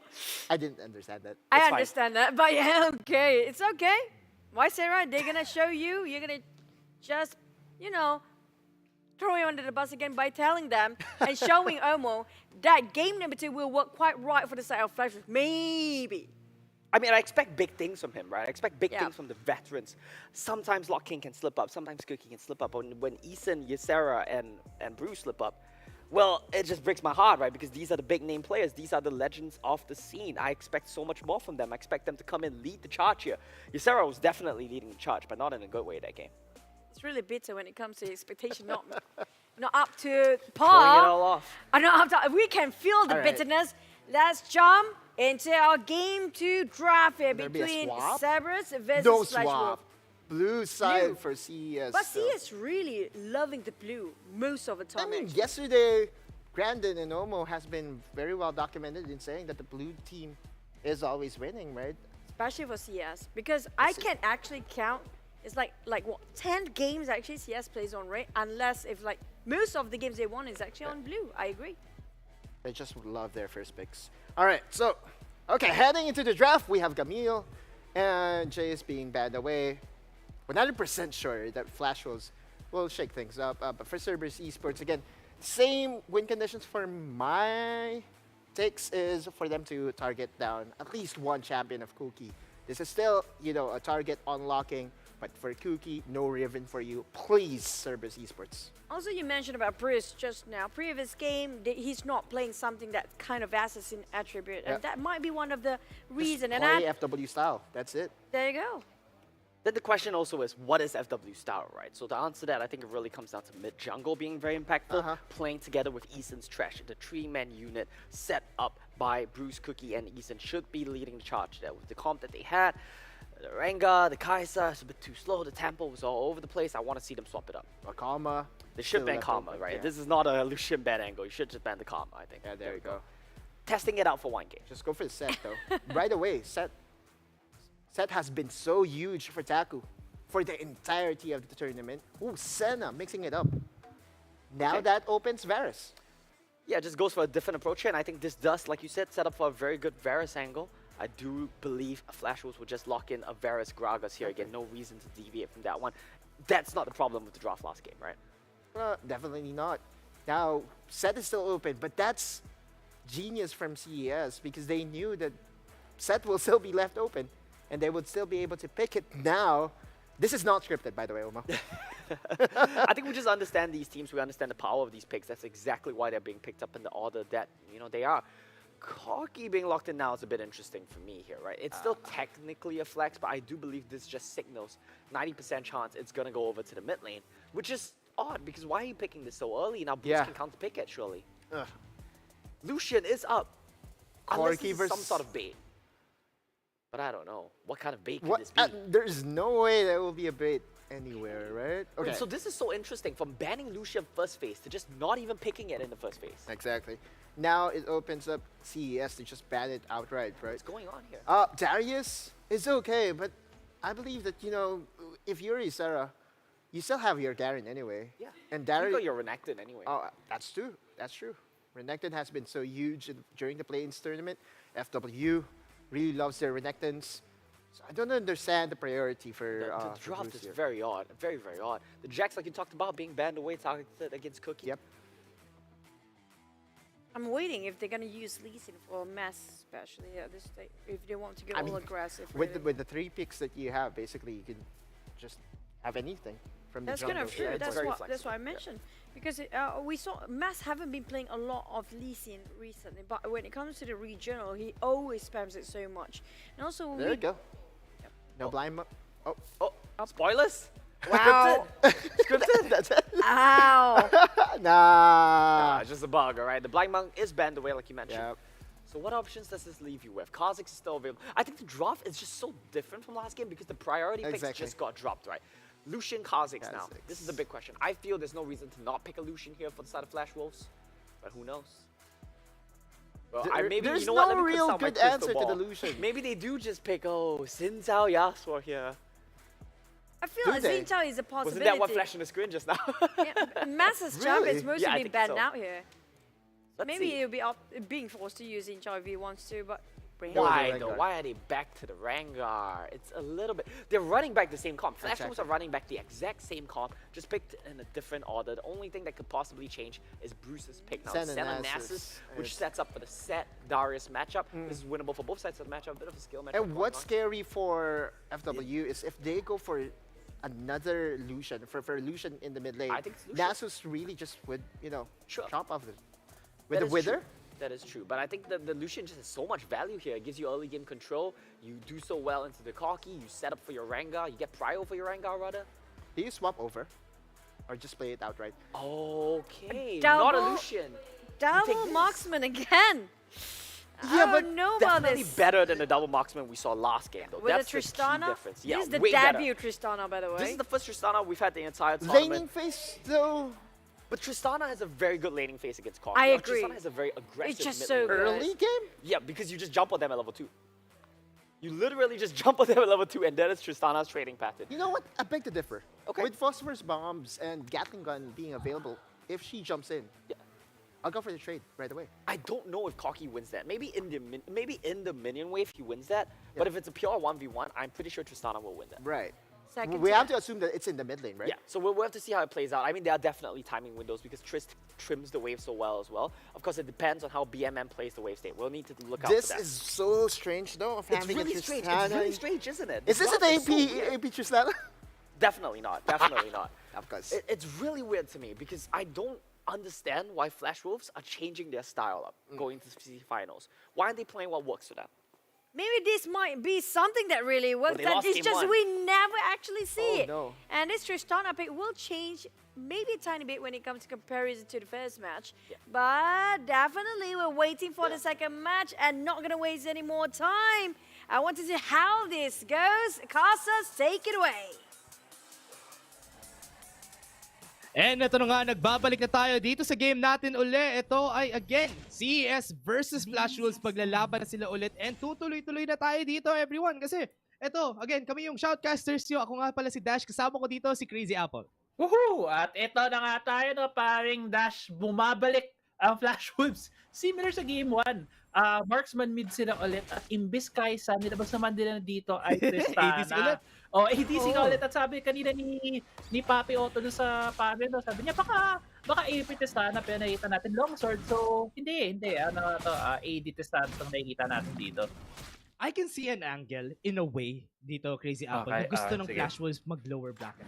Honestly, this is one of my takes na iniisip ko lang if ever na ganun yung mangyari, good to for PH. Kasi yung RRQ against Cerberus, I think that would be a more favorable matchup rather than Walang having kabias-bias. Flash Wolves against them. Oo, sa totoo. Walang kabias-bias. Wala nga dito sa laban natin RRQ, pero nag-uusapan natin RRQ.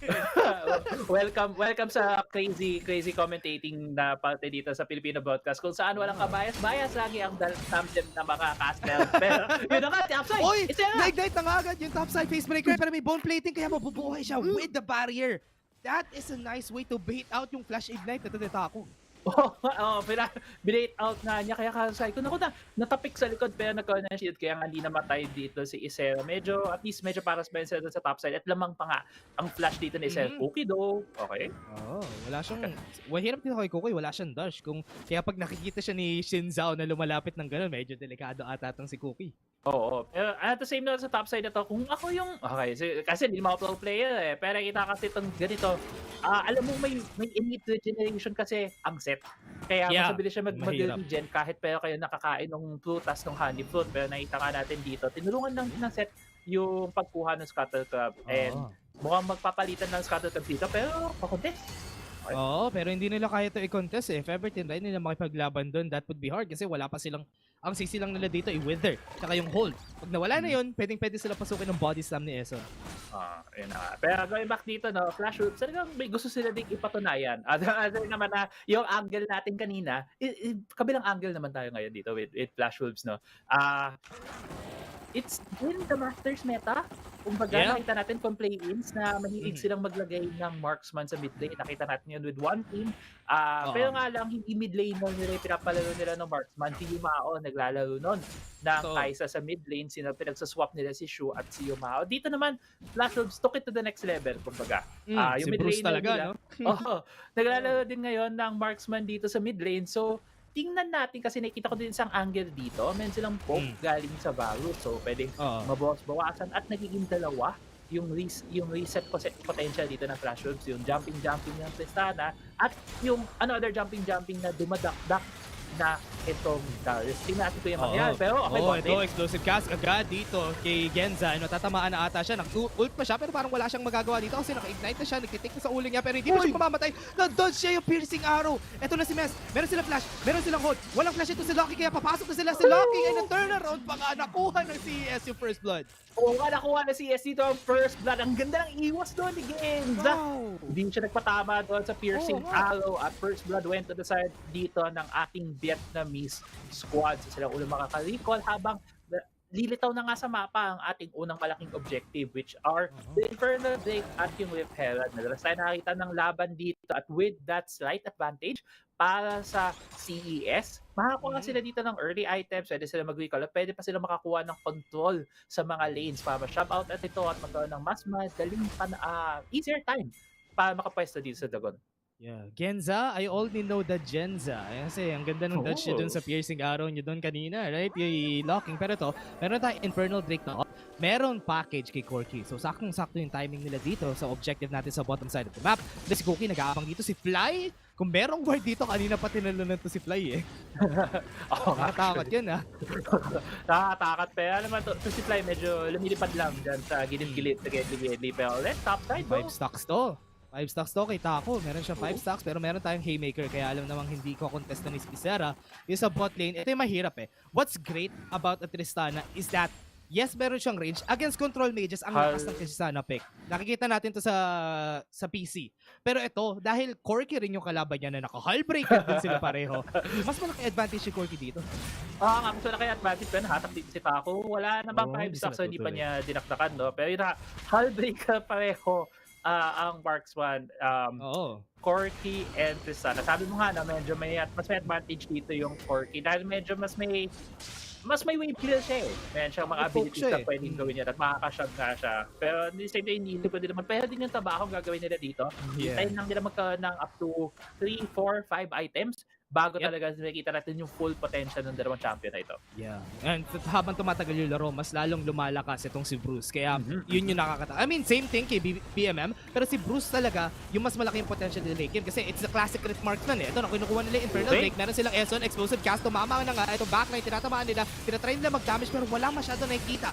Malapit sila dito sa Drake na ni 100 HP. Nakuha pa rin nila sa side ni Mess. And ito, sinutuloy nila yung fight. Si Taco namatay na nga pero meron pa silang kill kay Cookie. At least it's a 1-for-1 trade. 1-for-1 trade. Pero yun nga, napunta pa rin ang Dragon dito sa side ng Cerberus na secure dito ni Mess. At dahil nga dito din sa fight na yon, looks like overall nanalo din sila in terms of health bars dahil sa recall. Mas lamang dito ang Cerberus in terms of pwede silang i-shove ngayon yung lane. Going back dito sa fight na yun, ito rin napansin ko sa usage ng flash roads, lalo na sa explosive cast ni Eson. Madalas nakikita natin kapag mga ibang teams ginagamit tong explosive cast either pang disengage or pang pick. Si Eson, hindi eh. Ginamit niya kanina doon para ipaghiwalay lang yung 5 miyembro ng Cerberus. So, hindi talaga nakakuha ng isang singular na pwedeng target, na pwedeng mapatay. Kaya, naka-form up yung Cerberus at nakakuha pa sila doon. Nakuha nga na yung Dragon, nakuha pa sila ng kill. Honestly, I like that they tried sa flash room. Sinry nila mag-take yun. Ngayon si Eson wala siyang explosive cast. So if ever ita-take nila to, wala ring ult si Mess, kaya hindi na nila i-risk. I-take tong referral. Yep, ibibigyan na lang nila sa side ng flash wolves. Mag-isa dito si Taco. Gusto nila patayin. Meron silang body slam at flash dito sa top side ng mapa natin. Pero ang very smart for Taco to always go for here. Showstopper, binato na nga. Herald Red, binato. And lahat sila nandito sa top side. So Haymaker makakasurvive ito for a bit to buy some time. Pero ito makakuha rin sila ng kill for their side. Nakuha nila ito si Isera. Pero parang may kasunod pa sila. Tumalon na nga ito si Bruce. Si Mess ay meron pang ultimate kaya Crescent Fire makakatulong sa kanila. Si Gensa pumasok pero sila ultimate pero sila Spirit Fire. So hold! Makakapasok pa sila dito. Pwede sila magdala lang si Locking. Mamamatay na nga. Ito na nga si Mess. Susunod pa nga. Rocket Jump kasama si Bruce. At nakuha nila yung 3-4-2 in favor sa side nila. Pero parang gusto pa lumaban nito si Gensa. Pag nag-Spirit Fire siya dito, okay, hindi na sila tutuloy. Hindi na nga sila tutuloy. Pero at the same time, itong si BMM, tabaho lang. Nasa mid lane, sinisira itong talaga. Pag nakuha nga niya, mukhang makukuha nga niya ito. At isang good advantage to. Sulit na sulit ang oras niya doon sa mid lane. Dahil nga mid lane turret ito, kapag nasira, ma-open up ang both sides ng jungle ng flash roll. So, pwede na maglagay ng deep wards ang Cerberus. Going back nga dito, sabi mo, gusto mo itong ginagawa dito ni Taco, nilalabanan niya si top side, imbis na hayaan na lang tumaday siya. So, nakakuha naman na dadami siya kagad na pato niya. Sayang nga lang, nakatulak eh. So, it went on ng CES nakuha din ng mga kills. Nag-stick around din kasi ang Flash Wolves eh. Talagang, alam mo lang, Look at Corky. itong CS eh, laban kung laban. Oo, and during the whole time na nakita natin yung laban, nakita natin si Corky sa mapa. Si Corky nagpupush na siya sa bot lane, nakuha nila yung tower. So, parang in-equalize lang rin nila yung ginawa ng Flash Wolves. Nakakuha pa nga sila ng 2 towers on their side. Kaya mas malaki yung panalo nila doon, even though na may referral si Flash Wolves. And what's great about that is hindi ganun kalaki nakuha ang kill ni Flash Wolves doon sa fight na yon. Dahil nga, most of these members are very tanky. Yeah, a lot of the members na are very tanky. Pero, pumasok si Taco. Tumuloy na nga si Taco. May showstopper pa siya. Si Eson, nakita na si Locking. Na-lock na nga yung crosshairs sa ulo niya. Headshot! Sabi ng CES. Headshot doon at nakakuha ng isa pang kill ang CERBERUS. Overall though, wala naman tayong malaking objective pa sa mapa. So hindi matatransition ito na CERBERUS to an objective play. But still, that's gold in their pockets. At yun naman lagi ang hinahanap ng CERBERUS dahil sa team na katulad nitong Flash Wolves. Dahil ang ulitin lang natin ng Flash Wolves, medyo slower ang meta nila sa Masters region. Mas mabagal ang layout dahil si BMM palaban ni Isera. Kita natin si BMM sa top side. Isera, lakas ng damage. 5 stacks sa head niya. Noxian Guillotine is enough para patayin siya. Even in a 1v1, mahirap pa rin kahit sabihin natin Darius talaga yan. Si Kenza, ipaglaban dito, na-hold na nga ni Eson. Punta sa backside itong si Cookie. Tinatry niya makakuha ng damage pero makunat rin si Fly. Hindi niya pa napatay agad. Yeah, ganda doon yung nagawang picnic Sarah no sa IPM na hintuin kaya ng split push dahil wala ding hullbreaker itong si Sarah. Hindi man siya kasing sa split push pa pero Ocean Drake nga papunta na dito sa mapa si BMM. Mag-spawn, may package dyan sa mapa, baka umabot siya dito. Oo, pwedeng meron timing pero ito sinisip na agad nila laban para makasabay si BMM mamaya. Hinahabol nila, sineset up nila yung sarili na para makakuha dito sa fight na to. Tingnan natin si Isera, try niya mag-damage, showstopper sa backline, nakuha nila, may facebreaker pa nga kasama, haymaker kay Cookie, pero dito mama dahil nakapag-flash pa nga siya. Ito, tutuloy sila, pero no HP lahat ng members na. So this would be good for the side of Flash Wolves. They can use this in their favor. But Ocean Drake is sticking, they're not gonna risk it. On the other hand din naman, ang Flash Wolves medyo low din, lalo na si Cookie, siya yung may smite, di ba, na ating jungler dito. Low, less than half yung HP niya at medyo delix pag pumasok siya doon dahil na may package si BFF. Kaya nga, itong Ocean Drake na yun ay na-secure ng CERBERUS. Nakikita din natin ngayon, nag-recall sila kaagad dahil bilitaw na dito sa mapa ang kasunod na objective, that is the referral coming up in 15 seconds at mukhang gusto din ito ng CERBERUS. Oh, yung talagang gusto gawin dito na CERBERUS. Kukuha lang sila ng objective all around the map and then later on they will capitalize. So far, Flash Wolves has been very slow. They can't even without... Oh, tutuloy sila sa Taco though. Meron silang ultimate. Si Showstopper, wala pa. Hinihintay nila yung timing. Meron sila hinahatak. Explosive gas coming in. Hindi ba kalapit ito si Taco? Pero si Esso nagtitik down na Gargoyle Enchant para makabayad ng time. Pero ito si Mess, ang kunat ni Mess, naka-Gargoyle Enchant rin siya kaya hindi siya mamamatay agad. Itong side ni Flash Wolves, si Bruce siya kasi Locking, nasa zone out lang sila ng CES. Oo, pero may poke pa dito ang Flash Wolves. Mukhang gusto pa rin dito. Oo, gusto nila lumaban. Merong Rip Herald, 5 members. Meron pang Taco Ultimate, so pwede sila lumapit dito if ever gusto nila i-try. Nag-flash na nga, exhaust. Ito, nakapag-rocket jump away si Bruce. Ito nakita natin si Cookie. Gusto nila patay si BMM. Nakahatak na nga siya! What was that damage from that piercing arrow? Tutuloy pa nga sila. Si Cookie has some jump away. They can go in. Taco goes to the backline. He has some haymaker, so if ever tatamaan si Locking, that would be a kill together with Cookie. Nakuha pa sila ng triumph. Tutuloy pa sila sa fight. Hindi pa sila patay si Mess. Ito, may rocket jump pa nga sila sa backside. Mali yun, Gus, ha? Nag-rocket jump ito si Bruce, so mamamatay pa ito si Bruce sa side nila.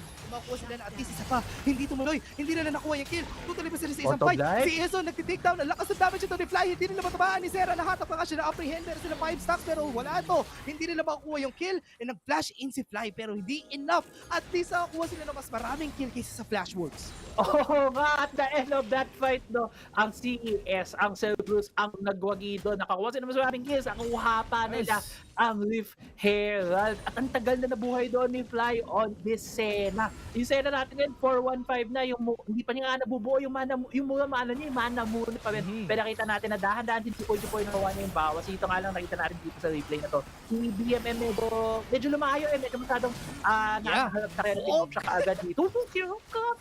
Grabe yung damage ni Locking. Grabe yung arrow pero dito natin nakita nag-re-engage din si Taco pero yun nga nagkaroon ng TP kaya medyo tumagal pa tong laban na to no? Kung tatagal pa ang replay natin nakikita natin dito eventually yung matitira ay si Genza at si Fly at ipuputin nila ang mundo para magkaroon pa ng more kills sa side na team nila. Wow, si Genza nabuhay dun sa fight na yun kasi dahil lang sa mist na hindi siya nakita. Yun yung reason ko bakit nabuhay siya dun sa fight na yun. Pero ito, top side, ang minamata ngayon ng CES. Gusto lang talaga nila mag-take ng objectives. Focus sa goal, kumbaga, sa CERBERUS. Focus lang sa goal. Doon ng mga objectives, sirain ng mga structure sa mga papel. Si BMM, baka talo na eh. Oo, si BMM, nahabol nila, meron silang damage na may Dawning Shadow para makapag-buy ng time pero hindi enough para mabuhay itong si BMM sa baba.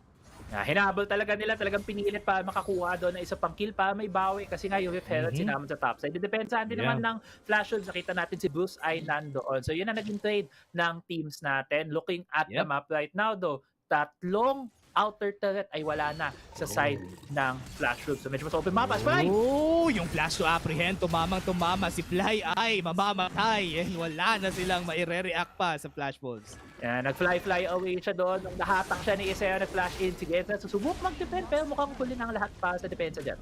I like this. I like yung nakikita ko for Flash Wolves. Nagiging nakapag-adapt agad sila sa playstyle ng CES. Ngayon, during the second game, nakikita natin na yung facing nila sumasabay na. Tama na sa metronome din ng CES kaya alam na nila kung paano mag-react. Meron pa tayong 2k gold lead or rather 1.5k gold lead sa side ng CES. Maliit na lang yan. Kayang-kaya nang habulin to ng Flash Wolves. Kumbaga, masasabi natin, kanina medyo first game kasi ng Flash Wolves sa playoffs, medyo nag-warm up pa sila. Pero si Mes, baka nahuli dito. Oo, si Mes nahuli, may gargle enchant. So if ever napapasok siya dito, nawala siya ng ultimate. Yung Crescent Guard, sobrang laki nun. Dahil alam natin, may dalawa tayong ADC, dalawang marksman. So pag nawala yung Crescent Guard, nahihirapan na siya pumasok dito. Kasi kahit nga alam natin to si Shin Zhao, tipong bruisal siya, hindi siya yung pinakamakunat na bruisal sa mundo. Pero kapag may siya Crescent Guard, pero mukhang CS, maghanap dito na away.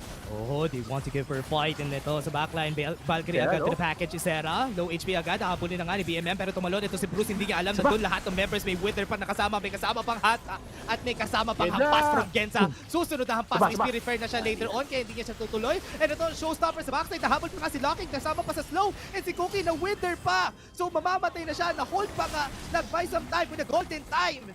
And yun, that is enough for them to get a kill. CES takes 2. Kukunin pa nila yung Baron sa side nila.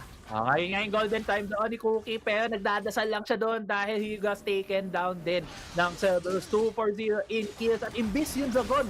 Ang kulit dito ng Cerberus, dumiretso na sila dito sa Baron. Ginagawa ng CES, tinutuloy nila. Cloud Drake doesn't matter sa side nila. Gusto nilang ibigay na lang to kasi mas mahalaga yung Baron at this point. Okay lang naman na ibigay nila yung Cloud Drake. Getting that extra movement speed is not a priority of CES right now. They need more damage on this side. Tama yan. Mas kailangan nila ng damage. Saka in a way din kasi katulad pa rin ito nung ating game 1 na si Flash Wolves, may tigin time bomb din sila, meron din sila mga sariling scaling, lalo na itong Tristana. Yes, Tristana is not as strong of as a meta in terms of late game. Pero kita nga natin dito na yung unang initiating gate dito ng CS, ang ganda ng call nila. Pick up agad si Isaiah, nahuli siya doon sa package. Si Bruce medyo nag-alanganin jump in, hinulungan niya yung kaibigan niya kaya medyo na-push out dito sa fight. Pero overall itong fight na to, ang kahirapan dito as in terrain. Naipit ang Flash Wolves. Hindi sila makamanubra sa composition ng Cerberus. So hinabol sila, na-pick up sila isa-isa kaya nakakuha ng 2 kills on Cerberus at eventually ay nakuha nga nila yung Baron buff.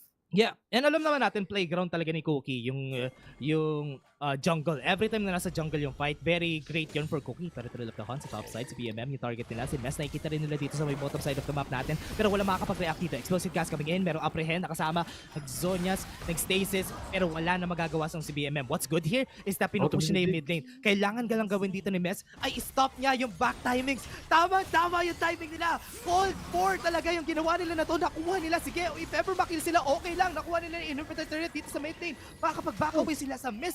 Wala silang makita. Tamang timing lang talaga yung CS dito. Grabe naman, Thieves in the Night ang lalawan dito ng Cerberus. Distraction. Parang money heist lang. Si BMM sa top side ng aalo. Pero si Isera makabuli. Ika na natin. Naslow agad nila. Si Isera naka-wither ka siya. Wala siya magagawa dito. Pero si Bruce kailangan niya na mag-back. Meron siyang buster shot kanina pero wala. It doesn't matter. It doesn't matter exactly. And ito na naman, nandito naman tayo sa same portion ng ating game. Tulad ng game 1, slowly but surely, ang Cerberus had the lead, keeps on having that lead, and now pupunta na tayo sa late game. Naghahanap ang Flash Wolves ng play para makabalik sa laban na ito. Ang problema nga lang, lagi nasasagot din ng Cerberus. Meron silang Plan A, Plan B, Plan C lagi sa mga pangyayari kung saan na si BMM may nahuli doon, nakakuha pa ng mid lane inhibitor turret ngayon ang Cerberus, kaya mahirap ang Flash Wolves sa makalabas sa mapa nila habang inaantay naman natin ang next big objectives na usually doon tayo nakikita ng isang malaking laban. Ang dalawang nilitaw ay yung Elder Mountain Drake at yung Baron maya-maya. And what I like about CES, no, yung playstyle nila, every time na nakakita sila ng mistake around the map, kaya sila nakakalat sa mapa every time. Alam nila na ang Flash Wolves gusto makipaglaban. Flash Wolves is great at team play, at fights. Doon sila magaling. And iniiwasan lagi ni CES yun. Pero ito, gusto nila, sila yung nagko-call ng fight sa side nila. Nahuli sila ng hold dito, pero walang follow-up from the side of CES. Alam nila, meron silang lamang, meron silang malaking gold lead. So if ever na mayroong fight na mangyayari dito, lamang na lamang sila.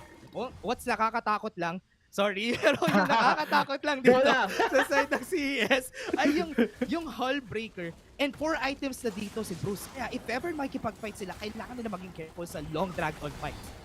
Yan na nga. Yun talagang what's nakakatakot dito para sa ating mga teams. Pumasok na si Taco. Ito, nag-showstopper na nga siya doon sa likod. Nahatak pa nga, may face breaker. Pero ito, distraction lang siya sa harap. Nakapag-showstopper na nga siya. Matatamaan siya ng piercing arrow pero hindi siya mamamatay.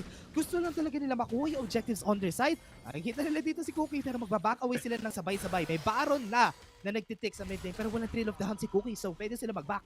Pwede nga sila mag-back dito at alam din na Flash Wolves na in danger ang Baron pwedeng kunin dito ng CERBERUS kaya medyo tinulak lang nila. CERBERUS naman ang call. Tara, recall na tayo guys kasi kailangan natin full HP dahil lilitaw na ang Elder Mountain Drake. 15 seconds at lilitaw na ito. Usually nangyari dito, nagbebeta ng dalawang team at sinong team ang may magandang advantage dito ay usually ang team na nakaka-push ng mid lane. Ano ang meron ngayon dito na advantage ng CERBERUS ay sila na ang Jupiter threat ng Flash Wolves. So naturally, lagi mag-shove yung mid lane wave na yan para sa CERBERUS at magkakakuha ng magandang pestuhan ngayon CERBERUS. Tulad na nakikita natin dito, CERBERUS ay nasa Dragon Pit na habang ang Flash Wolves pumupolma pa dito sa mid lane.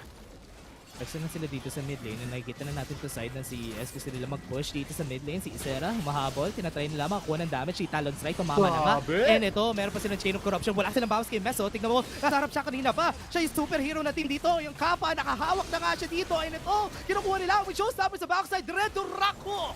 Yung binato nga dito. Yung Showstopper tumama pero hindi pa rin sila nakakapag-follow up sa side of Flash Wolf. Kalata-kalata sila sa fight at wala na silang magagawa. Nakakuha sila ng 2 kills. Itong Elder Mountain Drake na to, dibs na ng CES. Dibs na nga talaga. Walang smite ang Flash Wolves dahil down. Ngayon si Cookie. Nasa kadiliman pa si Isera at si Cookie habang ang CERBERUS ay sinisecure na tong Elder Mountain Drake. Tingnan natin kung magde-defend mo. Hindi man susubukan ng Flash Wolves talagang steal ito. Kung hindi magde-defend na lang siya, make sure nila shove yung mga lanes nila dahil may isa pang malaking objective sa mapa at yun ang Baron. Yun ang next fight na tinignan dito ng Flash Wolves. Pero sa totoo lang, no, Dash, medyo mahirap na to para sa Flash Wolves na makuha itong Baron na to dahil sa kalagayan ngayon, ang Elder Drake ay nasa kamay na ng CERBERUS Esports.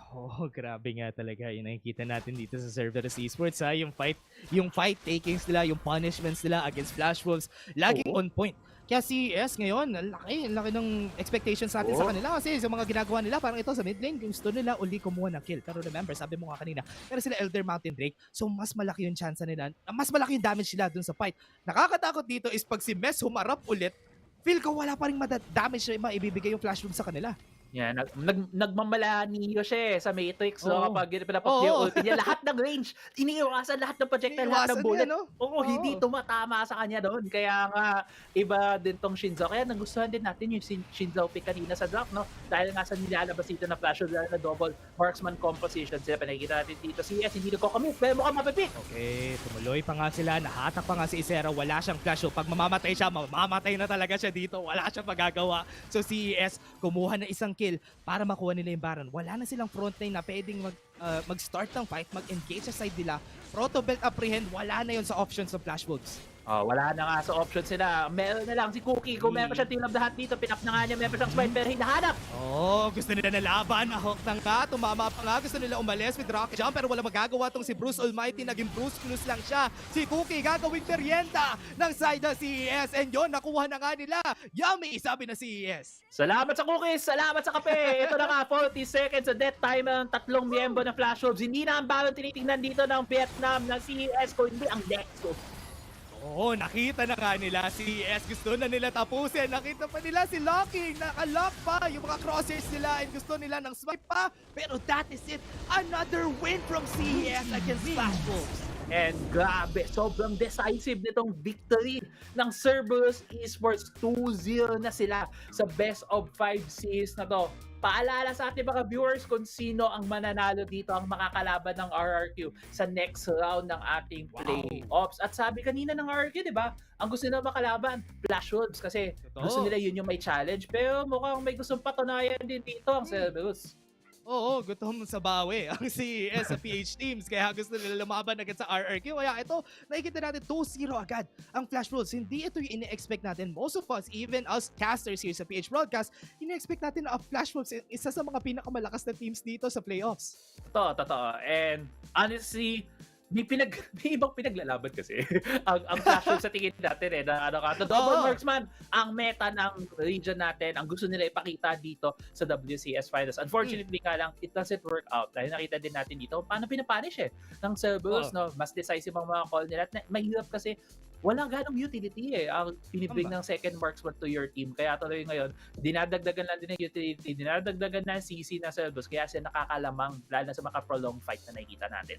Yeah, unless it's a Varus in the mid lane na usually hindi naman natin nakikita talaga. Pero pag nagda-double marksman kasi sila, it doesn't work yung sa meta ng SEA. Kasi yung meta ng SEA, there's a lot of engages. And mahihirapan kayo mag-scale up against them. And that's why CES, pinapunish lang sila lagi dun sa mga picks nila. Kasi at the first two objectives, hindi pa makakalaban yung marksman in the mid lane.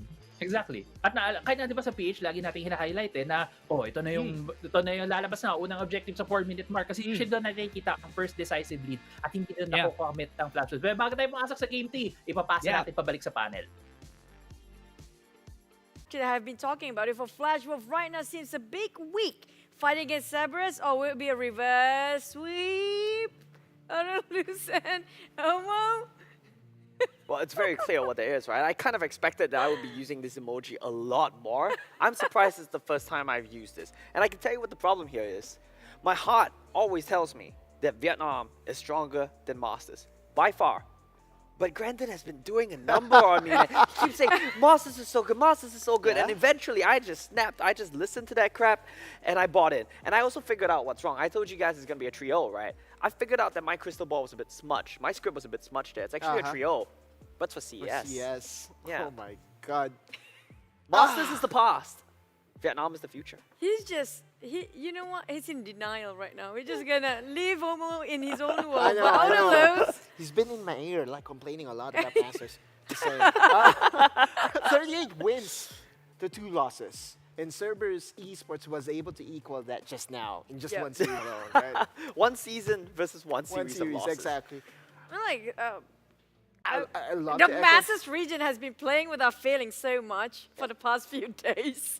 I hate to say it. Is it really? It's not the region, actually. I just feel that Flash Wolves needs to stop picking. The drops are terrible. The Marksman. the double marksman. If there will be an option for, if they would really love to go for the marksman, I believe Omo has the answer already. Just go for the Lucian mid. Yeah. And just trash on the Corki. We have figured that out already. We've seen that. We've literally seen that.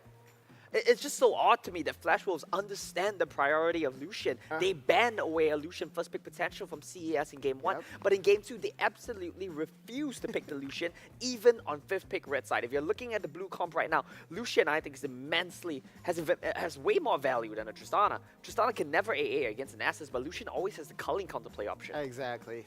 It's so odd to me. Yeah, and just adding up onto the discussion earlier, we discussed about the laning phase. Yeah, we saw BMM, right? Yeah. Just able to out-pressure Bruce in the mid lane. That's kind of true. And you mentioned both gamers, actually. If Bruce going to swap over to more like Assassin, Diana, Zed, for example, is that going to happen? Go for the Zed. I hope it's going to happen. I mean, it's going to be difficult also partly because Kuki keeps picking up this Rengar. It's not entirely the marksman mid. I think a lot of the blame lies within the Rengar pick as well. Yeah, it's too slow. They lose too much tempo. And I think when you see the series between teams like EVOS, between teams like one team, you can draw the connection that jungle tempo is the most important thing in the game right now. I genuinely think it is. When you pick up the Rengar like this within the context of a team like Flash Wolves, with no other pressure point to generate tempo on the map, your top laner, Ysera, is never going to generate tempo for you. Your bottom lane is not going to generate tempo for you. Your mid jungle has to do it. If they don't do it, how are you going to win a game, man? None. I don't see a picture. Yeah, I don't see a picture of them win. If they double down and draft the same composition, regardless of what happens, I believe it will be a clean 3-0. Just bring out the broom right away. And imagine this, right? Picking a Tristana into a Nasus. Just, oh my god. I saw Sarah and that Darius, he was withered at one point, and we already know that there were nerfs on the attack speed of Darius. Still, Darius was just doing... if you compare just a damage big- a very big output-wise, slow-mo. Yeah, well, locking will still be able to dish out the damage. The question is... Pokechamps, right? Pokechamps always tough. Yeah. The question is, how effective was the damage? True. That's why I want to centralize our topic right now about damage output-wise. It's there, but it's just so hard to bring them down on the side of Cerberus. Oh, Miss will just with just one ultimate would be able to negate almost everything Flash Wolves has in their disposal. I'll give you the upside, okay? The upside here is at least Cookie doubled his damage, and he did more than the support this game. Maybe if they pick it again, maybe he'll do enough damage to win the game this time, right? Maybe if it's incremental. It's just roasting right now. No, We're it's just just a terrible draft. They It deserve is. to lose, frankly. No, exactly. It could have been a Twisted Fate or something with crowd control to really set up Cookie. Something right? with tempo. You need tempo. yeah. Your comp has negative tempo, dude. But we saw as well how Tag would just play the playmaker for the entire team. Every single time yeah. the initiation, it was incredible. The haymaker, the face break, and also the showstopper. It's just always on time. They play very well. Yeah, I have written off Taku off of my auto win conditions just because of Yubon. I'm just a better fan of Yubon, and I expected him to show up at least in this series because I know if things go haywire for Taku, CES still has that option to bring out a very remarkable Baron laner in Yubon. But Taku, on their set, is now starting to really just make me believe an acquired taste, as I would say. Quiet taste, yeah. And I do want to touch on the player of the game as well. It's Fly on Senna, right? This is something I've raised in the past when I ran the Senna comps on CES. I said, why not let Genza, who's one of the best Dragon laners in the entire region, play the Senna and let Fly play the Nasus instead? Well, he's showing that he can do it all, right? They can both do it all. They can play the marksmen, they can play the tanks, they can play whatever. They're versatile enough. Fly on this Senna was amazing. Do you have an insider info as to who does the shot call? I'll ask. I'll ask. Later, in the winner's interview. Sure. What if Flash Wolves win, though? What if Flash Wolves win? Oh, well, we won't get the chance. But yeah, item buy, though, there's really nothing to complain about. I believe whatever item you have... Of course you're not complaining. It's a 2-0 for now. exactly. I think you start to The do build is good. auto The win build is condition good, yeah. for the side of Flash Wolf. Right now, they're really in the need of it. Change your draft. Genuinely change your draft. That's step one. Yep. They need air right now. They need to recoup, do anything, right? Do jumping jacks or something. Exercise, run around it for a bit, you know, do 2 full laps. Because the Flash Wolves, the den of Wolves, is currently sleeping. Yeah, 100%. They've been put to sleep. It's not voluntary. It's not hibernation. They've been put to sleep here by Cerberus. The three-headed dog comes out on top. There's one more game still. I don't want to count out Flash Wolves. We keep talking about their veteran experience. We keep talking about how, you know, they have been playing for years and years at the top level. If there's a team that can regroup, it should be the Flash Wolves.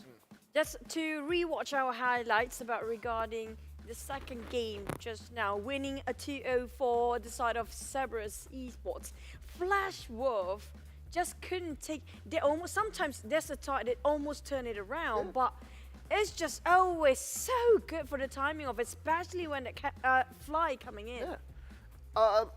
Not just Fly, but also BMM. Riku was so heavily documented when you know, against the Hullbreaker, but at least in this game alone, you could see the value of Hullbreaker 4 minutes to 8 minutes. As a first item buy, BMM was able to get 1-2 towers. But it's not just the item though. I mean, CES was able to buy enough time for BMM to do his thing. But the item is really, really good. 4 minutes to 8 minutes because the wave clear isn't there anyway. CES were trading kills in a 4v5, which gave BMM so much space on the map that the Hullbreaker had immense value that game. That's true. But this is one of those, you remember the one that Nace is actually against are being saved by Senna, which played by Fly, who almost actually being finished up, but that kind of turned things around because of the curse of the Black Mist, and also the route coming out from Fly is just right on point. The Dawning Shadow always saved the entire team. It's just so hard for Flash Wolf trying to do anything here, and hopefully they don't play double marksman anymore. No, not anymore. We've had enough of it. I think what's interesting is if you look at the team comp from game 2 for Cerberus, and you compare that to the team comp from game 1, both lend itself very well to a 5-5 group deathball comp, right? Like you said, you have the Shadows from the center, you have the Mantra E from the Karma. It lends very well to playing deathball, and that's exactly what Cerberus have been doing this series, and that's exactly what Ranga hates to play against. Then you ask yourselves, why are you still drafting Ranga? What can we do with Ranga to win the game? The answer will probably come along the lines of, we need to play side lanes. You can't side lane with Ysera, right? You can't go to Ysera's lane because he's playing Darius every game. So what does that mean? That means Bruce needs to play something that you can help him out on a side lane. You can shadow him, you can trail the hunt to the side lane. Kai'Sa doesn't do that. Tristana kind of does do that, but it takes way too long. It takes way too long. Just play something where if you want to keep playing this Ranga, you need to go side lane. You can no longer take 5v5s into the death ball with the shadows, with the Mantra shield. It's just never going to work out. Similar to the Twisted Fate, right? Similar, yeah. What are the options for Bruce right now, honestly speaking? We gave him the options. You know, in game 1, we were saying Yasuo, Yasuo and Diana. There's probably the picks there. Game 2, Lucian. Pick the Lucian. Your boys didn't reach out to him. Sorry, boys. Or maybe it's now time for Cookie to forget that there's a Rengar. Yeah, I agree. I'm He's not been watching like... Domain. He's been watching Domain highlights from yesterday. I mean, Domain phobia. You see, it makes sense, right? Because FLA beat Cerberus 2-0, and then they went to do their prep. And they're like, Domain plays Rengar. Look at this, guys. Look at this. We're going to play Rengar today, boys. Let's do Lee it. Sin, though, right? True. That one game. Lee Sin was banned. Maybe he would have played. But they're trying to They were the borrow ones who- Domain's Channeling perspective. the inner Domain. But he's not Domain. You have to remember that. You have your own comfortable I place. And I also actually you- think that he's better than Domain. He's proving me wrong right now. Oh, no. Oh my god. Maybe, but hey, if your prediction is right, it's going to be a reverse sweep here. Well, if if it not, happens, all of it us are happens. wrong on the penalty desk. No, I predict the trio. Yeah. I predict the trio. You're not going to change it. No, Trio, it's I not predict the valid trio. anymore. He's in denial again. Just for which team, right? But I did Yeah. predict a trio. Nah. It's all Stop about the it. We technicality. do have the Stop it. bots, right? If we can replay sometimes, just what he Yeah, said stop it. earlier Delete today. the bots now. Delete the bots. Just to prove that he's Not wrong gonna sometimes. happen. But speaking of which, again, I do hope they change. The double marksman is not working. I don't see the value. When somebody's picked Rengar for me, it's always on the other side, always sort of having the assassin attribute. It works right for Rengar because assassin always sort of trying to, ambush you from behind. So it works so well with Rengar in the brush. But just now we saw there's nothing like that happening coming up from Cerberus. So that Rengar maybe can it swap over to something else? Yeah, it perhaps? has to swap over something else. It's not canon. It has to if they want to win a game here. And I want to ask you something, Otto. When FLA play Rengar, what do they tend to pair it with? Yumi. Okay, right, besides the Yumi. Besides the double Yumi. meow. What kind of double solo meow. lane picks do they like to pair it with? Side laners. You know, Exactly, right? the Side ones that can laners. really do 1v1s. Exactly. So it comes down to Bruce. They're on red side again. If they run back the comp, I'm just leaving the desk. Like, you guys do without me. I'm going to have aneurysm here. Like, Sure. I'll have our the director good thing here. is, I love how good care they take care of us at this event, right? There's Yeah. even an ambulance outside. So when I bust a brain cell, when I bust a blood vessel in my head, So that was- I can just that take the was ambulance. for- They know. They're taking good care of me. Oh my god. Okay. We expect the same set of bans because for the third time in a row, CES gets their hands on the blue side. I'm really loving the blue here. Is there any specific reason you think that it might be it? Yeah, it doesn't really make sense, right? Because Flash Wolves team colors are blue and CS team colors That's are red, the- so it doesn't really add up, does it? I mean, like, there's a reason about the dual lane is a bit more. Maybe they're more comfortable when it's come to the bottom side. That's the side choice doesn't really matter. Map placement on blue or red doesn't really matter because you have mirrored sides anyway. Yeah, The only exactly. thing that affects is Dragon. Karma Baron is setup. going to be banned away here. Is this Senna? Once again? Should be. Yep. I mean, if it ain't broke, right, don't fix it. Gragas set? I'm surprised Let's go they're for the not Gragas set. banning out that set based on Taka's performance just now. I'm No, taking you it can't away spare from the him. bans. You really cannot spare the bans. I completely agree with these 3 bans. I do agree you want a ban set, but it's a luxury. You cannot afford to open any of these 3 champs. I'm taking it away instead. Yeah, I think that's fine. I think you give up the Gragas, you take the set here. That's probably the best play. Oh, Ysera no. does play a set. Oh well, you know.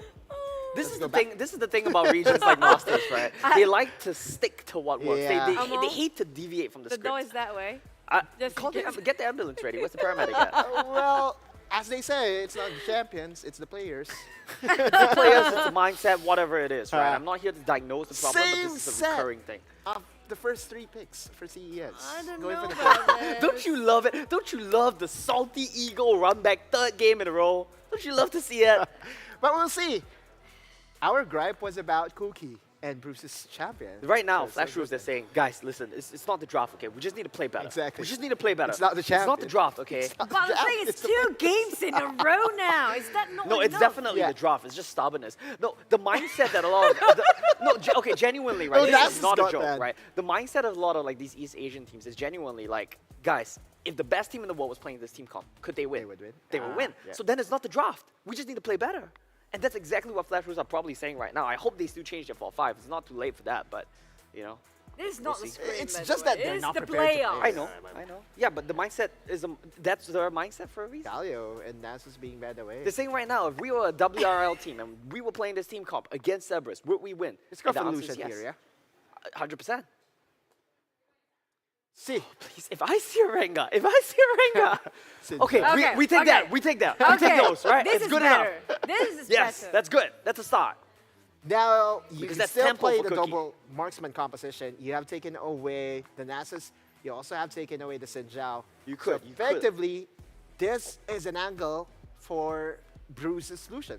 You know, this gives me a lot of flashbacks to C championships as well, where Flash Rules had an obsession with playing double marksmans, and they would constantly draft double enchanters, double supports, just for Bruce to try to pop off.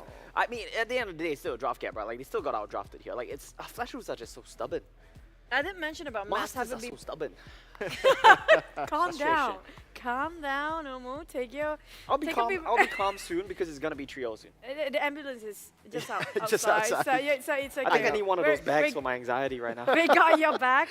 We mentioned about leasing with Mass here, Wait. but I do know It this is fine. Renekton. Right? Yeah, okay. This is just CES flexing everything right now, right? Are they showing they can't sway What's to your 5P here?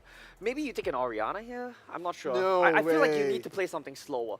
No, I'm gonna cry. I'm gonna cry. I am actually gonna cry, dude. Like, why do you refuse to play Lucian, Bruce?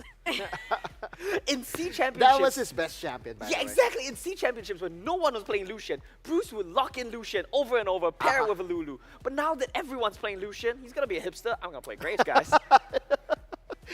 Oh, yeah, I still remember. I have, how should I call this?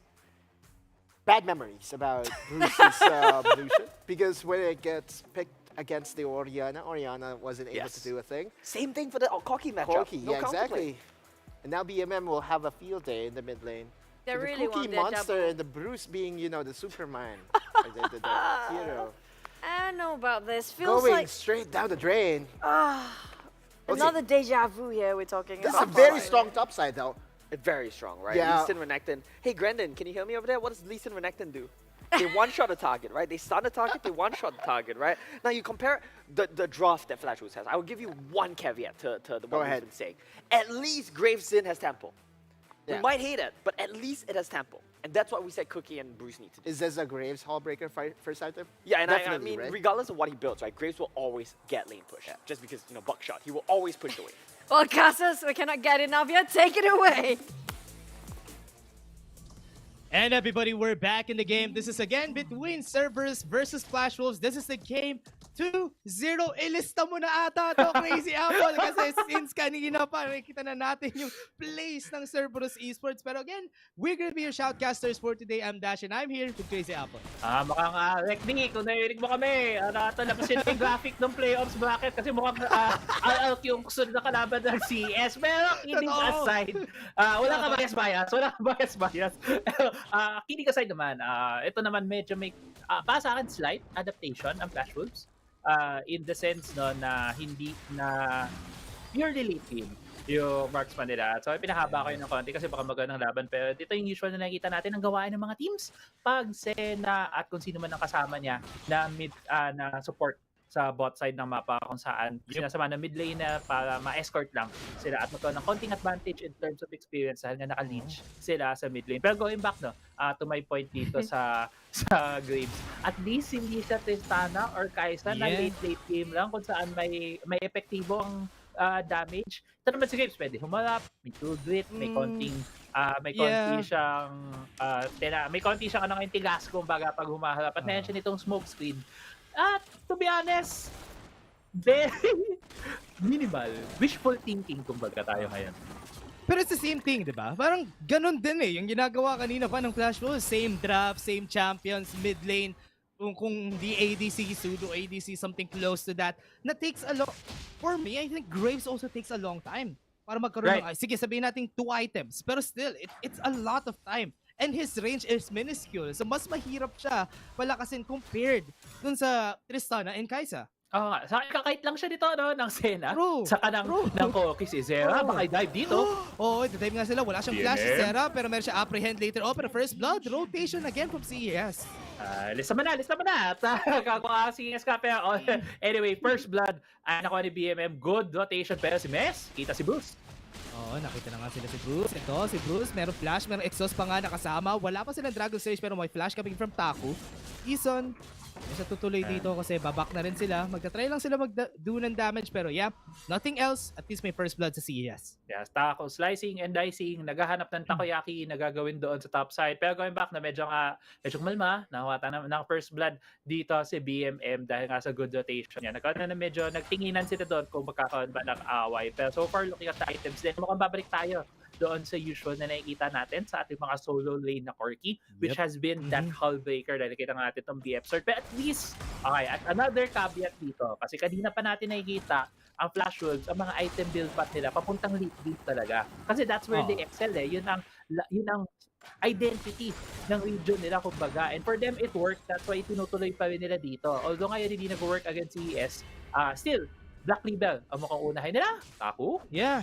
Oo, 5 stocks agad sa uli nga, pero yan, hindi nila itutuloy yung auction guillotine. Ayaw i-risk nga ni Isera na try niya mag-dive tapos hindi niya makukuha yung kill. Kasi remember, meron pang dominance itong si Taku, so pwede siya mag-turn around.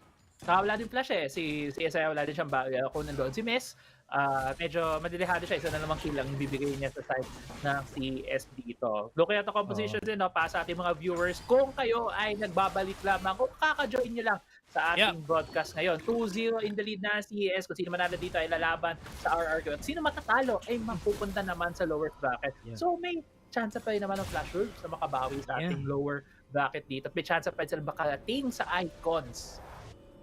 Yeah. Sabi ko sa'yo, Crazy Apple, no? Yung plano ata tuloy ng Flash Wolves dito, magkaroon sila ng lower bracket run eh. Yun nakikita ko dito. Yun yung medyo nag-agree na ako sa'yo eh. Oh, diba? There's a billions of possibilities na pwede mangyari. Yun yung napili nila. Baka ito yung one na hinahanap nilang multiverse dito sa side ng Flash Wolves. Pero alam mo, wala na yung one eh. Wala na ba? Pero ito, sa nakikita natin sa pinapakita ng CES, no? Kanina pa nila pinapunish yung Flash Wolves. Dahil nga, kanina pa rin nagda-draft ng ADC sa mid lane, yung Flash Wolves. Kaya, so far, I'm really liking this energy from CES. Yeah, yung energy nga dito ng CES, no? Pero mukhang si BMM nahanap. Oo, nakita natin dito si BMM. Gusto ata lumaban, pero so far, slowly but surely lang. Nakita dito si CES, naka-missed pa nga sila dito sa side nila, pero makikita na nila exhaust ginamit na, pero hindi nila alam nandito rin si Bruce, kasama pa nila si Cookie, pero mas marami sila dito. So if ever makikipag-fight sila at this point in the game, not really favorable for CES. Yeah, not really favorable nga. So kailangan na makahanap ng angulo. Kailangan din makahanap ng recall galing kay BMM na pamakuha ng package. At nakita natin dito Flash Wolves. I think first time medyo nakita natin na sila yung initiative dito sa Dragon Fights. Oh, mas marami silang damage at this point, especially dito sa Mountain Drake. Pero pag nakuha ng isang magandang set na naman, na remember natin, may set sila, kaya madali mag-set kay Gensa dito. Meron silang body slam, nakuha nila sa 4! Make that 5! Tumama pa nga yung Haymaker sa backline. Tinabahan si Eason, low HP, most of the members, and ito ang ganda ng conversion nila. Low HP ito si Taku, pero almost, ang dami nila sana napatay doon sa side ng CES. Konting-konti na lang. Imaginein mo kung may package doon si BMM, ubos na yung mga low health bars doon ng Flash Wolves. Pero hindi nga naka-recall, hindi nagkaroon ng chance. Sabi mo nga, ang natatandaan natin doon yung kagandahan ng mga showstopper na lumalitaw dito kay Genza. Nakita nga natin yun doon. 4-5 ang tinamaan. Pero at the end, walang nagkaroon na kills, hindi pa nakuha ang objective, at mukhang mag-round 2 tayo dito sa ating Mountain Drake. May it Gensa, may it Taku na yung gumagamit ng set. Ang ganda ng mga set nila talaga. Kaya ngayon, natatakot na yung Flash Wolves whenever they try to go for fights. Especially na merong package itong CES. Ito yung magde-define nung fight nila. Ito yung magpapaiba dito sa fight nila later on sa Drake. Pero remember natin, Cookie is here. He has some dashes though. If ever pumasok siya, may package naman for safety itong si BMM. Hindi niya nga kailangan gamitin yung package. Pero malapit na yun, mag-expire yun eh. Medyo kanina pa niya pinick up. Nakita Oo natin nga eh. dito, Kailangan niya nagpopolmahan nagamitan. sila. Oo. Kasi hindi pa sila nag-aaway dito. Dash, alam mo naman na mga team sa atin dito, the most optimal na way ang hanapan ng usage dito. At yun na nga, optimal. Oo, pag hindi tatama, pag hindi sure, hindi sila lalaban. Yun talaga yung call nila lagi. Every time na nakikita natin itong both of our teams, meron tayong 5 stacks. Nasa disadvantage ngayon si Taku, no? Kasi renekta yung gamit niya against the Darius. Every time na nagpa 5 stacks, he tries to play it safe. Pero ito, ini-start na nila yung Drake. Mountain Drake, it takes a long time for you to kill the Mountain Drake. Kasi you know what? Mountain Drake is the tankiest dragon in the game. Ito, papasok na nga sila. Mukhang masiskill pa nga. Pero it's good thing. Nakuha ni Cookie. Pero backside, showstopper agad. Dito kay Gensa, meron pa siyang haymaker to buy some time. And makahatak na nga siya. Hindi siya natabaan ng auction guillotine dito. Pero hindi pa siya makakill. And ito na nga si Seren na isusunod on the chopping block. Papatayin nila. They got the kill. But if Herald yung sunod na kukunin na si ES dito. Okay, medyo patas doon ang naging trade ng dalawang teams. Oo, in terms of kills, patas pero nakakuha nga ng Mountain Drake. Pero dahil nga sa recall ngayon ng Flash Wolves, hindi sila makakapwesto dito. Ang With Herald naman ang cancel pa nga. Oo, na-cancel pa nga. Pero si BMM, sinusubok makasila din na to. Pero nandito na si Bruce eh. Sabi niya, wag muna tol, teka lang. With Tol na yan, tatagal pa ang buhay. Habang ang With Herald nga, ay sinikil na dito ng Cerberus. Oh, take some time, no? Take some time. And si Bruce, yun na nga, nag-Black Cleaver first item siya. Hindi siya sumabay dun sa hull breaker ni BMM. Kaya si BMM, kahit makipag 1v1 siya against sa Graves na usually si Graves yung panalo, hindi siya mananalo. Yeah, pero going nga dito sa replay na to, no, nakita natin medyo nakakatakot ang pwestuhan dito ng Cerberus dahil sinubukan nilang makakuha ng kills, sinubukan nilang makakuha ng decisive advantage dito sa laban na to. Nagsimula ka doon sa showstopper, pero the longer this fight went, nakakuha na sulit yung mga heals, sulit yung mga shields doon ni Fly na hindi kagad nag-fall si Genza, so tumagal pa sila doon sa target na yun, kaya hindi naka-move on sa ibang targets ng Flash Wolves. Oo, parang CES. Nagre-ride na lang sila dito ng momentum. Okay, pero Flash Wolves, gusto nila pumasok si Fly. Tinamaan si Cookie. Mukhang gusto nila i-knock up itong si Gensa, pero yung Shade of Corruption hindi tumama. So ngayon, Flash Wolves, walan sila ng ultimate on both sides. So yeah, chill muna sila. Chill muna. Pero in that regard, no, kung magkaroon man tayo dito ng laban, makikita natin yung explosive cast saka yung ultimate coming from Shinzao para makapag-disengage. So at least ngayon, in terms of pulls, marami silang ways for the disengage para hindi sa kanyang basa Graves. Pero topside. Oo, ito yung problema. Sinasabi ko nga kanina, pumasok na nga sila. Meron silang stun, Brutus Perditor, apprehend to buy some time. And hindi ito, may stun nga sila. Nahatak pa nila itong si Mess dun sa side nila. Pero si Mess, okay, showstopper sa backside. Meron pa sila facebreaker, hinatak yung tatlo. Ang ganda talaga ng mga setup, ng mga set ng CES. Ang ganda, lakas talaga ng set, no? Na pag sino man gumamit dito sa Cerberus, nakikita talaga natin gaano kabisa sila sa champion na yun. Kaya nga 1-for-1, in terms of taking kills at nakuha nila topside turret, mukhang may isa pa dito sa mid. Oo, ang ganda na nagpe-play sa face ng CES. Every time, no, hindi natin nakikita na Flash Review nagdidictate ng face dun sa fight. Talagang CES lang na force maging reactive. Yung, lalo na pag nakuha nila yung Red Herald for the first objective, talagang yung CES, pinaglalaro nila yung Flash Wolves eh. Pinapareact nila every time. Yeah, pinapareact nga nila every time. Pero tingnan mo dito, isa itong hindi natin nakita sa first 2 games natin na I believe dito sa series natin, no? Dalawang hullbreaker ngayon ang pinapalitaw dito ng Cerberus. Si Taku on that Renekton na naghahanap lagi ng gagawing takoyaki habang itong si BMM din again on that core key na merong hullbreaker. So do you expect na ang Cerberus maghanap ng strong side lanes for the 1v1 at inelect nga nila na ilayo itong core key nila kay Bruce doon sa games para siguro mas favorable siguro yung matchup or mas gusto lang nila si Taku ang tatapat dito sa Graves. Sa pagtuloy-tuloy ng fight ito, sa nakikita natin sa CES, meron sila, the problem with the Graves, no, he has some damage in the late game, pero hindi siya as scary as what the others could bring in the game. Pero ito, tinamaan ng Wind Becomes Lightning, and Flash has been burned already for BMM, pero gusto nila lumaban dito sa bot lane. Si Bruce yung target nila, showstopper para hindi na siya makagalaw. Oh my, that is such a good play for CES. Yeah, ang ganda nga na play na yun, cross-play across the map. Galing sa top side, nakita natin na nagsubok doon na makakuha ng kill ang Flash Wolves. So nag-fail yun ng CS, may sagot, pero si Iso naghahanap ng mga recalls, pero nagpapakit lang siya dyan dahil tataapat yun eh. Ayaw na syempre makakuha ng kaaway doon dahil pwede siyang patumbahin. And malapit na tayo sa ating second Dragon of the game. Cloud Drake na ang lilitaw dito sa mapa ngayon. At nakita na natin yung pings sa map ng Cerberus. Gusto nilang pumesto dito, gusto nilang ma-secure ang isang dragon para sa kanila. Sinuntok ang pader. Yung ginawa ni Genza kanina dun kay Bruce. Pero ito, Cloud Drake is sticking. Gusto nila kunin pero kailangan yata sila. Nakaposition sila dito. Yung Valkyrie, mahihirapan sila pumasok dito pero hindi pa nila tinutuloy do. 2k HP. So pwedeng pa i-steal ito ni Cookie. Meron siyang time para mag-deal ng damage dito sa Drake na to. Pero it's a good thing na nagbabay sila ng time bago sila lumaban. Ang ganda naman ng Dragon's Rage na yun. Pero nakuha pa rin nila yung Cloud Drake sa side ni Cookie. So ito may chance ata sila lumaban dito. Si Taku, wala siyang dominance so hindi sila laban dito. It's a good thing na lumapit sila. Na-hold silang lahat. And hindi pa rin tapos yung laban kasi wala pa rin namamatay sa both sides. Pero aalis sila. Yeah, nakita din natin doon na yung team composition dito ng Flash Wolves. Hindi katulad kanina na sobrang lambot din ng kanilang secondary marksman. Kasi Boots medyo mas pakunat. Kaya nakita natin doon they got out with low health bars. Hindi isang caveat ngayon dito sa buong composition na CS. Not a lot of damage until we get BMM to his item breakpoint para makadeal ng critical damage on this core keep. And nakikita natin again itong mga pings ng mga teams. Kaya silang naghaharap ng laban. Kaya silang naghaharap ng pick. Kasi gusto nila makakuha ng Torre dito sa mid lane. Yeah, gusto nila ng tower. Wala pang explosive cast. So, pwede nila to without the threat of being pushed back sa Flash Wolves. So, CES, gahanap lang sila ng space all around the map. Kasi remember, meron silang two hull breakers on their side. So, if ever makikipag 1v on whoever sa side ng Flash Wolves against them, mananalo sila for sure. Okay. Medyo wala pa naman tayong mga laban so far. Let's look at the items dito, Dash, na Storm Razors at Hullbreaker kay BMM. The usual na nakikita natin dito sa ating Corky. One thing na gusto kong binibuild na yan dito ni Taku sa kanyang Renekton ay mukhang third item Blade of the Ruin King siya.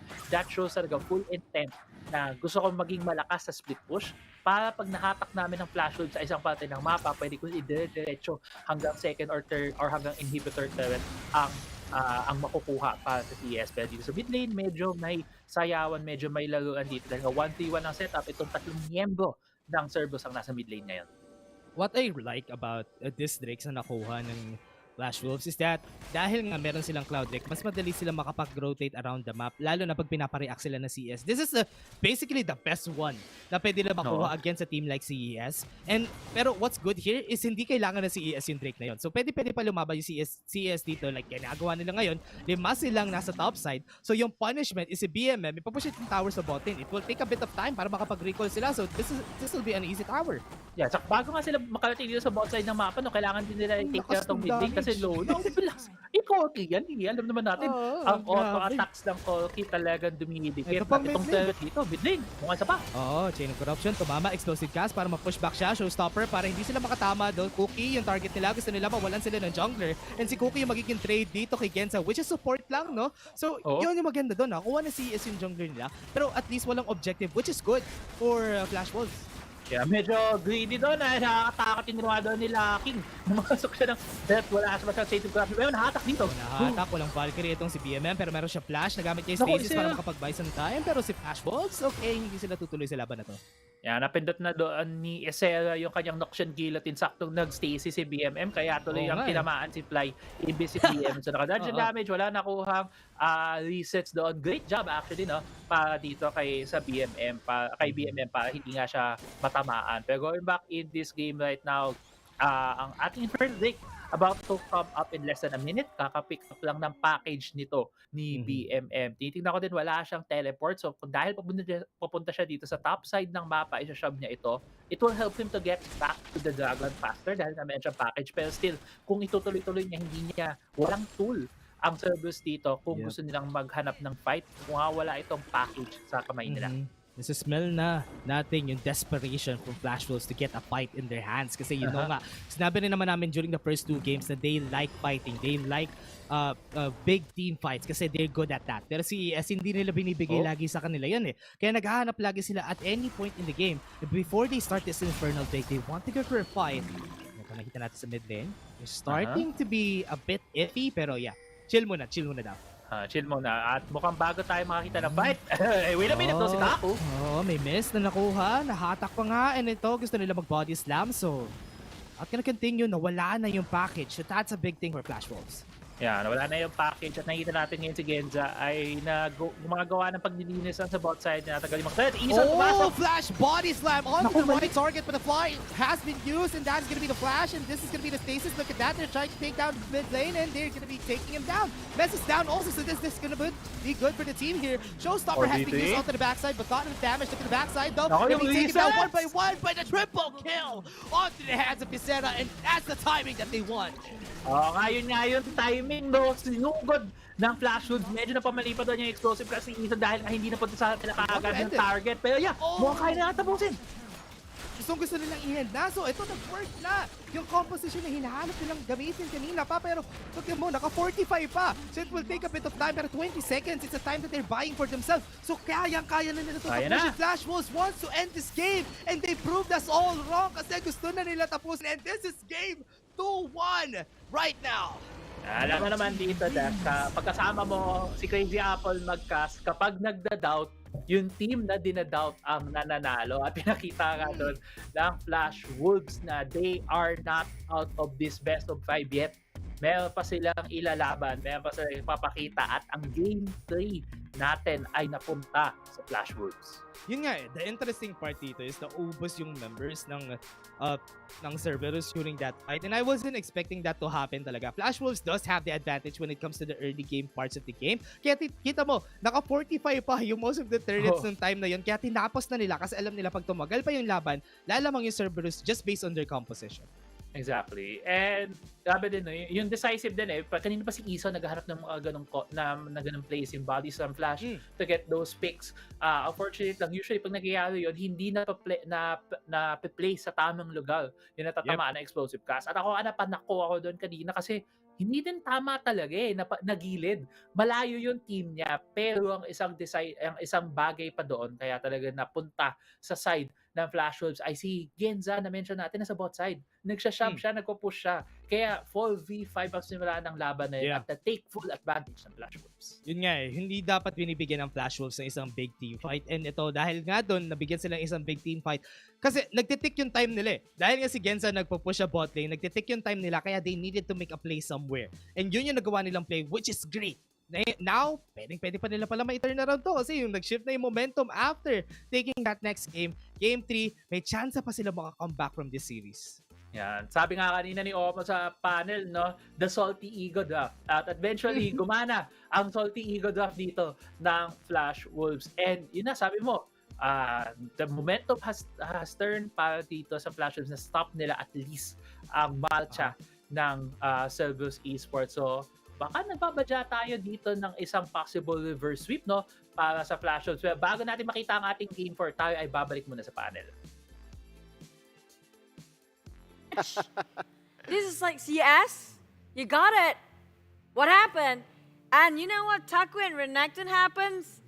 And also, it's not Taku is set. So, Brandon, does it change everything for CES? I have no idea what's going on for both of these teams right now. CES, I genuinely feel like they could have very well won that game. It came down to a couple of little decisions they made in the mid-game that ultimately cost them the game. But at the end of the day, Flash Wolves, they didn't really win the game, I feel. You know, it wasn't them winning the game so much as CES dropping the ball. But that's enough for Flash Wolves to get a momentum, right? That's such a mental boomer for CERBERUS Esports. Again, Genza had no business playing the set. I don't think he's fit to play it. I would have hoped Fly to be the one to play it, or just go back to Taku. Taku has been such a beast on that champion. Yeah, I mean, I actually don't know why they decided to randomly swap the set around to bot lane. Your set has been having an amazing time in the hands of Taku. Why did you just arbitrarily decide to swap it on match point into your support, or rather into your Dragon laner's hands? And there really is no reason for the Renekton to be picked up anyway. Yeah, unnecessary, frankly. A bit forceful, I have to say, coming up for CERBERUS Esports, but a win is a win. You can't take that away from Flash Wolf. Xin Chao, is it? I don't want to highlight this out because it doesn't feel that much of an impact. But Xin Chao, maybe that's better with Rengar, definitely. Maybe. It was infinitely better. Rather than going for that Rengar without a plan, they went for Xin Chao, which is a more, I would say, he has a defined role, It's right? a straightforward Yeah, exactly. It's a very straightforward champion, and it gave Flash Rose what they needed that game. It's tempo, space on the map to play, space in the team fights to play. Even though it wasn't game-winning, it wasn't a champion that decided the game, it was much more solid overall than a Rengar, which is so niche, and Flash Rose were just unable to execute around. And you take those. Yeah, I guess you Anything do. better than games 1 and 2? Well, you'd have to take it. Flash Wolves, though, they would still need to crawl out of this hole. Again, to force the Silver Scrapes, we need one more win for Flash Wolves. And, yeah, I hope Can they do it, though? Can they do it? I mean, you look at what they pulled out this game. Is this all the stops they have? No. You know what? I'm torn between that. This is the point in where we would see if there will be a swap of sides, right? Yeah, I mean, it's CS's choice now, I believe, right? It depends. There's some coin tosses that did happen after game number 2. And on games number 1, 2, and 3, it has always been CES on the blue side. I'm curious to see what will happen if Flash Wolves will be on the blue side. 9,000 damage on that Graves. I do have to point out, Mass actually didn't have the best game as well. I'm not looking so much off the damage chart, but keep in mind the kicks that Mass got off in this game weren't really too impactful. Not really Doming-esque, eh? Not Doming-esque at all. You know, The I'm last team fight, if he got the knockout, maybe they could have won it. I'm torn in between. Was it CES composition this time, and also they swapped the champions between them, actually caused them the loss, or is it? Their I don't comp feel. isn't bad. I mean, like Flash Wolf. I hate to take the credit away from them, but that was sort of slight mistake made by CERBERUS in the last minute. Oh, yes. That one fight. That's it. I mean, that's exactly what I said, right? Yeah. Flash Wolves didn't win the game so much as CS lost it. The The composition isn't bad. It's The just- reason of so because Taco is not on the set. For me, Taco played this Renekton feels like he's playing like that set. Perfect. And that also has something to do with Flash Wolves banning the Nasus. Nah, I don't think that Nasus It really. it was. Because if you ban Nasus, what would Genza pick, right? They already locked in the Senna at that point. The thing is, Galio has been banned away. CERBERUS wasn't losing at all. No. The thing here is, what would Genza play? That's the question, right? There's Now so many that things you can actually play. you already have a Senna, and you only can play Senna with 4 champions, right? You have the Gragas that has been picked up, Galio that has been banned away, and you also have the Singe and the Nasus. Nasus has been banned away, right? So now they are forced to put Set on the bot lane. Now it makes sense, right? Why Taku was forced to relieve that Set duty, because I don't think that Singe will be good in the bot lane, at least in that game. Let's brainstorm a bit. What else can we pair up with Senna at this point? No, that's about it. That's it. I named all the champions. Unless you are willing to go for the Senna Corki, which is... Yeah, unless you want No, to play Senna that's- support, right? Which is not good as well. I think. I'm not liking that at all. Yeah, exactly. Those are the only champions right now that are effective with Senna. I mean, I do want to see Morgana Senna for once. Nope. Please, just because. But hey, maybe. Yeah, there you go, my but hey again. Definitely the chat gonna spam it for this time. Speaking of which, who will they draft? I just wish of all the set, maybe Taco is better at it than actually I when just it comes want to shot Fly calling. to be the one on the set, Yep, I I guess. agree. Rather than Genza being the one playing it. Maybe. It Or should be maybe fine. they just, maybe play something else entirely. A different comp They entirely. basically locked themselves into Senna first pick right away, right? I don't think they have to, right? I think if they run the comp back, they just make a couple adaptations Exactly. here and there, they still win with the same comp on the side of CERBERUS, right? They honestly didn't really even lose this game. If CERBERUS want a salty run back to comp this game, I get it.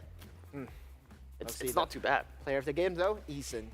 He carried the game. Yeah, for it was me. great. Yeah. He honestly, even in the losses, he had good picks. The only reason they were in the game at a couple timing windows Eason. is because he got the picks with the Gragas explosive cast. So, yeah, the question of Gragas, banning the Gragas just to, take it out of the picture. Not really too good, because Eason won them the game overall.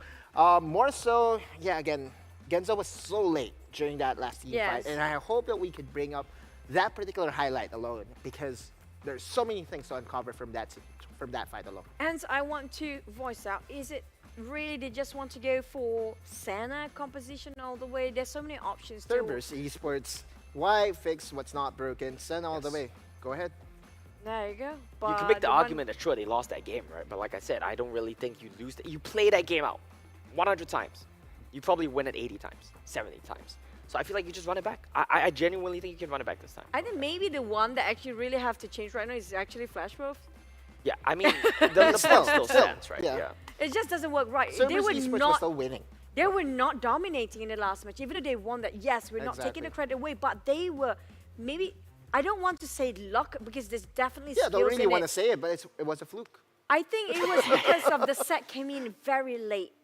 Coming There up were a from lot of Genza. reasons. Yeah. There were a lot of reasons you could look Let's at as see, to why that we'll- fight we'll- happened, right? We'll look into the replay and try to slow down a bit, hopefully, that last team fight. If we Because can that get a last team slow-mo. fight was just after. That was a game-winning push right after, right? That's a scary prospect coming out from Flash Wolf, right? The moment you make one mistake, that one mistake can actually that's cost true. them the entire game. They won a lot of They game by know- doing that. That's the nature of the game. That's Wild Rift. That's the game we play, baby. We live life on the edge. All right, then. We're back to the highlights. Like Elmo mentioned, hopefully we get a bit of a slow-mo, but Nice building, still. yeah, Very this pretty. building is just incredible. If I could get an apartment here, I'll be happy. It's a condo, I think. Yeah, it's a condo. Yeah, Nice. definitely. High starting, rise. starting off with Mass coming in, definitely with that Lee Sin. But you guys mentioned about Lee Sin is not really this optimum when it comes to this match. Imagine Sinjao was kicked into the team. Yeah, the and Lee Sin then- itself is not the problem. It's how Mass used it. His kicks were unimpactful. Like this one, right? Like look at his kick. Oh, he already used it. But prior to this, he only kicked Yeah, one this was person. the last fight, though. Yeah. In where Genza traveled from It a was mile such away. a bad combo. It's literally the worst possible combo Genza could have used, Exactly. right? Combo number one, you run in, you slam the tank into the backline. Combo number two, you run in, you pull them both together. He runs in, slams the carry to nowhere, and it just does nothing. It's literally the worst combo he could have done, and he did it. Yeah, yeah. I don't want to really. I didn't say Genza any of was at that. fault. It's this guys. But that's true. That's true, though. Genza. I mean, Cerberus Esports really wanted to start that fight, even knowing that Genza was a mile away. You guys are roasting the pro players. No, not really. It's more of Cerberus they as play a team bad, as a right? whole, So right? just Oh, call it you out. didn't say that. Oh my god, Elmo. I mean, what's wrong? Like, if they play bad, just say it. If you guys actually cute with Elmo, make sure you guys just, make sure he don't say any of those stuff anymore. You know what? Believe me, Cerberus knows this. Yeah, Cerberus knows this 100%. 100% after that game, Genza is saying, my bad, guys, my bad, my bad. I botched that. It's my bad, dude. 100%. They know this. Thing is, for Flash Wolf, did I actually notice that their draft is not working? Because No, they don't know this. That one, they don't know. Or if they know, they don't think it's the problem. They might know, but they might they're not so think it's the problem. oblivious about trying to change. That's the thing we should ask, right? Is it obliviousness or is that they're being obstinate, right? Which is that? Is it ego or is it they don't know? We don't know. We'll never know. I choose to probably they want to prove us I think wrong. it's ego. I think it's obstinate. No, I think they're being You obstinate. know what? The fun part is that after this series, we get to interview the winner. If Yes. it's Flash Wolves, we You have to get the to ask so questions, many right? Why did you? No, but if it's Flash Wolves, then they must have made it work, right? Because they must have played that comp 5 games in a row and won 3. So at the end of the day, they made it work. So I just don't think they will make it work again in Game 4. We'll see. A switch of side will really mix things up. Here we go. Reverse sweep Let's or not? see. Whose side is it this time? Is it going to be still blue for I think Cerberus? so. I think so. Yep. There we go. Cerberus Run really it back. loving the blue. Run in the back. Oh boy. If this happens to be our all best of 5, well, we did have the best of 5 yesterday, all played out. But for the playoff, this might be the first ever. Right? So hopefully, Cerberus can close things Silver up. Scripts, let's go. But if it's true, reverse sweep on Flash Wolf, your prediction will be right here, Odolu. Yeah, and then I will be probably, trying to fit the little crown or something. The little crown, not the big Borrow one? it from Momo. You're not going to take the big one? Not yet. I feel that we have to reserve the big crown for something even grander, which is basically to The whole thing, the whole determine the whole knockouts. thing, right? Exactly. That's a Well big. then. That's a very beautiful crown, by the way. Oh, Set was by the way. I'm what loving- what was left open then? Jace. Oh. Jace was left Galio open. They opted is to pick the out. Senna over the Jace. Now that's a bit curious to me, And right? Riven is also left open. No, they picked the Senna over the Jace because Varus was banned away. Ziggs so there's is not out. a real answer here. Yeah, so I would say if I was Flash Rules right now, I would want to play Ziggs, but Olaf. I wouldn't pick Ziggs until 3 No, right now. Ziggs is already Oh, Ziggs is banned. banned too. Yeah, Ziggs so banned what and options Olaf do you have banned. left for your marksman, really? Just go for the mage. Probably, right? Mm. Which mage, though? That's the question. Lux. Oh, cocky. Flash Rules It's Masters, they love their cocky. Galio's Could go still mid, in here. could go bottom lane, dragon lane. But they will now be taking away the Gragas. Yes. There's or no reason- Galio. Gragas or Galio. Gragas or I Galio. do prefer Galio over Gragas right now. We haven't seen so much of It really depends. Oh no, never mind. This works. Sananas frankly happy again, with this, you know, basically they are thinking that it would be a marksman composition all over. But this combo already, this seems to me that Bruce would be the one playing the Jace, right? Ooh, that's hard to say. I mean, I mean, Ysera does play Jace, Oh, wow. Okay. but to what standard, to what effectiveness, that's a different question. But I do recall having seen him play Jace. All right. Kha'Zix getting locked in here for Cerberus. They are going back to what works for them, going back to the game number 1. Basically game number 1 draft. Let's see if it works out though, because this time around I do quite like Flash Wolf's draft. I do want to see if Bruce That's a power actually, pick, right? Power pick, if yeah. Bruce Double gonna poke. pick any assassin. That's the thing. There we go. You were talking about this, right? Riven for Cookie. Bruce might still play an assassin, but I think given the nature of their comp so far, what they need is some sort of a frontliner. Yeah. They need some sort of a either a disengage They or have an to ban engage the source, right? Yeah, they have to ban the Garen. Gragas, I think. I think Gragas you and ban Garen, Gragas or- here, yeah. Do you think that Ysera would still play the Darius? You know, he might. He very well might. Lucian has been banned away. Nice, that's good. See, it's so odd. They recognize the power of the Lucian in the hands of Cerberus, but they never want to pick up the Lucian for themselves. Yeah, there you go. 100%. Gragas has been banned away. Gragas has to Gragas go, Corki is so strong in the bot lane. That would be the one of the, you know... Oh my god, I know what Cerberus are doing. They picked Kha'Zix to bait Flash Wolves to play Rengar, and then they win. Oh, they They're know. playing 4D chess. They already have a jungler, though. Maybe it goes to Ysera for him. No! Stop it. That's a cookie champion. But the Twist of Fate definitely not will be used for the combo of the Kha'Zix we mentioned before. that's How great. they can That's a good easily bet. just pick Yeah, off. exactly. So that's you know, and Jace an hates to play adjustment against for Twist the of Fate game as 1. well. The Galio is If you're on playing as a well. Jace Baron lane, you want to get rid of that TF as well. It's a good bet. I really think it's going to the mid lane, though. Okay. Finally, I do want to see Eason play Rakan. Engage. Yes, I want to see Eason play Rakan. I want to see Eason play Trash. Finally, he has the chance Got to it for really it. get a big team fight Engage off. Flash Wolf's draft looks infinitely better to me than the last couple of games. And you know Yeah, what? there you go. Now Flash Wolves would get to pick Garen. If they want I to. honestly think Ysera is just going to be playing... Ooh. Mid lane singed. I like CS's comp too. I like both their comps. This is finally a good game. Finally a good Finally a good game. Because of how Flash Wolf draft right now, right? Both teams Yeah, have okay, good there comps, you go. So that's looking to me like we're seeing a Bruce mid Jace and a Cookie jungle Riven. What we talked That's about, the right? best Mid jungle iteration tempo. for this, right? Yeah. I mean, Mid jungle need tempo. Mid jungle have tempo. Let's see if it's enough. I actually don't know who would win like a level 3 fight between Riven and Kha'Zix. Is it Kha'Zix? it's Riven. Riven? Yeah. For me, Riven is more towards his ultimate. If he got his ultimate first, then possibly he can actually win. Yeah, But level when it comes 3, to level 3, I personally At level think 3, it's like, basically your leap doesn't I really actually have think damage. once Kha'Zix and I Riven think hit level Kha'Zix is 5, going to win Kha'Zix in will their win. level 3. Let's see. Let's see. Hopefully they'll fight instead of trading sides and trading objectives. Let's see how this one plays out. Corki, Rakan. I actually don't think that's a good laning matchup into San Onassis. I think they might have a bit of a hard time. As long as they have Corgi, should be okay. Sure. Yeah, they'll be able to just farm up, scale up. This is an interesting draft. I think finally I think both of Flash these two Wolves teams have would good win drafts. this, though.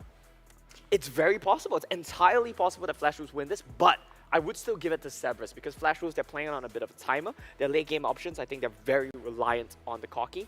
Yeah. And of course on Cookie's Riven, right? But Bruce on that Jace, he really needs to get going in the early stages. And I think Singe Kha'Zix, they should be okay. If they lose this, Flash Wolves, they already have, you know, a trademark champion for Cookie. Yeah. I don't know how they would recover from that. And we said they need to adapt. We said they need to change things up. If this is not enough, then maybe they do deserve to lose. Let's go, Castles. Into the rift we go.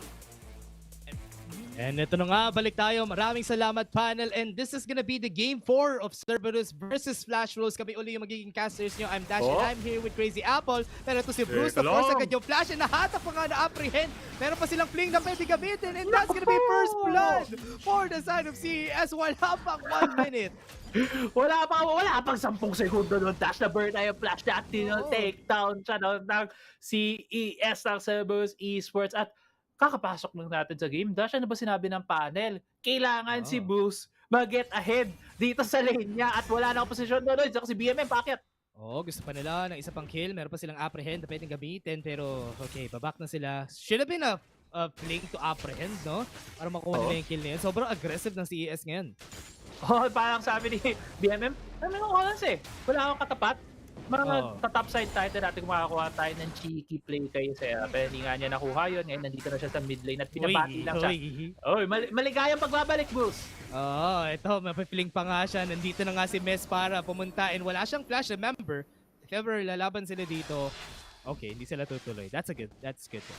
Medyo sinisimulan ulit dito Dash na minamarinate ni BMM ginagawang Blues Clues ulit si Bruce sa mid lane. Pero para sa ating mga viewers na baka hindi nyo narinig yung panel dahil nandito lang kayo dahil sa ating game na ito 2-1 in favor of CS ang ating laban ngayon, game 4. At pag natalo dito ang Flash Wolves, sila ay babagsak sa lower bracket. Pero pag nanalo naman sila, may possible na first pick tayo dito. Oo, may possible pa tayong game 5 na hold na nga nila and yes, yun lang naman gagawin nila. Hindi pa sila lalaban kasi wala pa silang damage. Wala pa silang damage, wala din yung jungler doon ng CERBERUS, so hindi talaga nila pipilitin yung Scuttle Crab. Madalas naman nakikita to dito na magkakakitaan sila sa Scuttle Crab fight. Pero going back dito na sa mid lane, hindi talaga the best na matchup ito na Sinch do. Saka Jace, kasi si Jace kaya niya maging range, hihit lang niya tong Sinch na purely melee. Kaya maganda din yung naging unang pick-off ng CERBERUS kasi medyo nawala yung tempo doon ng Flash Wolves lalo na ni Bruce dito sa mid lane to really take control. Pero isang gusto natin i-highlight dito, which is highlight ng panel natin kanina, si Ison dito sa kanyang lakan. Sabi nga nila, excited din. Excited din ako makita yung mga engage niya dito sa lakan. Kasi nakita naman natin kanina sa game 3, paano siya mag-engage gamit lang yung gagas. Oo, yun na nga yung nakita natin for Genza kanina, kay Ison kanina. Paano yung Gragas talaga niya, and explosive casts niya kanina. Yun actually nagpapanalo sa kanila sa game 3. So if ever magkaroon siya uli ng ganung moment this game, that would be very crucial sa side nila. And you know what? If ever meron ka nakikitang Rakan sa game, you're expecting a lot of things from this Rakan. Marami tayong na-expect talaga sa mga Rakan dahil sa nakita lang si PH. Pero si Taku, kailangan niya na mag-flash away dahil nga, if ever masimulan siya ng laban doon, naka-ignite na nga yung ulo niya kanina, and isang ulta lang, isang Dimash Justice na lang patay na siya. Nakita ata si Nisera dito. Kinatin recall? Okay, hindi yata maganda to for Taku kasi wala siyang mana if ever makikipaglaban siya dito, pero meron siyang honey fruit. So, okay, igagangkata nila itong top side ha. Meron silang vision, makikita nila dito si Bruce. And yun, nakita na nga shock blast. Mabasagin na ata nila yung tower sa top side. Pero pang flash itong si Bruce, if ever lalaban siya, kuha pa nga ata siya ng shock and Dawning Shadow para makapag-buy some time, pero wala pa rin. Apprehend para lang masisi sila, pero sayang, hindi na-kill si Bruce. Sayang hindi nakita doon si Bruce para sa side ng CERBERUS na, pero in the way maganda din yung naging heads up play doon ng Flash Wolves. Alam nila nag-overstay si Taco, nakita ni Isera na nag-recall at naka-cancel although Scuttle Crab. Remember, may mega adhesive and grand entrance pa itong si Ison kanina nung lumaban. Pero hanggang ngayon, hindi pa rin siya level 5. Level 4 pa rin siya, so wala siyang quickness dito sa laban na to. Wala siyang quickness dito, so wala yung key ultimate dito ng Rakan habang may mukhang may laban dito.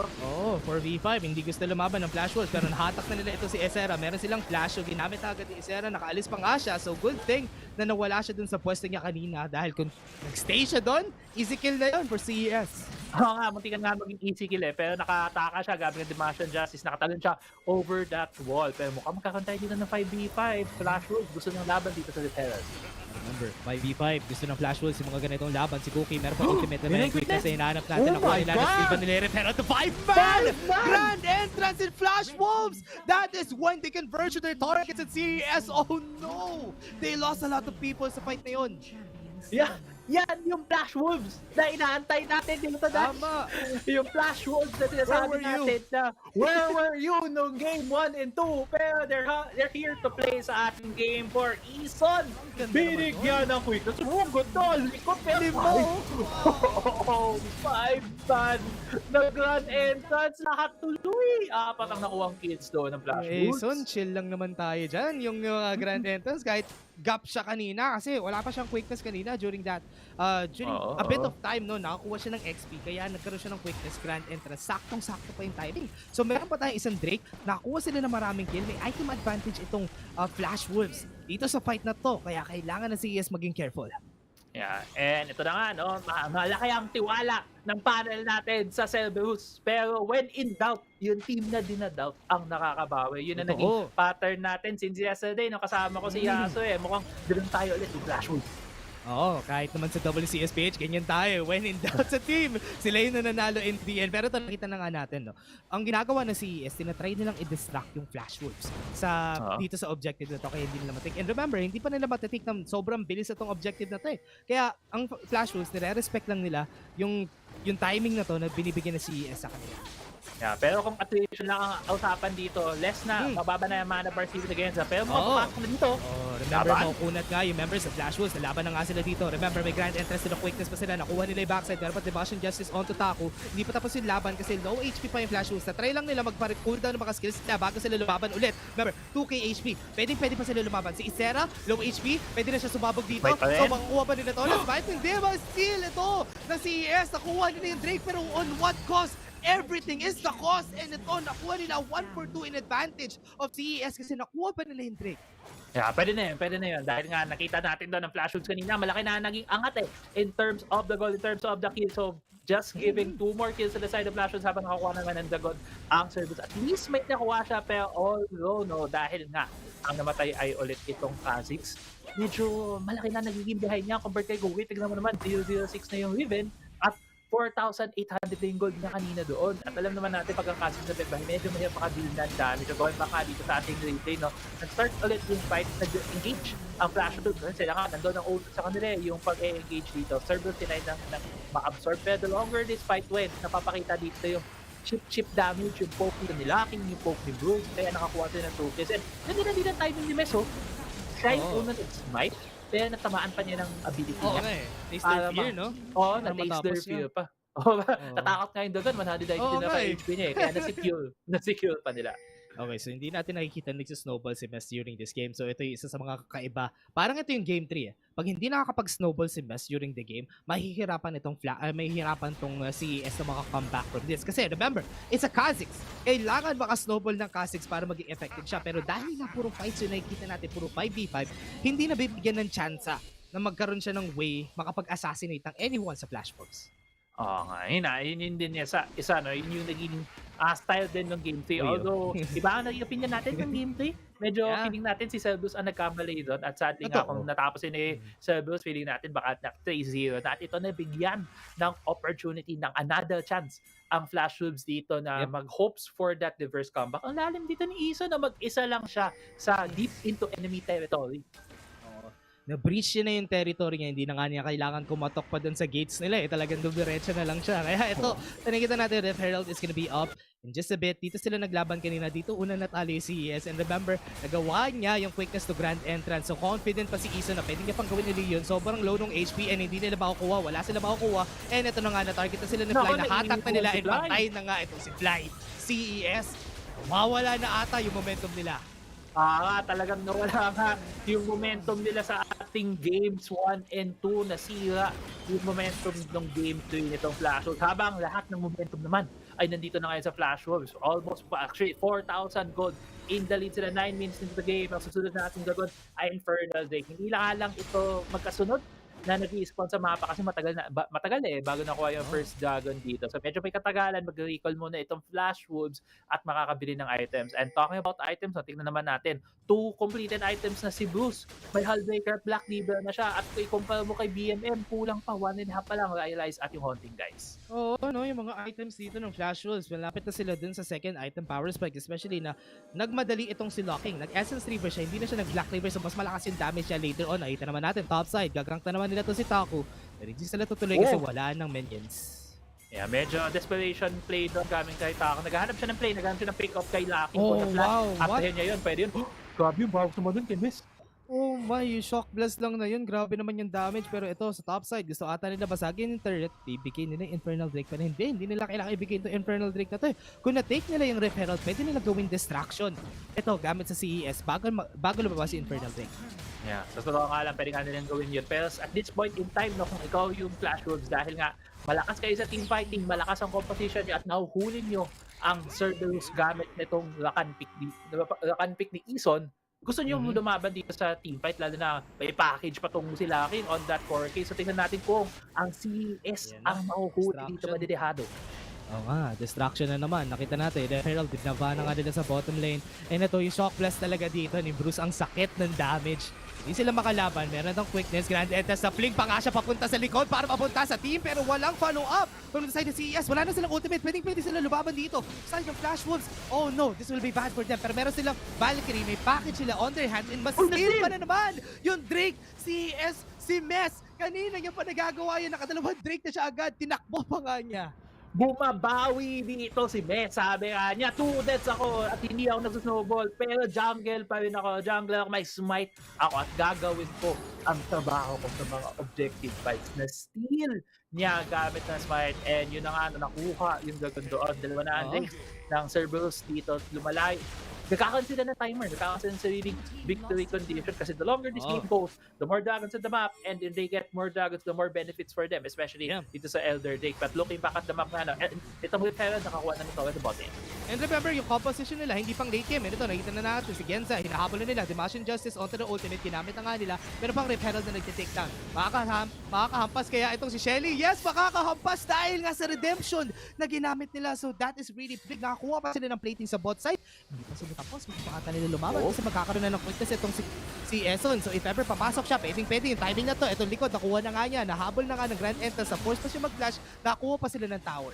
Yeah, Fidors lang niya doon yung flash at yung ginamit niya yung quickness para makuha yung tower. And also kaya nag-stick doon ng flash wolves kasi nakita nila si Taco at si Mess nasa top side, kinukuha yung first tier turtle on top side. So sabi nila, okay, tatlo yun nila dito, kayang-kaya natin mag-stick. Hindi natin kailangan respetuhin kung may baback up dito sa kanila. Kaya yun, nakakuha nga din ng second tier turret ang Flash Wolves. 4 turrets on their side habang 2 pa lang naman dito sa CERBERUS Esports. Especially, no, pag in-evolve mo talaga yung taster fear as early as you can, yung gusto mo talaga mahanap is makahanap ka ng maraming kills. Pero dahil nga yun yung unang in-upgrade dito ni Mess, kailangan niya i-upgrade talaga yung void spikes. Ang hirap makahanap ng ways para mag-effective siya. Kung void spikes yung inuna niya in-upgrade dito, could have been better. Kasi so far, ang daming fights eh. So walang chance na magamit yung taster fear. Yeah, that's true, no? Yun yung mga little optimizations na hinahanap natin dahil sa highest levels of play. Kasi usually, the little things can really put you in a good place para manalo. Pero going back ito sa game natin na ito, nakita natin madaming pings. Ang CS, naghahanap sila ulit ng pick against sa Flash Wolves. Kaya kilala din naman natin ang Flash Wolves eh. Maalam din sila sa ganitong mga pick-up situation at pinipigilan lang nila na magkaroon ng counting advantage dito ang CS. Hindi dapat sila nakikipag 5-man kasi sa nakikita natin, Flash Wolves, ready sila sa 5-man fights talaga. Tignan mo, nagro-rotate silang lahat kung saan man nila nakikita na merong fights. Pag binibigay ng CES yung gusto ng Flash Wolves, kailangan talaga nila skip yung problem na to. Kung may exam ka, tapos hindi mo alam yung sagot, syempre skip muna. Sa next number, maubusan ka ng oras eh. Parang nangyayari dito kasi may deadline pa sila at si Locking lumalakas rin.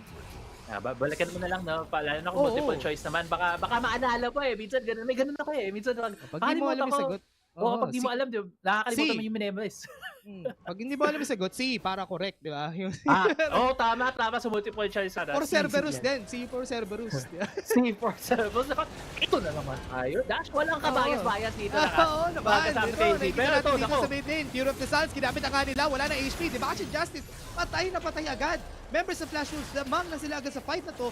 Wala pa nga, kulang pa nga sila ng time na yan eh. Pero enough yun para mapatay agad nila dito si Genza. Patay na si Genza. 1 man down ang CES. Ang kanyang timer ay 25 seconds. 2 seconds off sa ating Dragon. So, kailangan na naman ng isang heroic play dito ni Mess para makuha ito malamang dahil pwedeng sumalang kagad ng Flash Wolves at the only way na makuha ito ng CERBERUS ay isang steal galing dito sa Kha'Zix, which is nagawa na niya twice dito so far sa game natin na ito. Inihintay lang natin talaga ng kalog sila ng chat na lumaban dito sa CES kasi you know, when you're playing a Kha'Zix against a very tanky team, ang hirap talaga makipaglaban. So kailangan makahanap ni Mess ng micro timings na pwede siya makakuha ng isolation play. So yun yung pinakamahalaga na mangyari dito bago mangyari yung Cloud Drake. Or pwede niya gawin, steal niya na lang ulit Drake, parang ginagawa niya kanina pa.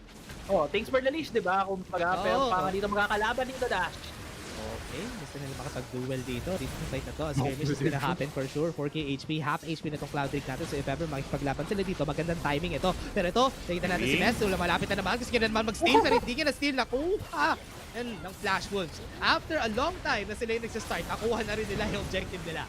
Akala ko ano, 14 pa. Yung HP ball to ng Dragon, kala ko nga makukuha ni Mes, pero naka go in, go out siya kaagad na mabilisan doon. Si ES doon, naghahanap pa rin ng pick up dito against Flash Wolves. Na mega adhesive. Gusto nila pumasok. Nakuha pa nga nila si Locking. Perfect target. Stacy. Sa timing pa nga nila. Na-hold yung members nila. Pero si BMM mabamatay na with the Demolition Justice. Good timing again by Flash Wolves. Talagang pinaforce nila yung fight and hindi sila makakuha ng anything. Na-absorb lang na ng Flash Wolves yung damage, yung engage galing dito sa Cerberus. Alam nila, nakita nila na nag-pop ng Righteous Glory si BFM, nag-flash in at nakuha ngayon slow pero walang follow-up damage pa. CS, kulang pa ngayon sila dahil nga behind sila in gold. Kailangan pa nila mag-intay dito ng mga kanilang scaling. Pero kung CCS kasi nag-iintay ng scaling, si Flash Wolves may ding damage. Itong Corki, di ba? Alam naman natin gaano kalakas nito pagdating sa late game. Big nitpick ko lang dito no, sa side ng Cerberus. If you think about the draft nga nila, ang gagamit lang ng Spirit Fire passive, yung armor shred nila, is si Senna. Tsaka si Kha'Zix kasi hindi ba kalapit. So si Senna lang yung damage source nila na pwedeng maging effective yung Spirit Fire tsaka yung mga Black Cleaver na binibuild nila. So, ang hirap magkaroon ng opportunities kasi pati si BMM, AP yung damage niya eh. So hindi mo i-expect, tsaka hindi mo naman i-expect na malakas yung damage niya isang cinch. Kaya nahihirapan sila magkaroon ng effective damage during these big fights. Right. And yun natin, no, na ang isang lakas kasi nakikita natin yung sa cinch, yung tagal ng laban. Di ba yung magsistick alone sila sa may objectives at madahan-dahang mabawasan ng poison trail yung mga kalaban. Hindi nagagawin din ng CS eh. Habang naghahanap dito ulit ng away. Gusto ulit nila ng away pero tama-tama na naman yung timing ng mga stasis nila. Yung backside nito, nakita na naman natin dito si Genza. Wala siya may ibawas pero 1 HP na lang ito si Izon. Nakukuha sila ng kill again. Another Devotion Justice yung kill. Paisa-isa lang yung ginagawa ng Flash Wolves dito. Yeah, nakita kasi naman din natin ito composition ng CES eh. Medyo nag-rely sa dalawang reset. Sa dalawa na mechanic kay Mes at kay Taco dito sa Kha'Zix at sa Darius. Pero ano ka makakuha ng reset? Kailangan mo maput-low yung members ng enemy team. Paano mo naman basta-basta mapuput ng low to? Eh may Garen, may shield din to, makunat din to. Itong Riven, may shield din to. May Death's Dance pa, so nakakapag-heal, may Divine Thunder din. At ang pinaka-choice mo na siguro dito ay yung Corki at saka yung Rakan. Pero nakita naman natin kanina si Ison, sliver of health, nakatakas pa, nakalayo pa, at hindi tuloy nagkaroon ng any resets ang Cerberus. At habang down pa dito si Taku, Flash Wolves, mukhang gustong simulan itong balon. And kasi, if you think about it, wala naman silang hard CC sa side ng CES. Kaya every time na may napipling, may nakahatak sila ng apprehend, walang nangyayari. Parang ganito, tingnan mo, si BMM yung mapapunish kasi wala naman sila hard CC. Yun na, wala nga silang hard CC. And I like that you pointed that out na kahit may ma-fling, kahit may makuha, hindi talaga nila kayang i-lock down. At hindi rin wala din pa yung ibang big play. Okay, si Ison, malaki yung flank. Si Ison, pwede, magkakadikit pa sila sa side ng CES pero hindi nila nahabol na si Genza. Sacrifice na, mamamatay na siya dito pero it's a good thing na hindi nila iniwan si Genza. Dun sa fight na yun, hindi rin nagamit ni Isera yung Demolition Justice niya.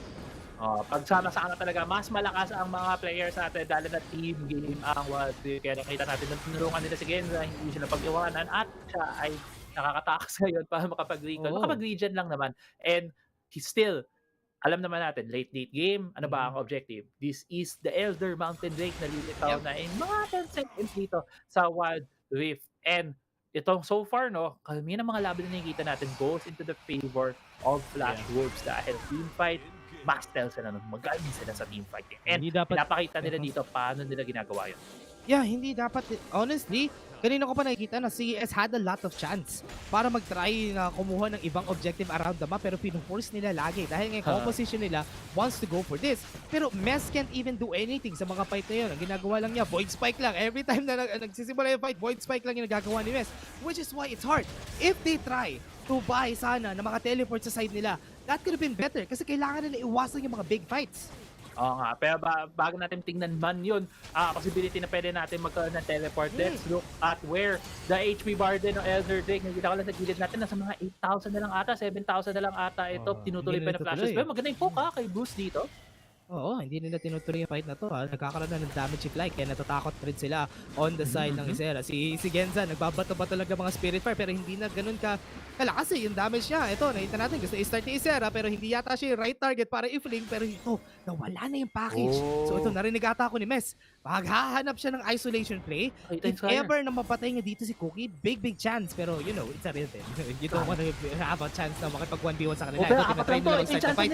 Nahanap nila si Bruce, pero flash ito si Bruce. If ever makipaglaban sila, grand entrance agad kay Kenza, and wala ng HP. Demacian Justice, yung hinahanap natin dito, 1 kill already on their side.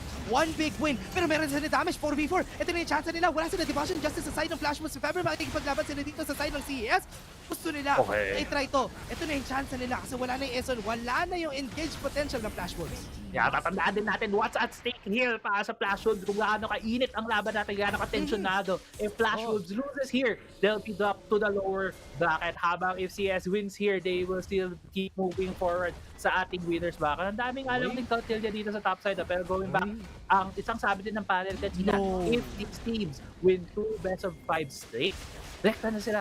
Qualified na sila for Icons. Pwede silang makarating sa big tournament natin dito sa One Tip kung saan pupunta sila. Na-announce naman na kung saan sila pupunta earn. Nagkakabali ako dito. But anyway, alam ko may nabasa pala kami. But anyway, going back dito. Nag-run it back tayo dito. Pero dito sa game, ganong ka-crucial ito. It's the qualification and to say na kayo ang pinakamalakas dito sa Southeast Asia. Pero ito na nga, Mountain, Drake pa rin, Elder, buhay pa rin.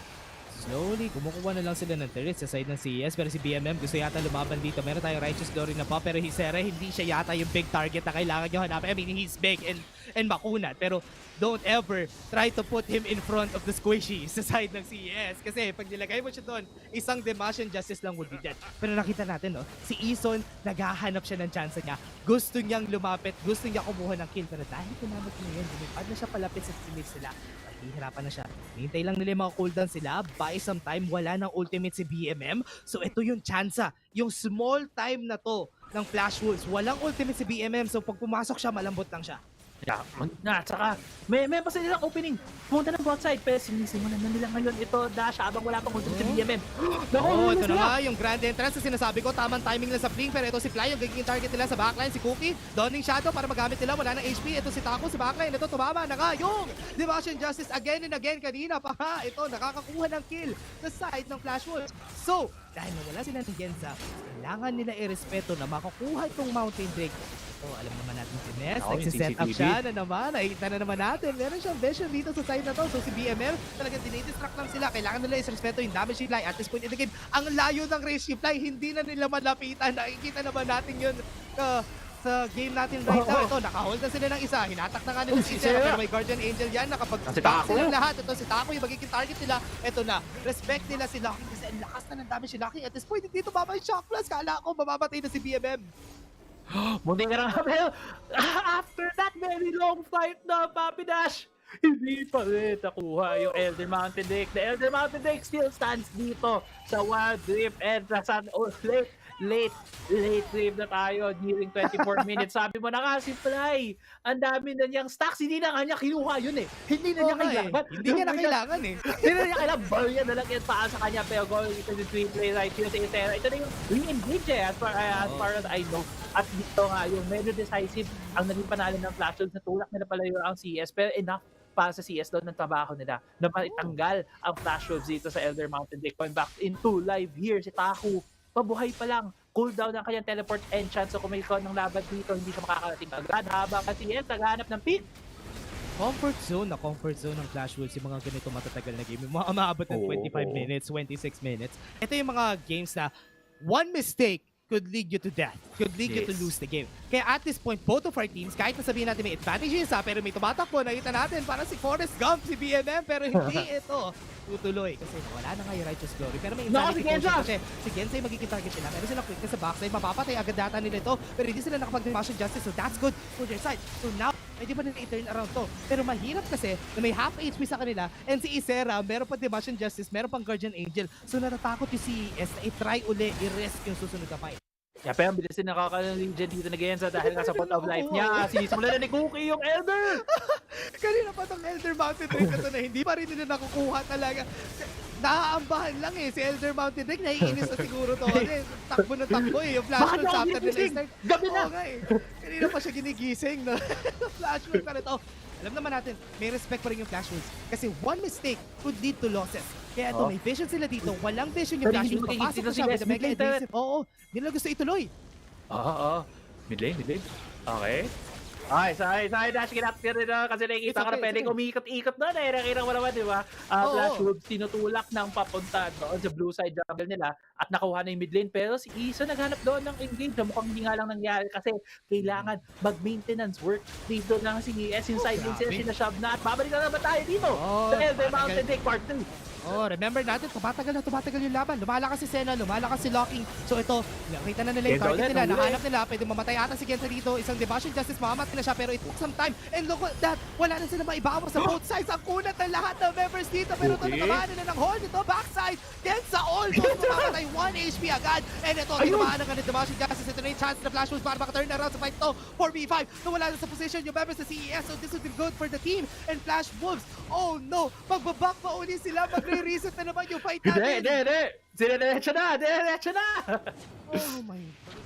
Oh, tuloy-tuloy pa rin sila, Crazy Apple. Hindi pa rin tapos yung laban natin. Inambahan na naman nila itong si Mountain Drake. Ginising na naman nila, pero may TP. Hindi yata maganda TP to ni Gensa natin. Nasa harap siya, wala siyang Fury of the Sun, so hindi may support TP sa kabila. PN, may TP na naman. And yun, reset na naman tayo, Crazy Apple.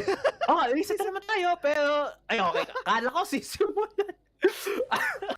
Sorry, ako na kanina, pero 27 minutes. Parang LOL PC na ang laruan natin dito sa Tagal. Kahit kayo observer natin, hindi na makapaniwala sa Tagal. Naglaban siya, shake na niya yung camera. Pero going dito, back into sa ating umiiling na siya. No? 27 minutes. Item check lang tayo. Mukhang kompleto na lahat. No? So okay na tayo. 8 game. Clear. Good. Sinisimulan na rin ang flash road. Yeah, at this point na puno na yung items ang most ng people sa CES at saka sa Flash Wolves, it doesn't matter at this point. Kung yung gold lead na to, it doesn't matter na at this point. Kasi at this point, lahat sila pwede naman one hit. Tama! kaya kailangan na lang nilang i-take yung Drake. Kaya ayaw nila lahat mag-risk. Kasi yun nga sinasabi namin, paulit-ulit na nga kami. Yung death timer sobrang deadly na. Kaya if ever may mamatay dito, kasi ang kukunat rin nila, kaya ang hirap din sabihin eh. Yun nga, pero nakita mo naman, slight adaptation dito sa CS. Mas tinulak nila yung side lane sila, kaya mas minions ngayon. Ito na, dash!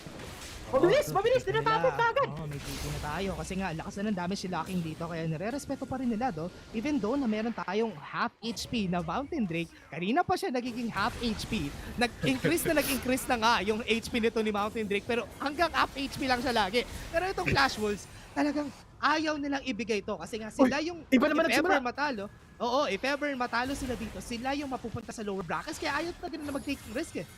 Oo, ayaw nga nila mag-take the risk at maiinis na tong dragon na to. Baka mamaya layasan na tayo pag hindi nyo pa tinapos nitong dragon na to. Kaya na lagi nyo siya. Gising lang lagi sa Gedli. Pero tataka si S, naghahanap ng pick. Nakakuha sila ng chance. Ito ata to, 5-man grand entrance. Pero walang follow-up. Ngayon wala na silang grand entrance. Babay sila ng time para makapag-cooldown. Ito si Eson bago sila magkaroon ng magandang set. Pero nawalan sila ng flash, remember. So dahil wala na silang flash, pwede nila i-start ng Mountain Drake. May vision? Wala pala. Walang vision dito. Yung Flash Wolves. So pwede nila i-start to. Pero may 5 members pa sila. Wala silang package. Pwede nila i-start. Ito, backline. Nakuha na naman nila ng grand entrance. Magkakaroon sila na Donnie Shadow para makapag-buy some time. Pero makuha na naman nila kill kay Taco. Maubos na ata dito CS. Ito na. Hinahanap ng Flash Wolves na maubos na yung members sa CES. 3 members ang namatay na agad sa kanila. Pwede nila tapusin. Pero hindi pa nila tatapusin. Gusto pa nila i-take to. Pag ito na still the best. Ewan ko na lang everybody kasi may Elder Mountain Drake tayo dito.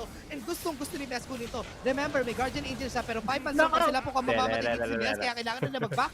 BMM, okay. Respeto na lang.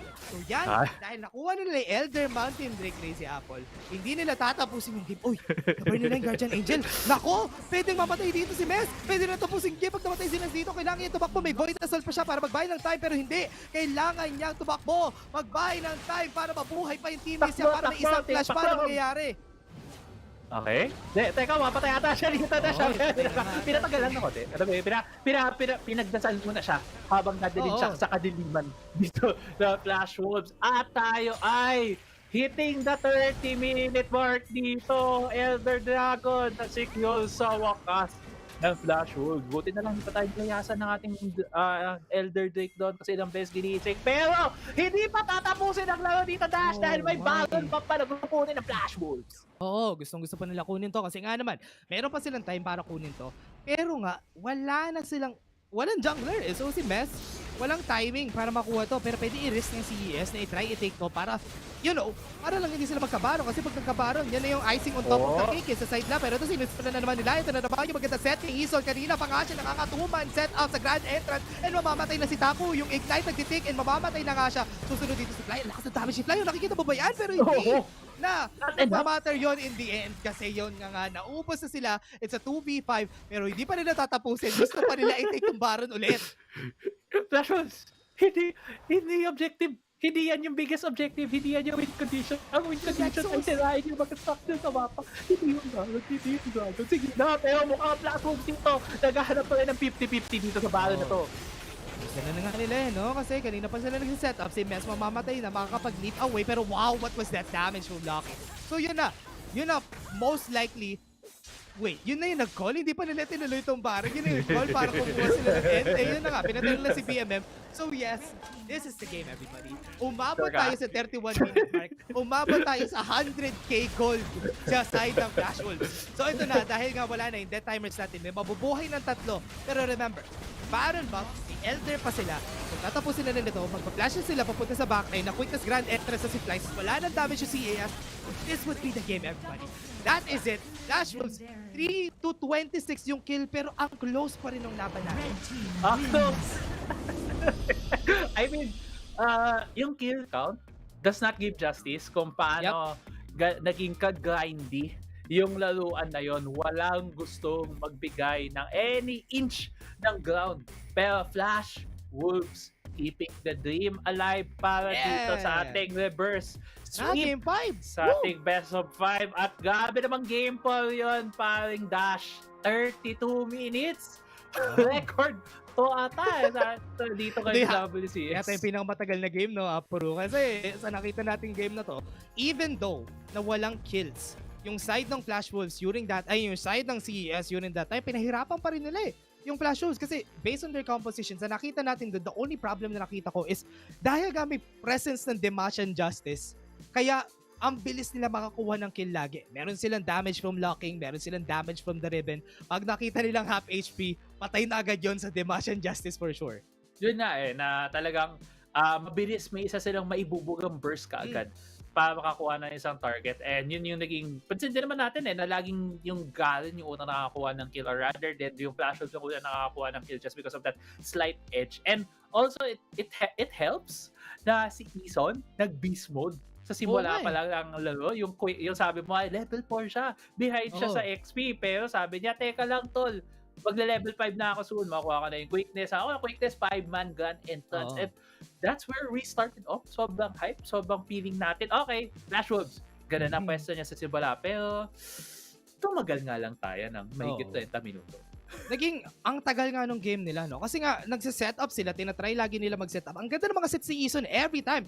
Let him play Rakan for the next game for sure para maging sure na yung Flash Wolves makakapag-comeback sa game na to. Kasi nakita natin, naban yung mga champions siya kanina eh. Pero still, that Rakan, if I will call my own MVP, yung Rakan na yun yung MVP during that game.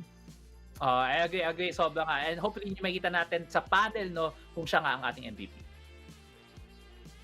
Persis Esports, we're talking about reverse sweep, but we're down to best of 1 here. Auto lose and Omar, you guys still okay? What was that? Well, it was officially the longest game at WCS Finals, wasn't it? Was it 32 minutes just now? 31-ish or 32 minutes? Ended right before 32. Yep. So we can close it as 32 minutes. I'm trying to remember if since we have a short history of Southeast Asia competitive, right, for the international, I'm trying to remember if it's longer than the Team Secret versus SBTC one, right? We're the gonna one need someone to pull up the stats of that one. but it's definitely one of the longest games we've had. 31-46. 31-46. That's a really long one, just before 32 minutes. I mean, you've all heard the question, right? What happens when an unstoppable force meets an immovable object? That's We it. saw a different version of that here today. We saw a team that refused to give up an objective versus a team that refused to start an objective. And it just went on for years. I could not take it. Flash Wolves refused to take a single risk that series. I mean, I get it, your backs are against the wall, but seriously, man, you had to drag that one out another 10 minutes for no reason. Honestly, I'm surprised that Cerberus held in the game for that long at all, given the game state. This kill score was like 3-19 at one point, and they were still managing a Baron dance, a Dragon dance. Yep. I don't know if to give props to CES or to say Flash Wolves need to man up and do something. For me, Cerberus Esports, that was a do or die for them. I really think that game number 5 with all the mental state, the mental state. It's the Huibon factor. Huibon Factor. So just put in Huibon. Put in And Huibon. everything is Taku reset. has not been playing well. Yeah, to be fair, like Isera though, 12-0 and 10. Yeah, it's Sarah. But this is something Garen. that you raised as well, right? Yeah, No one exactly. could kill the Garen. Yeah, no one could kill basically the Garen. I know that Leandre's Torment really is a DPS against the Garen, but with all the items that he has, he didn't really even need to build magic resistance. I mean, looking at his items, went for the Black Levers, the Rex Gauge, nothing really against the magic. With also a GA, yeah. Yeah, can't That die. didn't really... Never got procced. Yeah, Longest lifespan. Yeah, the GA never got procced, I believe. And also the shield, hey. Yeah, the Dragon Shield, Eason's shield, Eason's healing. I think the story of the game you saw at the end there was when Mass tried to steal the Baron. Eason walked up to him, face-checked him, ate his full combo, and lost There like you 10 go. HP. I'm more curious to the, poke, damage right? The taken, poke, right? 60,000 poke. 47,000. Yeah. Okay. I was more curious to the damage taken than the damage Yeah. dealt. Because now we are looking at BMM receiving 45,000, but to top that, Genza was receiving 65,000. What a monster, man, Ganza. I think the curious thing for me right now is what approach CES would take in the last game, right? It's your final game here, Genza. Surely you don't want to be playing Nasus again, Final right? game. Probably give me some sort of a carry champion here in the Dragon lane. I want to see Huibon come in and play because I don't think Taku had an inspiring performance. I want to see Huibon come in. I want to see Genza and Fly play something that can win lane. Yeah, but if they do run it back, right? Taku, No more running it back. That's I it. really think it's just going to be about the win conditions. Oh, we that saw I've how heard the about. graph is like. The problem with Flash Wolf just now, it was they're too conservative and not willing to take any risk to start Yeah, but anything. Because if it was a 50-50 and Mess ends up winning the Smite fight, that's Yeah. it, right? They go straight to the lower bracket. So I kind of understand the rationale behind that. But Eason, still have to give this guy props. Some Got the highlight play? Play of the day. I think it was the 4 kills just now we saw earlier, where he just the setup was Imagine so if perfect with that that Rakan. didn't happen. Maybe it was Cerberus that we are interviewing. Honestly, it's not out of the realm of possibility for Cerberus to win that game as well. Despite the kill score being so one-sided, despite Flash Wolves having full control of the game at a point, Cerberus still made it competitive, which is quite impressive. I feel like the Garen was a big factor for me here. I feel like the Garen made it so that Flash Wolves could never lose that game. Without Ysera there, maybe there's a scenario where they turn it around without him body blocking every attempt from BMM. I guess he was using the Cinch as a Twisted Fate replacement, right? You think about how they played the comp in Game 1. It's basically a similar team composition, just using Cinch as a Twisted Fate substitute. Yeah, and I really hate playing against the Garen if I am on the Cinch. Yeah, or it's if- so annoying. Or if I am on the Darius, because press 4 to score. That's it. And also you mentioned regarding the Kazik doesn't seem to be that impactful anymore. Yeah, I genuinely think Kha'Zix is becoming a bait champion. We asked the win rate, we checked the win rate. After this game, Kha'Zix has been picked in 16 games, and he's won half of them. So he has a 50% win rate, which honestly isn't too bad, right? It's decent. But I think considering how highly prioritized the champion is, the moment you fall behind, it just looks completely useless. And my theory on this is that Kha'Zix must have been demolishing scrims, which makes sense, because he's a scrim champion. But when you come to the tournament, people play slower, you don't get natural leads. It kind of just seems extreme. He did nothing that came... Yeah, he was poking. I personally feel that when it comes to There you late go. game, Kazik doesn't actually stands out that Yeah, much. he doesn't. He does nothing. But I mean, like, nobody gonna take this away from Ysera, definitely. He didn't even die once. No. Not even even the Guardian, once. not even the Guardian Angel, right? I'm trying to figure out if the 14,000 is the DPM, because it's a little far away from me right now. But I think he did 14,000 It's actually DPM, damage. Taken per minute. Oh, Should be. DTPM, is it? No, but they wouldn't put that as... It is DPM. He's a Garen that did 14,000 damage per minute. Let that sink in for a second. Yeah. That's not fair. That's pretty crazy, actually. That's Maybe not fair. because of Torn Blade? Just because? Yeah, maybe honestly, maybe the Ton Maybe Garen is just busted. I think in the right in certain circumstances, But Garen you is saw how busted. he dunked everyone just now. Yeah. It was insane. He's one of the only true tanks, I would say, in Wild Rift, right? Because you see, Right. like, Darius is a tank, but he's not actually tanky. Singe is a tank, he's not actually tanky. Garen is one of the only champions I would call a true tank. And you look at his build, even as a Cerberus Grudge in there, a Black Cleaver to do more damage, but given the low damage nature of Cerberus' team comp, yeah, Garen could just never die. He didn't. He even have Ignite on his side, so More he damage. he's definitely gonna go all out and try to dunk everyone. Sadly, the Noxian Nemesis actually thing here can't is- execute the same thing. Never used that once. From games 1, 2, 3, I was asking vehemently for Ysera to play the Garen instead of the Darius. And you got it. They heard you. Exactly. It took a while, but they heard you. And we were also saying, please stop playing these double marksman comps. I guess Jay still kind of counts, but it's better at least, right? It's not a full marksman. And the most important thing is we get tempo junglers here for Cookie. Once Cookie can set the tempo of the game, once Cookie can carry, look at him work in tandem with Eason. They look completely different. The 5-man knockup, it's coming up. Let's yeah, wait let's for look it. for it. That was so good. We could see it from a mile away, right? Yeah. The Rift Arrow fight. I love the angle he approached from in the first place. But we'll talk about that when we get I there. just want to see the Eason actually. Is it going to be in the highlight, the setup coming up from round Has one? to be. There you go. Yeah, this is the play. You look at this, How right? He many- ties them all up. Five, Oh five my man. god, that's the best grand entrance. That ever. was worth a golden portal moment had it not lasted 32 minutes. Yeah. Yeah, if that was like a game-winning play, and if he kept that up as well, definitely. But honestly, throughout this game, I feel like CES, their combo's too one-dimensional. Once you go to the late game, it's just too hard for them to play. And I think like Riku mentioned, like you mentioned, the Divine Sunderer, it was such a game winner here for Flash Wolves, right? Without the Sunderer, I genuinely think they might have also run out of damage. Yep. But because of the Sunderer against the tanks on the side of CES, they were able to keep outputting damage. And Genza did get a Sunderer himself as well, but like a Nasa Sunderer is not really going to do too much in the current game state. I don't think even do anything at this. Yeah, I don't even know if he procced that more than like twice in the team fight. And there also is the question, right? Genza keeps on building AP. Yeah. And I understand there's really no AP damage source from the side of Cerberus, but sometimes you have to mix it up. I just wish Genza actually plays even marksman. I don't mind. Yeah, I just but need a to see real Genza back on marksman. ADC all the way. Not something like we saw he play set. It just didn't work out well for him. We saw his Nasus at first. He was pretty it's good, okay. Right? It's good. There's just a limit to Oh, what Nasus can here do. we go. Oh, last game, best of one. The best of one. One last is here. game.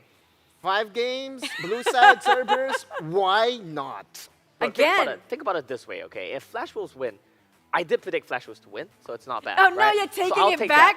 that. Wait, what? But if Cerberus win, then we get to one step closer to kicking Masters out of the WCS Finals, which I'm also happy with. So it's really a win-win here. At first, he was saying a trio for Omo for the Masters region, which is going to be Flash Wolf. And then he sort of said, he actually said Cerberus 3-0. And then that didn't happen. Now it's down to your prediction here. Yeah, it's 3-2. Or to lose. It's It's all yours. on me. It's all on me. Yeah. Yes, it's all on you. Did Riku or Grandin predict a 3-2? I don't think so, right? I think Brandon and Rico also predicted 3-0. No, 3-2? 3-2. 3-2. Ah, so Riku. So it's actually Brandon with a 3-0. He talked it out and persuaded and just injected his idea to his Omo. He's been debated by Brandon all the way. We'll see. All right, so now the bans are a little bit clearer. Jace has been banned away. Ziggs has been banned away. Riven's still open for the taking from Flash Wolves. Cookie, I mean, is basically very You're dead hungry yeah, now. well, I know. Cookie Monster, right? Basically, he's very comfortable on that champion. Don't mind him picking that. It's not as flashy, but come late game, he was still able to do his combos very well. Feels like it feels like a very Gotta score, same kiddo. comp that we might be looking over Yeah, for just go Flash for the Wolf Nasus again. Right away. Oh But man, this now it's time- CES that are running it back. Sen Yep. and Nasus. Well, they did win a game with the Sen and Nasus. It's not the worst situation Exactly. in the world. And I'll be honest, right? I've been There finally, you go. yes, we see a Lucian finally, BMM, trying to put on his carry pants here. Yeah. That's because last game, Lucian got banned second rotation, right? And games 1, 2, 3 got ignored outright. Yeah. Now, BMM has decided that it's time to bring out the Lucian in the mid lane. The question is, though, this could easily be baited, though. Yeah, I mean, the Corki could go to the bottom lane, right? But then what would they... Varus. Nope, they're taking the matchup. They're copying the matchup. Bruce says, I will play Corki into Lucian. Well, It's a brave play here. The thing is, Rico mentioned before that Varus kind of outranged the side of Lucian. Yes, it So does. is this going to be a bit of a problem for CES? Maybe in the team fight. Maybe in the team fight, yes, but in the mid lane, we saw... BMM showed a full control. Yeah, we saw Lucian against the Corki multiple times already. To really have a very good conclusion that Lucian wins the lane against the Corki. Yeah, I think he 100% wins the lane. It's just how hard he wins the lane, right? Last time we saw this matchup, it was a solo bolo for the Lucian. Even if you don't solo kill the Corki, I feel like you should be able to get map control, and that will heavily swing the jungle matchups. Linia, though. Yeah, I mean, that is true, right? But now Riven getting banned away, I think that's huge. That's one of the most effective champions for Cookie. Yeah. I want to look at the junglers right Sinjao now. was banned. So what is this setting them up for? What are they setting up for a fourth pick here on the side of Flash Wolves? Is this a Are they forcing Kha'Zix on that side? Kha'Zix? We do not like the Rengar pick. No, definitely no Rengar. I 100% just hope no it won't Rengar. be that one. What am I missing here? I'm trying to look for it. Zin, Olaf. Maybe a Jax pick is doable, but I hate Jax Corki. No, this is Jax is okay for CES. Garen still... Good ban, good ban. Just ban away the Garen. Even though this time they have the Lucian, who in theory could kill the Garen, just get rid of it, right? Yeah. It's so annoying. Why would you want to play against it? Yeah, and Ysera has proven to that Yeah. he can carry the game. On Exactly. that It's his champion. most effective champion, by far. So this is likely just going to be a Darius here for Flash Wolves, isn't it? Darius versus Renekton. Outright. Here we go again. Oh, Oh, there you okay. go. Because But it's- that's okay. That's There's aggressive, so many right? junglers being banned out here, so It's we're very left with flexible. what for CES? What else they can actually take for the junglers? Rengar themselves. No. What are we missing? Lee Sin is Lee banned Sin away. been banned now. That's gonna be Shen. Jax. That's a Jax ankle. Possibly. Possibly a Yeah, Jax, 'cause you have you Shen, go for right? Shen. Yeah. Ooh. Oh, Well, we did see this from Irelia. RRQ. Chaz, though, is a different beast. He's not a mess. Yeah. Well, I do believe the winner of this will play against Chaz. So, Okay. you know, we'll see. We'll see how that one plays out. What's the last pick going to be here from Flash Wolves? It's going to be the pick for... it's going to be Darius, isn't Darius, it? right. Yeah, it's Okay. surely a Darius because you see the Shen. You have to pick the Darius. I think Darius is pretty good into the Irelia as well when he wants to dive on you in team fights. You get to stack up on the Shen, stack up on the Irelia and try to get your resets, your dunks down. Once again, it's a double marksman team composition from both sides. That's why I was wondering if it was a Jax angle. Yeah, that makes sense. That makes Because sense. Counter-Strike is effectively better than the Irelia Vanguard's Edge.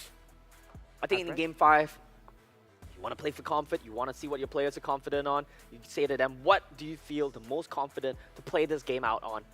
And the answers will likely, give me Shen, give me Irelia, we'll see what we can do. This is a best of one. We have to predict this one last game. Flash Wolves. I need to take a look at the draft again. Let me take a look at the draft one more time and see how this one plays out. I think Cerberus. I think Cerberus. You're gonna I go think for Cerberus Flash wins Wolves. this. Yeah, it should be Flash Wolves. Just based entirely on the draft, I know Flash Wolves have the momentum, but I think I like this Lucian Corki matchup too much to let this one go. Hey, You have to pick one, make up your mind, Omo. Yeah, I think it's Cerberus. He's still gonna go for Cerberus. So Odolus, definitely I'll gonna go go for for the this Flash one. Wolves just so I become correct. You see, this And is me- why you and always me and play me. both sides. I say Cerberus now. If Cerberus wins, I win. If Flash Wolves win, I say Flash Wolves win at the start, right? Yeah. You gotta play both sides. Let's go. Castors, do tell us your prediction as well, as we are going into the Rift now. Okay, and we're back in the game. It's Game 5, everybody. We're back again. It's Crazy Apple and I Dash. We're going to be your casters for today. And back to what Choo Choo said a while ago. For me, I think who's going to win here, I'm really favoring CES draft here. But remember, Flash Wolves has a great team play potential. So, but still, dun pa rin ako sa side ng CES. Ikaw, Crazy Apple. Ako, okay. Narinig ko yung mga rason ng mga panel si Opo saka si Papi Otto. At ano naman, incline ako para sa ating kababayan doon sa Malaysia. Pero sa totoo lang, mas gusto ko tong composition ng CES. Dahil nakikita ko dito, feeling ko perfect tong Irelia Jungle kung saan para sila inipit ng Flash Wolves sa draft. Na talagang tinanggalan ng options dito sa mes. At nilabas nila itong Shen Irelia combo. Pagdating kasi sa team fights, parang very effective to looking at the counterparts naman nila dyan sa Flash Wolves.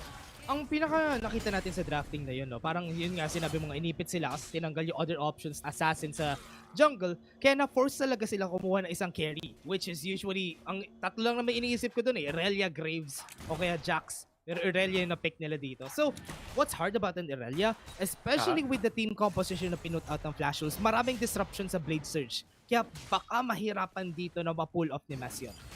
Yeah, that's true. So, more of makikita lang natin dito kung matamaan man sila ng Vanguard's Edge para lang ng mga times na makatalon-talon dito si Mes at matulungan siya ni Genza at ni Fly makastick sa targets. No? Yun talaga magiging susi dito. Pero, tingin naman natin ngayon na shatanuin kita. Kasi kanina in-establish natin to nung mga unang laro natin. Kasi alam naman natin kung sino mananalo dito ay makakalaban ni RRQ. Sino gusto mo mas makalaban ni RRQ? Sa totoo lang, sasagutin kaya actually after nitong fight na to, nakita na natin nagsimula na agad sila na force na agad nila yung exhaust na i-pop agad on their side. Pero itong Flash Wolves na back on takes itong si Eson and bibigay na nila yung kanilang blue buff. Pero balik dun sa tanong mo kanina, Easy Apple, mas gugustuhin ko na CES, yung makatapat talaga ng RRQ. Kasi so far, sa nakita naman nating games natin, yung playstyle ng RRQ meshes well against sa kung ano man yung pinuput out ng CES. Ikaw ba? Sa totoo lang, okay, nung una gusto kong matupad yung hinihingi ni EXO Sabi niya, di ba, gusto niya Flash Wolves. Pero no? parang mas enjoy makita si S versus RQ kasi nga yung style nila nagme-mesh na tulad na sabi mo. Pero sa totoo lang, iba yung record mo kanina, dito touch Oo. Totoo lang. Pero hindi na natin Iba na. Ibang timeline yun Ibang timeline yun sila. Pero nasa ibang multiverse na tayo. Pero ito, balik tayo dito sa game natin. So far, no? Very telegraph. Yung mga nangyayari natin. Si Shen, matatalo sa Darius. Sa mid lane, may lamang na onti si BMM.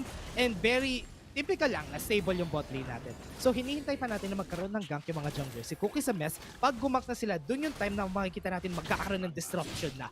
So if ever ma-disrupt, ang pinakamahalaga ma-disrupt nila dito, especially yung winning lane nila. So si BMM kailangan lumakas dito sa CES. Right. At nakita din naman natin na recognize din ng Flash Wolves na lugi sa matchup ang Corki kesa sa Lucian pagdating sa mid lane. So, nung simula pa lang, di ba, 4 sila na nag-shove ng lane. Hindi 2, hindi 3, which is mas madalas natin nakikita. Kung hindi 4, talagang full commitment sila doon para matulungan itong si Bruce to get a good start dito sa ating laro. Pero yun na nga sabi mo, naghihintay tayo dito ng gank. Pero malamang may isa din tayong pwedeng panggalingan ng mahanap dito ng advantage sa mga teams na to dahil palabas na ang ating dalawang malaking objective dito sa Rip Herald at ang Ocean Drake. In 10 seconds, sinitaw na ito.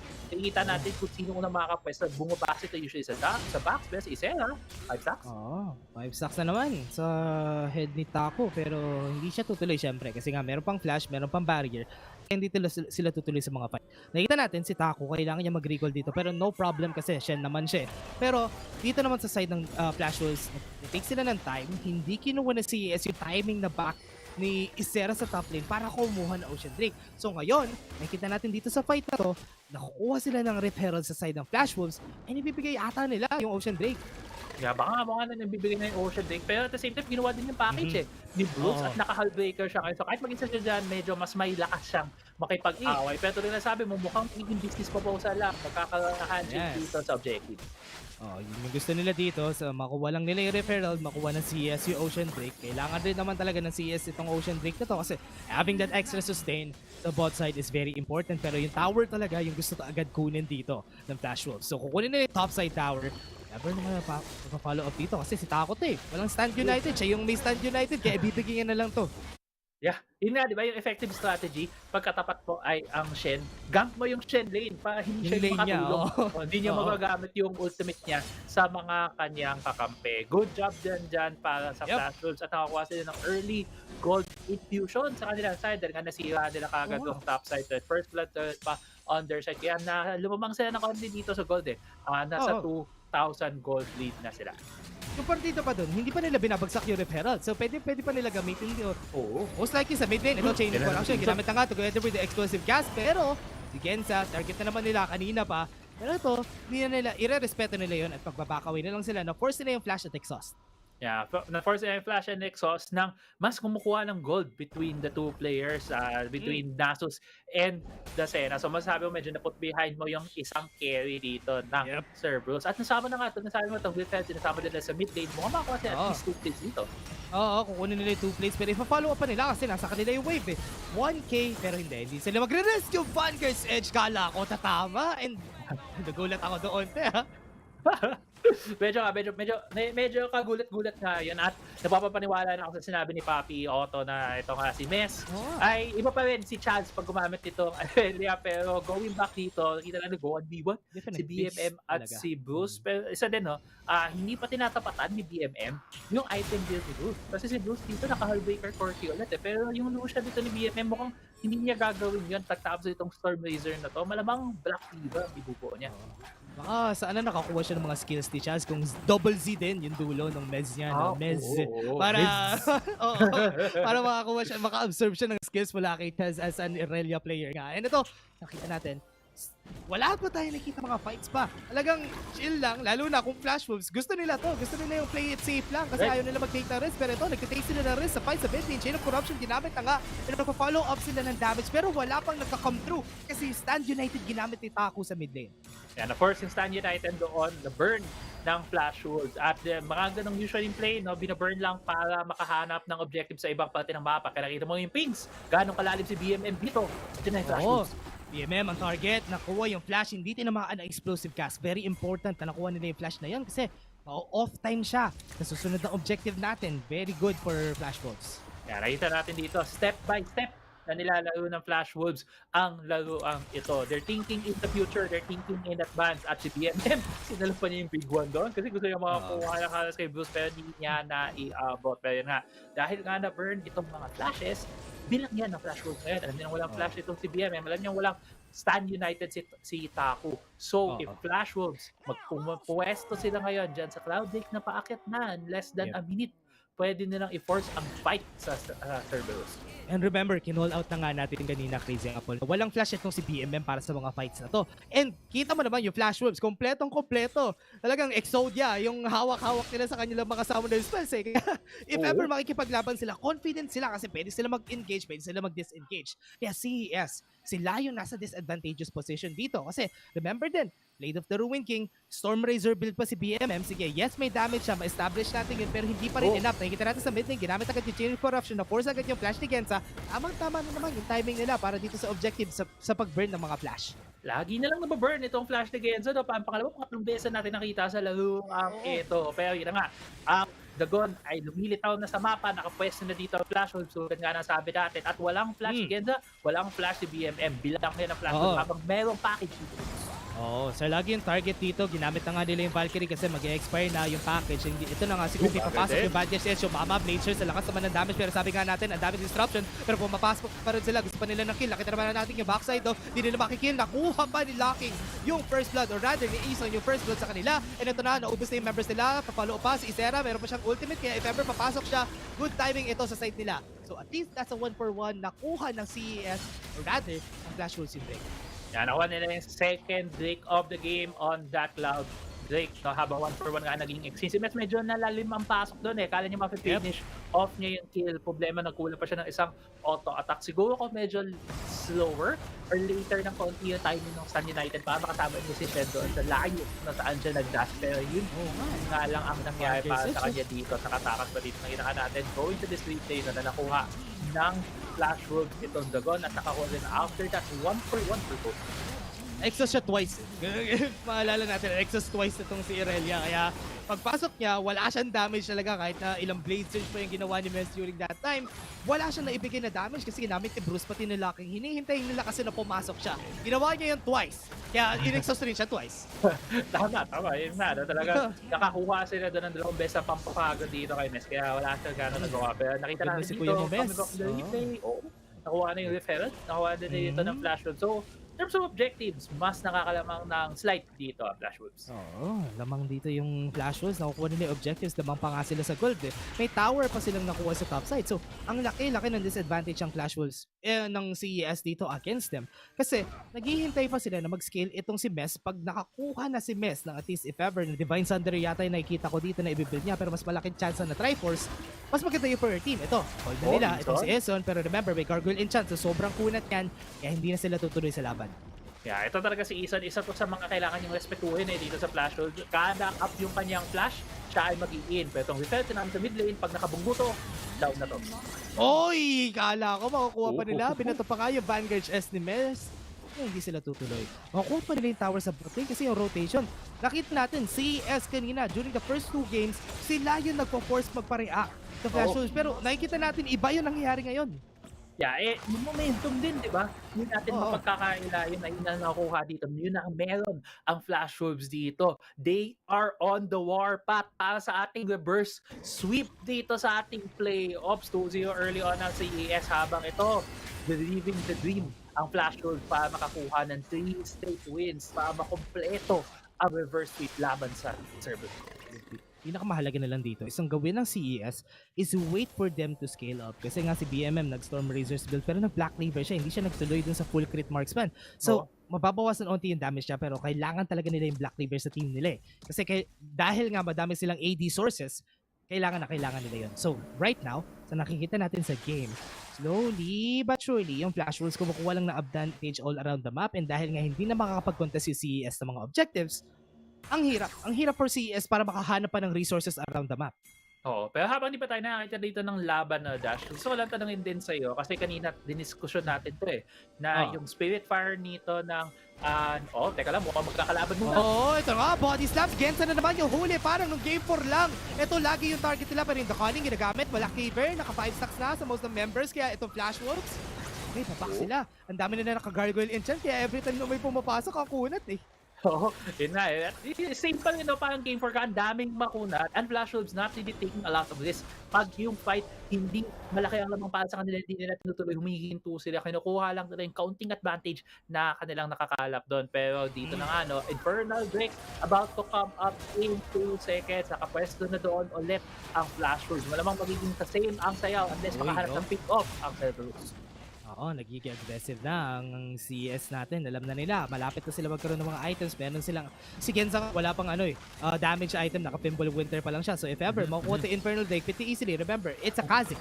Easy takings talaga to sa kanya. Makukuha niya to without any contest kasi nagtitake ng sobrang kaming time yung CES bago niya i-try i-rest yung fight. Yun na nga, nakuha na ng mabilisan lang na Flash Wolves ang Dragon. Second Drake of the game for them at yun nga ay Infernal Drake pa. Pero going back, since nakita nga natin nag-recall dito, isang tanong ko sa iyo, Dash, is Spirit Fire nitong Nasus meron na, di ba, nagbabawas din ito ng armor sa side ng Flash Wolves. Would you say na maybe skip muna tayo doon sa Black Cleaver second dito ni BMM? Kasi may Spirit Fire naman nakakabawas din ng armor sa members sa Flash Wolves. Honestly, naisip ko nga rin yun. Kaya kung mag-crit marksman nga naman talaga si BMM kanina, pero nag-transition siya dun sa classic build eh. Ito, nakikita natin, topside, gusto nila lumaban. Meron nga namang Eson. So, okay, kala ko tutuloy sila. So, hindi sila tutuloy. Balik tayo dun sa question mo. I thought na ganoon na talaga yung gagawin nila. Kasi nga, yes, very tanky. Yung most ng members, actually, dalawa nga lang yung tanky. Si Isera lang tsaka si Eson. It could have been better if they went with the crit marksman build and yung Spirit Fire. Pwede na yun. At that point, kasi wala naman masyadong tanky members, pero nakita natin si BMM, kailangan niya umalis, mag-dash, pero hindi na siya nakapag-dash. Ginamit na ng Flash Wolves lahat ng pwede nilang gamitin para makuha yung kill. Yeah, nakita mo naman yung pin ngayon ng Flash Wolves. Baron. They have Baron in their sights. Pero mukhang gagawin nila dito, the usual, Baron ang papwestuhan. Pero hanap sila ng pick. Unang pick. Nakikita natin, 4v5. Magandang laban to for CES kasi nawalan sila ng isang damage source. Yes, pero silang dalawa pa, pero hindi pa rin enough yan para ma-take down yung members ng Flash Wolves. Pero ito, Baron yung kinukuha nila. Remember, kayang-kaya nila kunin ito ng mabilisan kasi they have a Kha'Zix. Kaya napakadali sa kanila, especially with the Taster Fear Evolution. So ngayon, yun, pinugaw nila. Pero yung Flash Wolves talaga, pag nakakita sila ng contestation, kinakancel nila yung objective.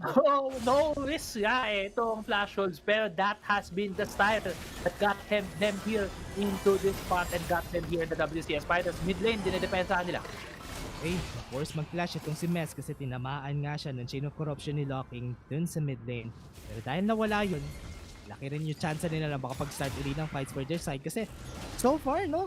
Dahil nga 5v5 fights, wala si Taco, Stand United, hinihintay nila mag-cooldown ulit. Kaya dito muna sila sa gilid, pero pumasok na naman sila, nahuli na naman sila si Fly. Ang ganda na naman na set ni Ison. Magic Ison nga, yung tawag kay Magic Ison kasi nakakuha na naman siya ng maganda set. Isa na naman malaking body slam, yung tinama nila doon. And si Mess nakakuha ng kill, 1 HP! Yung backside na yun, buti nila tumama yung rocket barrage sa likod.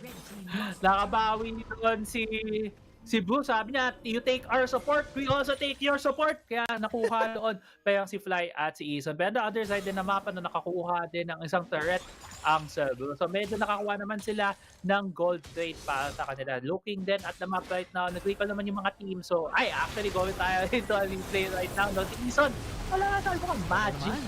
Ison, grabe yung mga engage talaga itong taong to.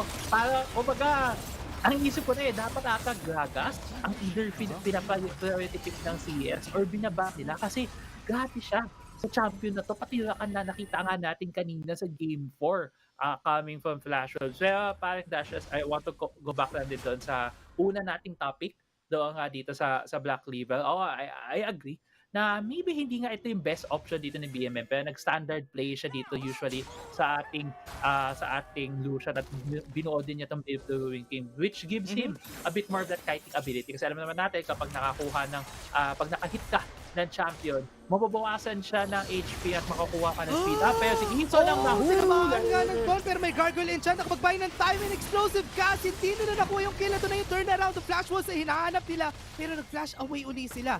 Meron silang Valkyrie. Remember, may package na hawak-hawak si Bruce Almighty. Bruce Cruz lang siya eh. Pero ngayon, nakikita na natin yung bite nito ni Bruce. Oo, nag-evolve na nga siya dito at si Ison, hindi siya nag-recall, no? Nakapag-regen lang siya dito at mukhang gusto na yung laban. Ito, nakuha na naman nila si Genza. Perfect target, gargoyle enchant, nakapag-knock siya guillotine, kaya may 5 stacks siya sa ulo. Pero ito, meron pang Valkyrie para makancel yung fight. Yung Dawning Shadow, para lang magka-shield sila onti para mabugo yung Flash Roots. Pero, dahil nawala si Genza, wala na rin sila na Stand United. 3v5 to if iti-take nila tong Elder. At 3v5 na pag-take na nila. At sino nila nag-TP pa dito. Ngayon, si Bruce. Mukhang kailangan na tingin dito na si ES. Ang bilis nila kunin. Itong Drake, pero nandito pa si Mess. Buhay pa nga siya. Wala siyang Vanguard System. If ever pumasok siya, wala siyang mapadadasyan. On their side, kaya ang hirap gamitin nga ni Mess. And you're gonna fall down. Eto na, nakuha nila yung jungler. So yes, please, Flash Wolves takes the Elder Mountain Drake. Please lang, wag na kayo kumuha ng pick-ups dyan habang lalabanan pa yun sila na CS. Papasok sila ulit. Hindi na nila tuloy. Actually, tuloy nila. Wala naman silang smite. So hindi nila masisteel on their side. Nakuha pa nila explosive cast. Napag dikit-dikit pa nila yung members na CES. So if ever napapasok sila, si Fly ay mamamatay na. Nagkamali pa siya na flash doon. And golden time para kay BMM. Pero patay na nga siya. Barong yung susunod na target dito ng Flash Wolves. Ba na susunod at si Genza ay nabuhay na muli sa mapa. Kanina nga siya ang unang na pick up dito na Flash Wolf pero mukhang siya lang ang makakasukok. Tignan ang balan bago ito take down ng Flash Wolf. Yan na nga, kinukuha na nila si Nashor. And ito, sa mid lane, si Genza nakipag 1v1 kay Bruce Almighty. You don't 1v1 ng Bruce Almighty kasi you know, he's Almighty. Hindi ka mananalo sa kanya. Pinahatak niya ang buwan eh. Basta basahin si Bruce Almighty at yun nga, ballot has been secured. Sinisira pa ang mid lane turret at Flash Wolves ay nasa posisyon ngayon para tapusin itong reverse sweep laban sa Cerberus. Madaming doubt tayo kanina pa sa Flash Wolves na pinakita nila sa atin sa Game 1, Game 2 at kahit sa Game 3. Pero dito sila nagpapakita sa atin ngayon na hindi sila pa basta-basta. At kita ka natin dito sa replay na to, ang desperation play coming from CES at ninis sila dito ng Flash Wolves. Okay, yeah. Nakita na nga natin yun, no? Yung kills na nakuha nila during that fight. Sobrang laking advantage no. Nakuha sila ng Baron, nakakuha pa sila ng Drake. Tatlo yung Drake nila, so that makes it bigger na advantage sa side ng Flash Wolves. So CES, right now, dahil nga, sinabi nga naman natin kanina, yung mga item pathing nila, yes, it would be good, pero hindi siya maganda sa situation na to for CES. Kaya napapunish sila ng mga item pickups nila, and Flash Wolves are just happy about it. Yeah, they're talagang masaya sila na makuha yung mga bagay-bagay na yun. Pero ito na nga, Flashwood still continuing with the siege dito sa mid lane. May Canon, papok sila. Baron. Oo, yung may kahit Baron, yung Canon lang eh. Kahit yung Canon lang, pwede nila basagin yan. So yun, wala na silang masagot. Kasi remember, wala silang siege eh. Sa side ng CES, naka-double marksman sila no walang siege. Kaya mahirap sa kanila makipag-comeback dito. Si Genza, 1 HP na agad. Pero si BNM muna namatay sa nila. May Vanguard S pero naka-exhaust na naman. Nga, eto, nakuha na naman sila sa backside. Si Fly naging target. Pero wala na sila mahanap na kills on their side. Kasi Flash Wolves would turn around this game with a reverse sweep. 3-2 ang sagot ng Flash Wolves. 3-2 ang ending scoreline natin dito. At in Flash Wolves fashion naman, Dash, no? Pinatagal nila ang series. Pinaasa nila, kumbaga, sa episode with the Tayo Tuesday. Tingnan mo. Oh, gabi. Na hindi pa sila madala-excellence. Saya din nila, no? Pero yun na nga, kung nanalo ang Flash Wolves, magkikita sila ng RRQ sa next round ng ating upper bracket at makukuha ni Exosen ang laban na gusto niya. Ayan, Kuya Exo, yan yung wish mo na Flash Wolves yung makakalaban mo with the 3-2 dito sa nakita nating laban ng Flash Wolves versus Cerberus. And ang ganda rin ang performance na pinakita talaga ng Flash Wolves during that game. And siguro gusto lang talaga, yung plano talaga nila, gusto lang nila manalo in style. Sige pa, 0-2 muna tayo. Kasi, di ba yung mga bida nga, nagpapabugbog muna sa una. Kaya after, eto, nakapag-training arc na sila, nag-time skip na, eto, ang lakas na nila bigla. Yan, kung sila, nag-warm up din sila eh. The first 2 games. Yung game 3 nga, medyo iffy pa sila eh. Pwede pa sila muntikat pa doon manalo si Cerberus. Pero game 4, malinis. Ginawa nila, no risk na laro. Kung ano ang gameplay, kung ano ang basics, fundamentals ng Masters Legion ng Flash Wolves. Yun yung pinagkakala sa game 4. At game 5 was a more decisive Flash Wolves. So talaga nakita evolution din nila dito sa series na ito. And nakita rin naman natin kasi it's their first WCS Finals game. Kaya nagpapainat pa talaga sila. Malamig pa sila ng first 2 games pero at least na-turn back nila yung temperature doon sa makakapagpapanalo sa kanila para sa reverse sweep na ito. And ang ganda ng playstyle talaga ng Flash Wolves during the whole time. And sabi pa nga natin, favorable tayo sa champions sa composition ng CES kanina pero Flash Wolves prove us wrong. To be honest naman, napag-usapan natin to before tayong dalawa na Dash na si Irelia high skill cup kasi na champion. True. So, pag hindi mo nagamit maayos, medyo mahirap. At iba ang Chaz Irelia. Iba din yung nakita natin doon from Mes. Medyo nga, kumana yung pick and ban phase. Naipit doon si Mes, naipit ang CES sa kanilang jungle picks. And yun, malamang pwede din isang maging blueprint ng mga teams moving forward na lalaban dito sa Cerberus. Pwede nila gamitin yung blueprint na yun kasi now they're gonna be going to the lower brackets aside ng CES. So yung Flash Wolves, ang ganda ng performance nila and I hope na makita rin natin yan para mainit-init na naman yung laban ng RRQ versus Flash Wolves sa mga susunod na araw. So yan, so far yung journey ng buong games na to, kala natin it's a CES 2-0 na to be honest. Kasi, 3-0 na to be honest kasi ang ganda ng performance sa CES eh. Pero pinakita ng Flash Wolves na sila yung predator talaga against the prey which is the Cerberus. Mas malaking kahit sabihin nating 3 yung ulo ng Cerberus, di ba? Yung Flash Wolves pa rin yung mananalo. Yeah, kung totoo sa'yo, pag nangalapin mo Cerberus sa isang peso, pwede isa-isa mo yung mga ulot, tatalo mo yung kaliwa, yung gitna, tapos yung kanan, or alam mo ang pagkasunod-sunod doon, so ganoon talaga ang magiging laban nila sa Cerberus Esports. Pero at least, di ba, akin, for Cerberus, sila ang second seed galing sa Vietnam. At pinakita nila dito na kaya nila makipagtunggalian sa first seed ng Masters. Pero bago tayo pag-usapan noon, may post-match analysis tayo galing sa panel. That was really a banger. But speaking of how you guys feeling, was it a banger? We definitely very different definitions I miss of the word yesterday's banger. series. Just gonna say, I miss yesterday's series, right? Me too. I miss yesterday's series too. Speaking of how to lose, I you're win. having big brain right now. You won your prediction. Galactic brain. Let's go. Exact of a 3-2 with a reverse sweep all the way. Yeah. Where's the crown? Yeah, I actually don't know where's the crown, but Where's we the will crown? present that to you. The crown's You missing. gotta get production to get the crown over here for auto lose. I'm okay.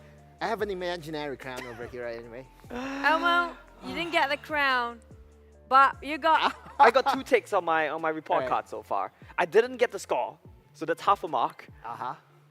But I got 2 ticks so far. I think all of us got 2 ticks That's so right. far. Yeah, I right, think for everyone today. got the match predictions correct today. It's just about the scores that we differ. I mean, would you vote against the Pool 1 teams? Yeah, you probably wouldn't vote against most Pool 1 teams. You're right, actually. I didn't vote against a single Pool 1 team. Exactly. Yeah.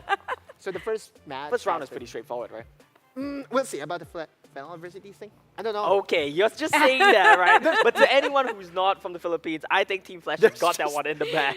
There's just a wild card Sure, element to that's them. right. It can beat anyone, right? Everything is unexpected. Like how we saw Cerberus today, everybody thought that you and Granite, not everybody, you and Granite, Omo and Granite thought it's going to be a 3-0, but it's going to be a 3-2. Speaking It of... was a 3-0. If you really with a think about handicap. it, think about it. After Flash Wolves warmed up, it was Uh-huh. a 3-0. And I never doubted them, not once. Yeah, all I about knew they the had it in the warm-up. bag. It's still in the best of Exactly. 5. It doesn't count or not counting, but it's still a 3-2 in the end of the day. Which you're going to go for the post-stat right now. We saw a lot of, how do I say, the first few phases of the match, nothing is happening. Yeah, it's just 1-1. It's just a 1-1 all the way up to like, how many minutes was it? Yeah. Till something 10 actually plus happens? minutes. Yeah, it was extremely slow. These two teams, once again, I mean, I kind of get it, right? It's game 5. You're both backs against the wall. It's the final game of the series. You want to be safe. You want to be safe. You don't want to take risks, which is kind of where I think CES's comp actually falters in this game 5. If you're telling me they're playing a game 1 of this team comp, sick. It looks great. Problem is, in a game 5, it's very execution reliant. It's very timing reliant. Whereas Flash Wolves, they're just chilling, aren't they? They got a double poke comp scaling up. They got a double marksman comp. Cocky has been a menace this series. I'm saying it as someone who hates Cocky. I think Cocky has been a true carry in this series. And again, the Aurelia pick, right? Yeah. I just don't think it's Mess champion at all. I believe it's Jax. Jax is infinitely better in this particular draft. And circling back to the Aurelia pick, again, Chaz has been using Vanguard's Edge almost every cooldown, right? But Mess, I mean, even if the Vanguard's Edge is just to pick up one champion, he would go for it. Yes. Meanwhile, Mess wants to have that perfect Vanguard's Edge to really set up the team fight for his team. I don't blame him. That is the only pseudo-engage that they have in this particular lineup. Yeah, and that's the problem. I like that point. That's something that you got to consider as well, because when you contrast this Irelia jungle to the Irelia jungle we saw from RRQ earlier today, think about how the team fight started for both of these teams. RRQ had Exocin flashing in every time to start the team fight. Vanguard's Edge, easy follow-up. This time around, who's your engage? It's just going to be purely Irelia. Plus, I do want to point out, I'm not liking Taku when he's not playing with something so engaging. at Don't first. trigger the man. It's just, this Shan is just... Where's Huibon? That's my question. Yeah, Where's exactly. Huibon? And also, why are you 4-5 picking Shen on blue when you know they have a 5P Darius available? That's your question to answer, Aurelius. There you go. No idea. I'm going to stay out of I mean, this. when I saw the Shen, I just immediately thought that, okay, this is a Jax angle, right? Against the double marksman. Although, it's not really the marksman that you directly counter, because this is a Varus and Corki that we're talking about. These are the spellcasters, as we would love to see, but we would love to say. But then again, about the regional thing, you know, about the comfort thing, I just believe that Mess is more comfortable on the Jax than the Aurelia. I totally agree. The way he actually rotates, the way he plays himself is not the most optimized condition. If you compare it to how he played Jax, is so confident. He just jumps in. He knows the timing right. But this Irelia is just a bit awkward, a bit off in that sense. And also, it gives you the pressure that, hey, you know what? Jax is scaling up. Jax is scaling up. We have to finish this game as soon as possible. With the Aurelia, though, there's no such fear that is inflicted on you. This makes sense. Player of the game. We have Bruce coming up from Flash Wolf. Finally. With It's the first one, right? 1,765, That's a 80% of participation when it comes to the team fights. Yeah, insane poke damage coming out of this Cocky. I really do like the build paths that most of these Cockies have been going for. I think the power spike earlier on without the tier is a lot better, and I don't know. I used to hate Cocky, but I kind of feel like I've been proven wrong this series. It's had a lot of value here. In our region, Corgi has been used by a lot of teams just because it can still be flexed in the Dragon lane. Sure. And you can pick a mid lane assassin. Yeah. That's what I was wondering, right? Flash Wolves doesn't go for the assassin mid laners. Similar to Cerberus, they just want their mid laner to be either a poke champion or a setup champion. I mean, like, we have so many questions. Regional differences. In regards to their first two matches, definitely coming up from Flash Wolf. Why is it taking them so long to actually do something about it? And also, when it comes to the last match, also the fourth match, if I'm not mistaken, they're just having such a long time to wrap things up. Decisiveness. Again, that's what would poison them all throughout this tournament.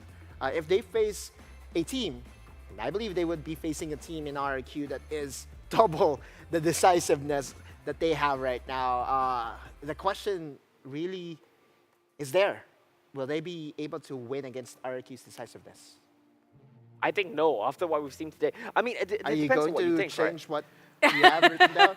I put Flash Wolves would beat RRQ, right? But after what we've seen today, I am having doubts about that. I can't change this because, well, maybe I'll do a different one, but I'm not going to change my initial predictions. The thing is, Omo, you might change it last minute again because you saw how Flash Wolves suddenly just changes their playstyle That's the thing, the right? last 2 games. It depends on what you're thinking, right? Do you think that Flash Wolves were just warming up in the first 2 games? Because that might be possible. Possible, yeah. CERBERUS Esports, again, they came from play-ins, and we did say that, you know, momentum and warm-up is definitely a very important thing come tournament time. Flash Wolves definitely showed rust in games number 1 and 2. I definitely have a lot of questions to ask to its Bruce right now, especially for you guys. You guys can answer with whatever you want, especially in the first 2 games. We want to know what really happened to its Flash. Is it really warming up? Is it really just trying to read out their tactics, or they're purposely trying to drain out the energy coming out? Because that's possible when it comes to stamina. But hello, coming up from Bruce off Flash Wolf. Hi. Hello. Can you hear us? Okay. Yes. Perfect. Firstly, congratulations for Flash Wolf actually winning that such a long match. Congratulations. How are you guys feeling right now? 他说：“你们打了这么长的一个系列赛，那你现在的感觉如何？”现在心情觉得有点兴奋，然后又觉得很疲惫。I'm very excited, but also exhausted. Fair enough. 5. That's best of 5. If he's not exhausted, it's going to be a bit of a problem. So I want to ask about the draft, especially since you played marksman, different marksmen in all 5 games. Is this just your read on the meta now, or are you guys trying out new things early on in the tournament? 他问说：“你们在打这几场比赛的时候，每一场几乎都换了不同的就是射手，那这是你们平常在练习，或者是现在的对于 meta， 你们觉得这样的是比较好的一个打法吗？还是说你们平常习惯就是这样子打？”就是平常队伍希望我拿出比较 carry 的角色，那我就尝试着去玩射手的中路，所以这5场才会带来都不一样的角色。Because the team wishes me to play more carry-centered heroes or champions, so that's why I keep trying different marksmen for different matches. Okay. All right, my turn. Bruce, you said that you were exhausted. Okay, my first question is, how do you relax after that grueling series?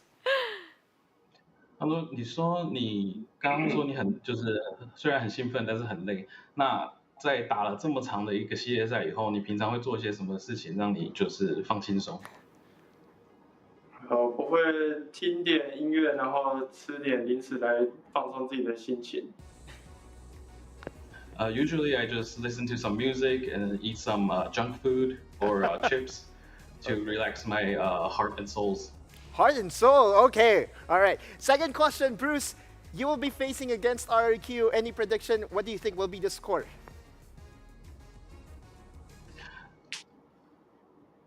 在就是下几场战斗以后，你觉得你有没有什么预感会发生什么样的事情？就是接下来会发生什么样的事情？打 RRQ 的那比赛，那吧？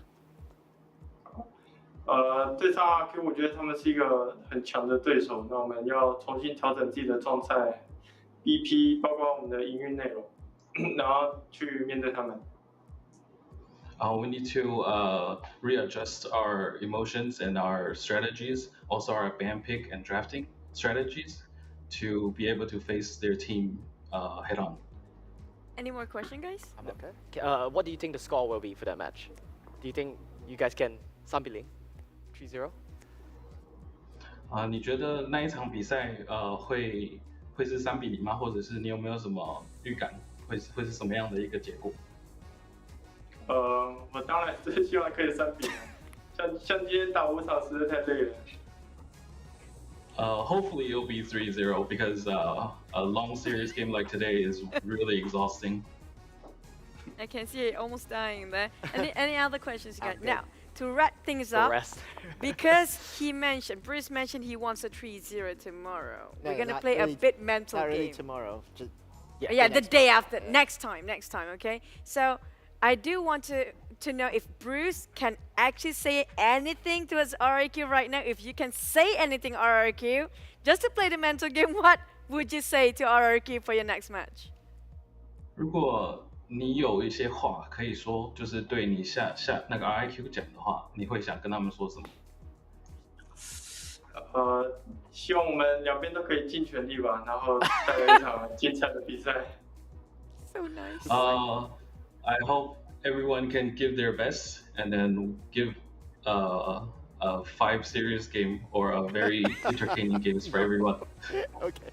Okay, thank you so much, Thank you, Bruce. Bruce. I hope you hear good music, have good junk food as well Yeah. to rest up, and good luck for your next series. Bye. 休息吧，GG。 You guys. GG. Wow. he's nice, but 5 You could series? tell he was dead. You could tell he was out. Yeah, for the music.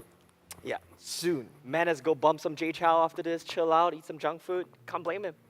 Maybe a couple of K-pops as well. Maybe. We don't know what he Maybe. I likes. mean, like, that's What? relaxing sometimes. And Riku loves That's to it. listen to K-pops, That's it. including this guy. Elderless is a K-pop guy, but that was a hack More of like a a game. K-drama, guys. Okay.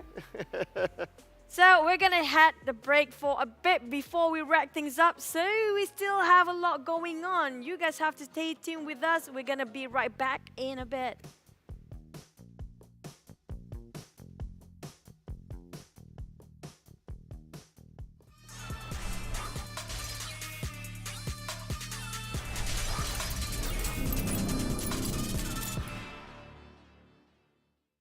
Live for these moments, let's reach for the stars.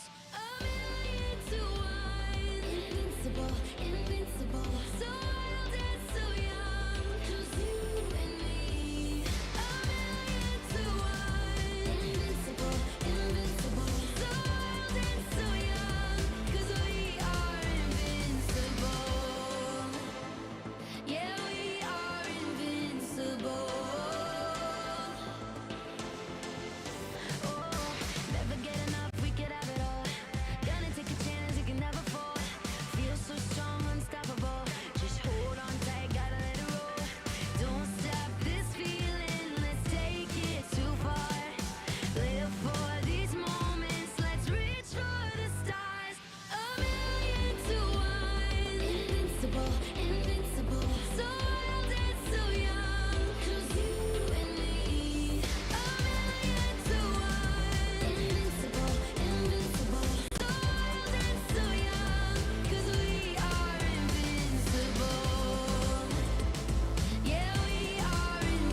Hello, fans, and welcome back to day one of the WCS Finals playoff. We've just concluded our first two matchup of the playoff, and we saw two of our teams advance in the bracket, while another two will fight for their life, do or die, in the low bracket in the upcoming days. We have Odolus and still Omo here. Basically, we're talking about the low bracket. We're going to talk over PSO, Persis Esports, in the first. It was a clean win coming up from RRQ for earlier today. I think they're doomed. Honestly, it's hard. I mean, first off, I know for a fact that Hyde has been performing well for them, and it's quite a surprise. Yeah, he's not playing. It's quite a surprise that he didn't play at all against RRQ. I thought that because he could bring in more inside info, since he came from RRQ, he would be the obvious choice. But turned out that maybe there's something happening in. I'm going to be real with you here. I think no matter who PSO fields, CES trios that. Yeah. Wow. We even haven't asked about the predictions. They're straight away just throwing it out. It's all my piece of. It's all on the script here. Let me check. It's all like the Oracle. Oh yeah, CES. Almost the Oracle. It's common sense. Double It's good O's. old common sense. 007. The next Oracle matchup is really interesting, though. I mean, if you look at the brackets, RRQ against Flash Wolves, now that's going to be a banger, I think. Okay. That's what we asked Since we're them throwing about, up right? predictions here, what are your predictions for the first bracket? Speaking of the upper bracket. Well, initially I had drawn out my entire bracket, Yeah. and I had predicted the scores for every match, and I had predicted the Flash Wolves would trio RRQ. But after watching today's game, Are you going to read two? we'll see. I'll think about it. I'll give you a chance though. I'll think about it. I'll do a new one for each stage as it updates, If- but I'll have a total one. If your new prediction will be pushing for RRQ to reach top 4, I'll You welcome accept it? Well, we'll have to see. We'll have to see. I definitely think it's possible, but I think my new prediction might be like Flash Wolves 3-2. No way. Maybe. A Flash 5-game Wolves series 3-2? again? Maybe. I'm on hopium, you know. I'm high on the hopium. It's very close, but You from gotta what give I've it to RRQ. Yeah, I have to give it to RRQ. For tomorrow, though, BRU versus Sem9. Now, these are matches I want to watch, especially that second one, the Team Flash FLA match. Woo. Sorry to say so, but I'm looking for the Brewery versus Sem9. Hey, I'm a big fan of Sem9. I don't care what you guys want to throw Wait, at me. hold on a Throw it in second. my face. If I you're don't a care. big fan of Sem9, why are you looking forward to that match? Because I want them to win.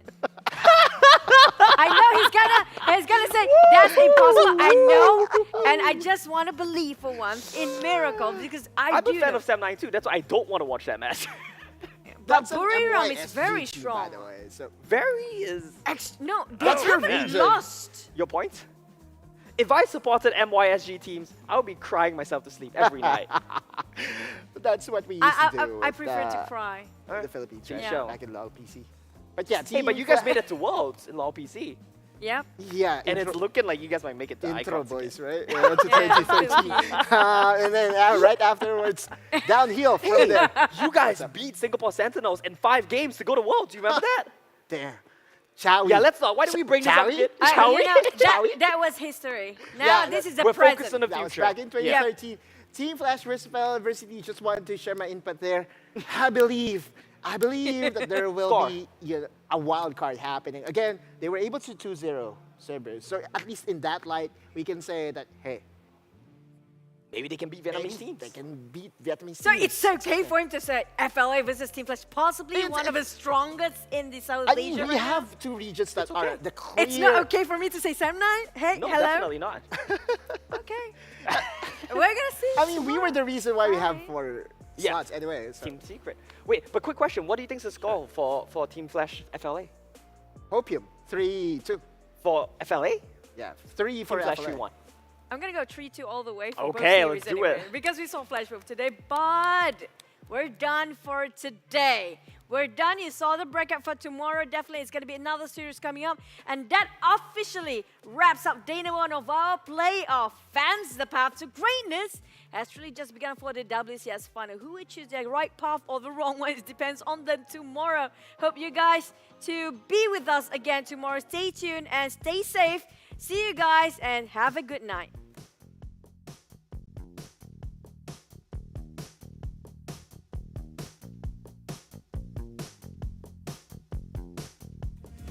Looking for a place to hide. It seems we're crossing a line. My love for you is making me blind. But I want you, oh I want you. It feels like I'm losing ground. I know we had it all. Now I'm chasing, oh, I'm chasing. No, I ain't going too far. I will love you wherever you are, even if we're miles apart. You are the light in my dark.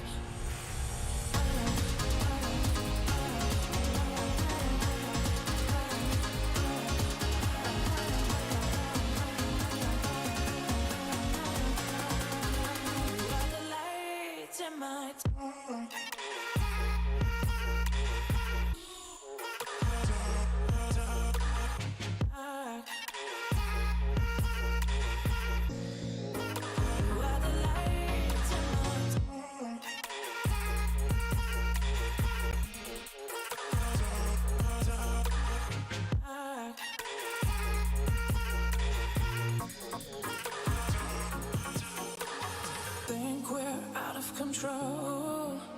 It feels like I'm losing ground. I know we had it all.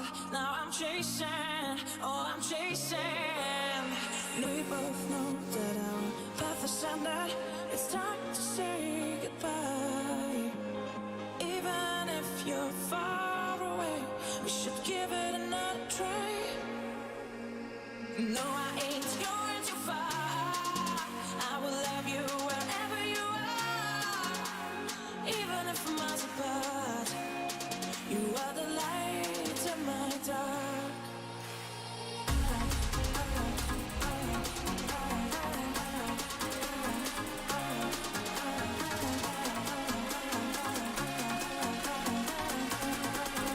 You are the light in my dark.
Living my own pace.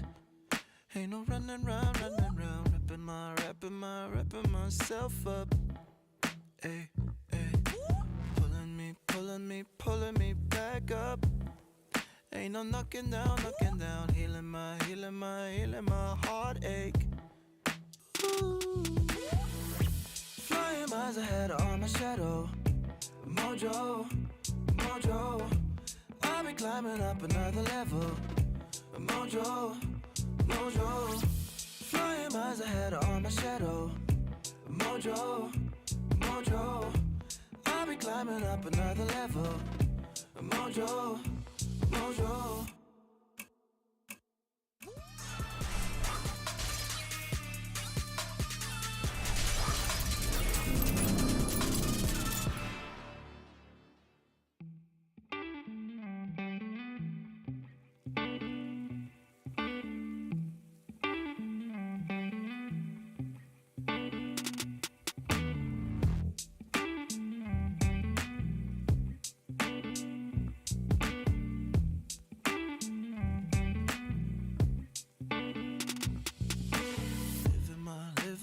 Living my own pace. Ain't no running round, wrapping myself up. Ay, ay. Pulling me back up. Ain't no knocking down, healing my heartache. Ooh. Flying miles ahead on my shadow. Mojo. I'll be climbing up another level. Mojo, mojo, flying miles ahead on my shadow. Mojo, mojo, I'll be climbing up another level. Mojo, mojo.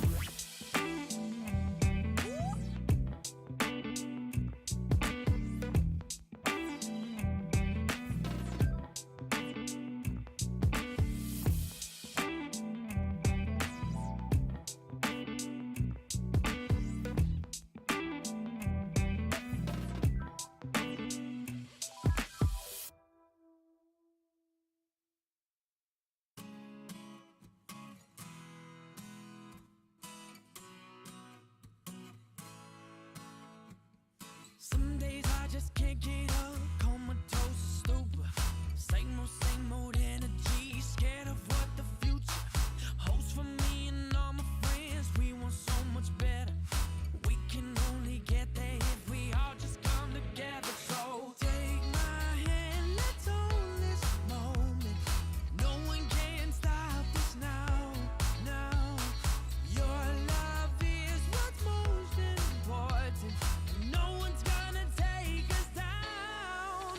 So love me now. We ain't got a lot, but we got this moment.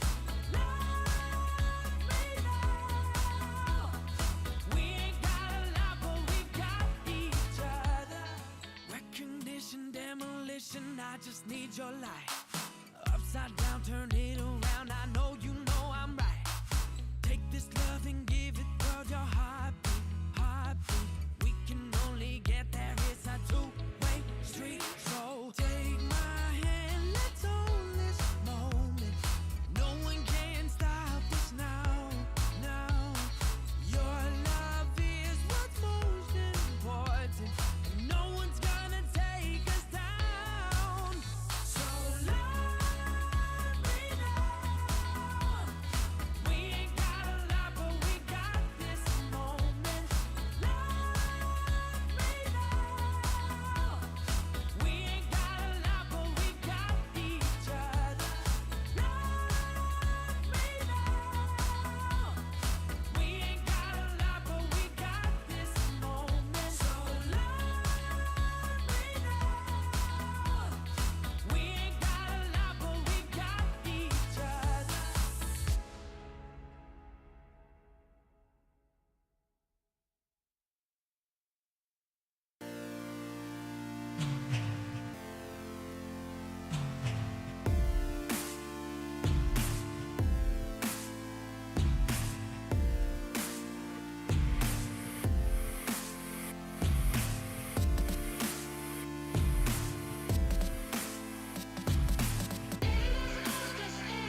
I can hear whispers too far away.